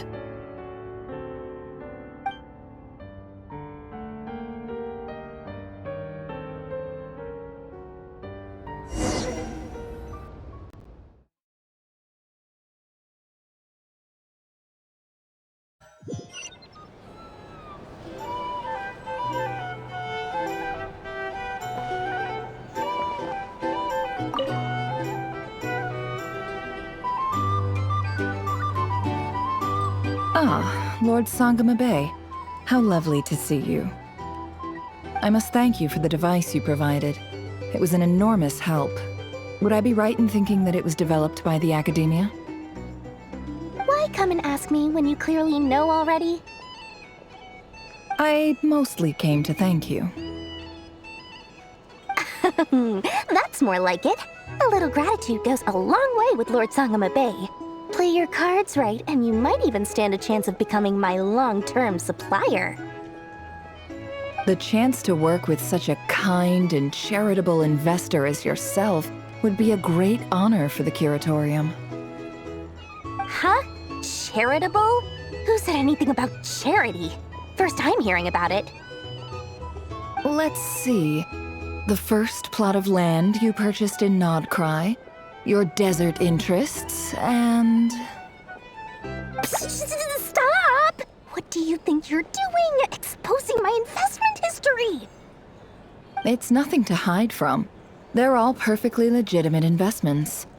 And some of the land you purchased was with the intent of building a sanctuary? Yes, I heard about that too. How did you... You're a curious case, Lord Sangamabe. You don't like people finding out about your good deeds, do you? But I'm afraid no matter how hard you try to keep things under wraps, where there's a will, there's a way. You did it for Sumeru, didn't you? It was empty land that was gonna go to waste otherwise. I figured if I built something there, it might at least get some use in an emergency. Disasters are capricious things. They strike without any warning. I've lost family to a disaster before, and I don't want to lose any friends or business partners if I can help it. My elder sister used to dream of finding a sanctuary. Somewhere with plenty of food, water, and medicine. Where everyone could live happy lives. It was something I looked into, but after discussing things with the Dendro Archon, I decided on a more effective strategy. The tech people handled the tech, and Moneybags provided the Mora. It just made the most sense. It's a pity that so few people know the truth about you. Everyone says that you view everything in terms of Mora, and all you care about is growing your own wealth. So, what's the problem with that? Everyone wants to be rich. It's human nature. So yes, I love Mora, and it's nothing to be ashamed of. But surely you have dreams of your own beyond just making Mora. You don't get it, do you? My dream is to invest in other people's dreams. And, you know, make a nice little slice for myself along the way. Just thinking about it makes me happy. That sweet, sweet sound of Mora. Thank you. For the device? And the pendant. Oh, that. I was just returning a favor. Don't worry about it. Seems like we've both been away from home for a very long time. Yeah. So long that I barely remember what my family even looked like. That would be your mother, father, and sister? Yeah, though it's been years since my sister passed away. It's not like I want to forget them, obviously, but memory can be even more ruthless than the most calculating business person. Beyond a certain point, if something isn't helping you, it just gets rid of it. My sister can't help me now. Slowly but surely, her face is fading from my mind's eye. It's become a vague impression. Not everything will fade.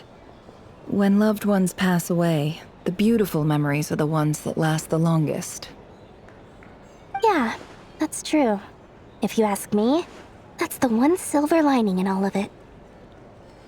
Well, that, plus, I'm sure that life is much better now than it was back then. Oh, absolutely. I have tons of Mora, a big beautiful house, business is booming, and I'm as happy as can be. You've got a lot going for you too. Boss of the Curatorium of Secrets? I'm sure there's plenty of Mora to be made in that line of work. I appreciate the vote of confidence.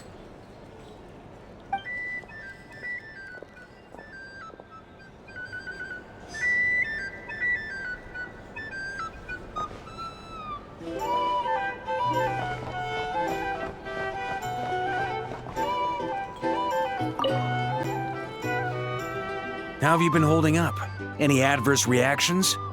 If you start to take a turn for the worse, make sure you tell me right away. You don't need to worry about me, Grandmaster. I'm fine. I mean, I barely did anything, so... What?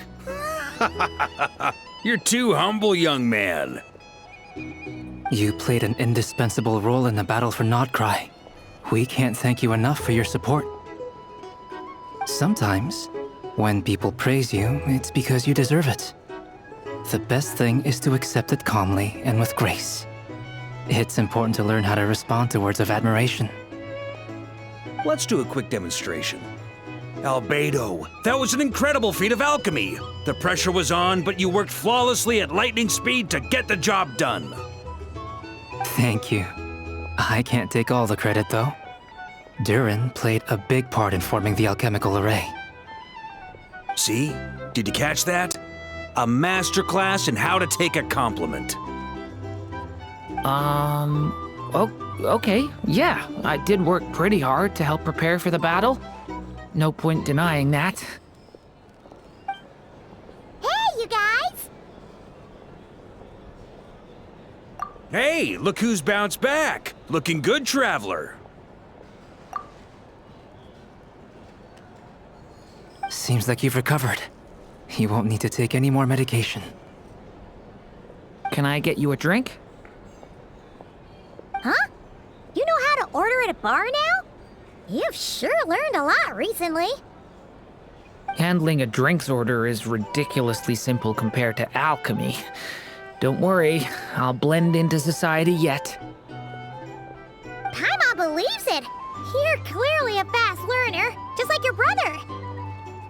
To be totally honest though, Paimon didn't quite follow all the details when you first explained the plan to us. Don't worry, that's completely understandable. Unless you're a student of alchemy, it's hard to grasp the principle and how the process works. To put it in the simplest terms, we saw how our enemy stole the power of Kuvaki, and that gave us the idea of stealing his power to turn it against him. When facing an enemy you have no hope of defeating, it's best not to engage them in battle. So, instead of looking for a way to overpower him, we decided to help Columbina get strong enough to at least stand up to him in a fight. For this to work, we had to analyze his modes of attack, confirm who his main target was, and make sure that he wouldn't go beyond the range of the alchemical array. For added security, we prepared a total of 4 arrays. But to mitigate the impact of the battle, we identified one location in particular as the ideal spot, which is where the confrontation took place. The alchemical array absorbed his abyssal power. Then Durin processed it to render it usable by Columbina. That power enabled her to do what would otherwise have been nigh on impossible. What surprised me was that Dainsleif actually agreed to join us. Given his history with Rerir, he had every right to sit this one out, but we're extremely grateful for the decision he made. It must have been a painful choice to make. But I'm sure that making a decision was far better for him than staying in limbo. Absolutely. He was torn between 2 paths, but in the end, he made his choice and stuck to it resolutely. He doesn't strike me as the sort of person who'd stay trapped in limbo for long. Anyway, however you cut it, everyone gave a stellar performance. And now, it's time to kick back and celebrate.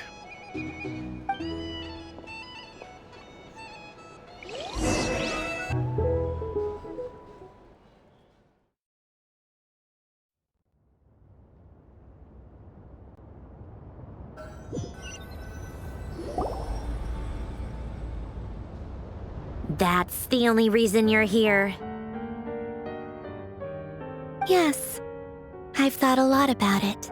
And I've realized that you, me, and Arlecchino should be friends. I think this is very important. So I felt I had to come and tell you. Well, this is a new one. I'm so moved. I can't even hold my teacup. If that's all, you can leave now. Do you not want to be friends with me? Or is it that you prefer being co-workers? What is this, Columbina? Are you deliberately testing my patience threshold? Right now, my politeness module is active. But if you say another word, I swear I'll shut it down. If your politeness module was active, wouldn't you say the word please at some point? Polonia, please see Lady Columbina to the door.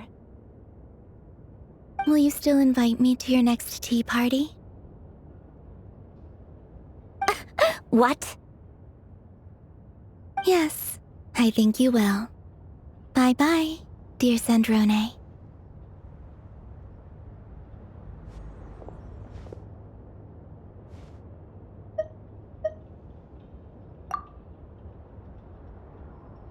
Last time, the Wild Hunt escorted you out. Would you rather I handled it myself this time? We just wanted to, see how you were doing now that it's all over. Why? Out of concern for my safety? I hope you didn't seriously think that the Rerir of Solnari would be able to lay so much as a finger upon me, given how prepared I was. Mostly because you kind of helped us out, so we just wanted to check you were okay. Looks like all your robots are fixed, huh? Oh, don't you worry about that. Tea time is already a write-off. The visitor before you managed to kill my appetite. If you're in the mood for tea, go ahead and help yourself. Otherwise, it's going to waste. My coasters are still missing in action, though. Use this notebook instead. Whoa! Pretty hefty notebook. Look at all those calculations. You can ignore those. They're just dumb scribblings. I doodle and write in my free time. Sometimes I remember the distant, dreamlike past. Sometimes I imagine the far-flung future. And other times, I grit my teeth and note down all the crazy nonsense going on in the present. Some people do the crosswords in the newspaper. This is my equivalent of that.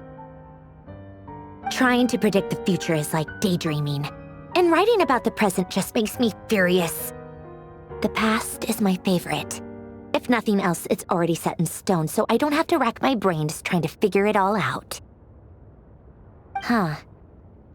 Although, having said that, the only vaguely interesting memory in my past is probably that guy they call Lord Artificer. Who else? Pretty much all the mecha and Fontaine are his personal handiwork. Wait, are you saying you know him? Like, personally? As a friend? I mean, I guess we were friendly enough.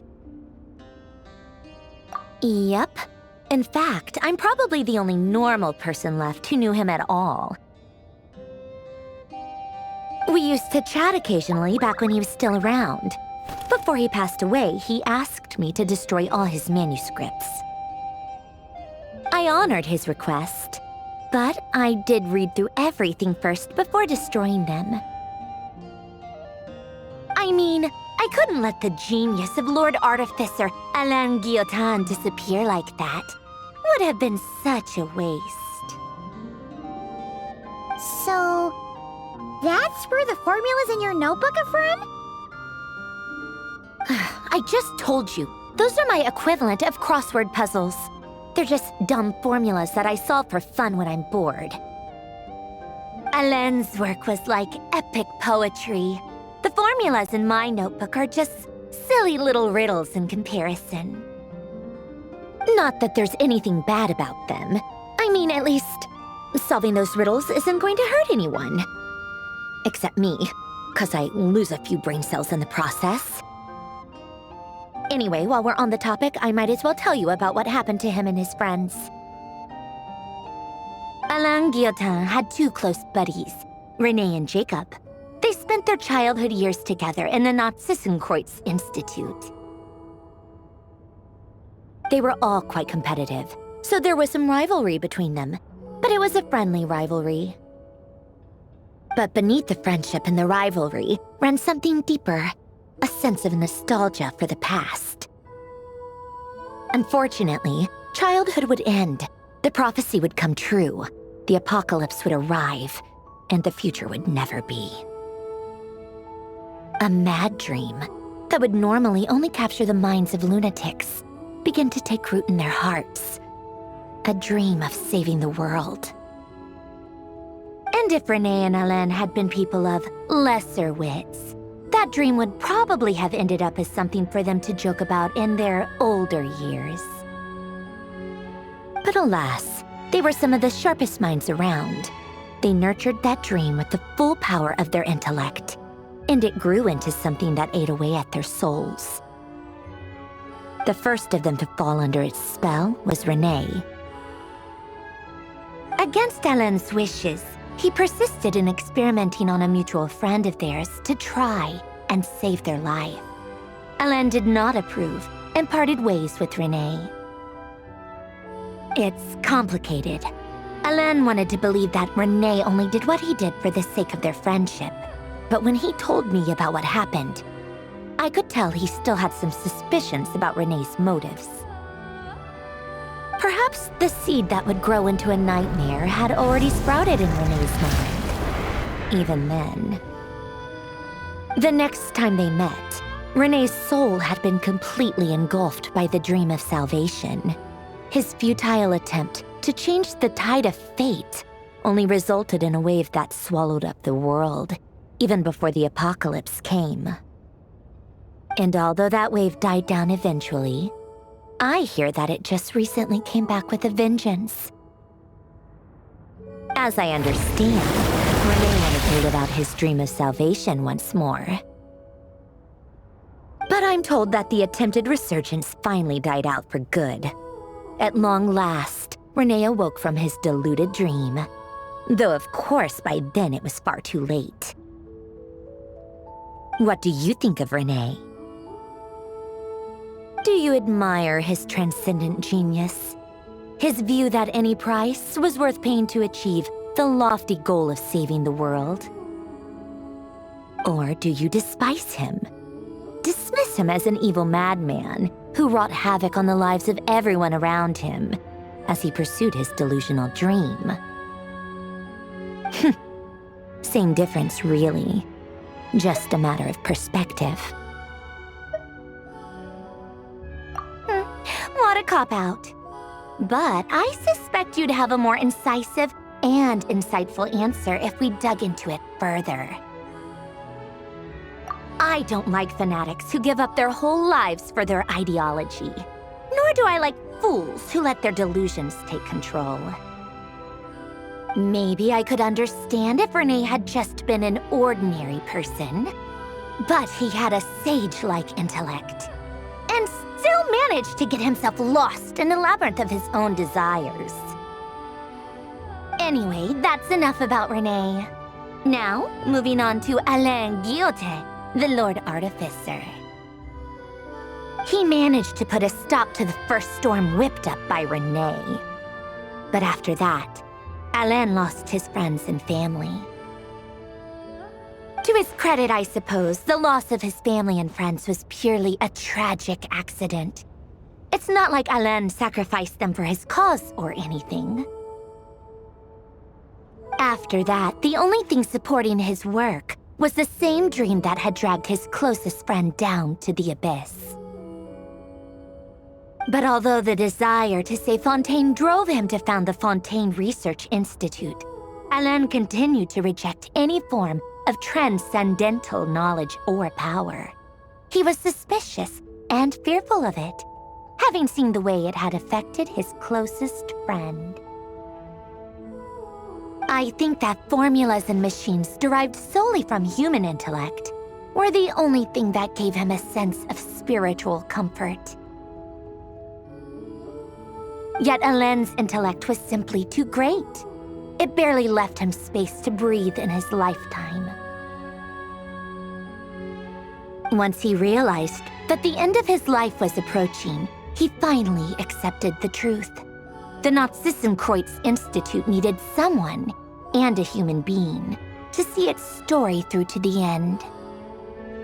He quit working on his formulas, trading them in for the fairy tales that had played such a formative role in his childhood, but which he barely touched in his adult life. He told me that the director of the Nod-Krai Institute used to read those fairy tales to the children as bedtime stories. Apparently, they worked wonders at sending kids off to sleep. I think that all he wanted at that time in his life was to be able to sleep deeply without being plagued by depression. By that point, nothing else really mattered.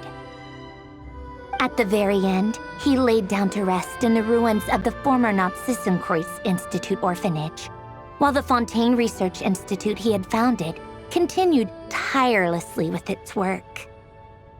Many years after that, tensions over competing dreams would once again cause a rift, this time between members of the Fontaine Research Institute. But the actions of those fools had nothing at all to do with Alain. And that is the story of two people from the Nod-Krai Institute who both wanted to save the world.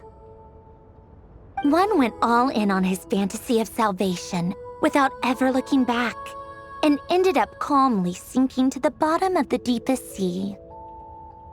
The other sought desperately to burn bright in his life, even though he wasn't sure where he was going. I do sometimes wonder, why is it that people like them have such grand hopes of saving the world? Even the grandest tree starts as a tiny seed. So perhaps, for each of them, their mission to save the world began with a very simple desire: to save themselves. They were young children with friends and family who mattered to them, desires to explore the meaning of life, ambitions to have a successful career. They didn't want to see all of that taken away in one fell swoop. Or maybe they just wanted to find something to anchor themselves within the chaos, to stop them getting quietly swept away by the storms of life. But instead, the search for their own salvation took them down the rocky road laid out by fate. Do you think the desire to save oneself is enough of a justification to try and save the world? The way you said that sounded just like Alain. I asked him the same question back when he was in his prime, putting all of his energy into his work. He gave the exact same answer as you did. No elaboration, just a quick short answer before getting right back to his work. He was always that way. All right, tea time's over. I owe Arlecchino a favor for telling me these stories. I'll have to bring a whole sack of gifts the next time I visit the House of the Hearth. I'm gonna go tinker with Paulownia now. You guys can do whatever you want, as long as it doesn't involve interrupting me. Paulownia, exit hibernation mode. Begin diagnostics.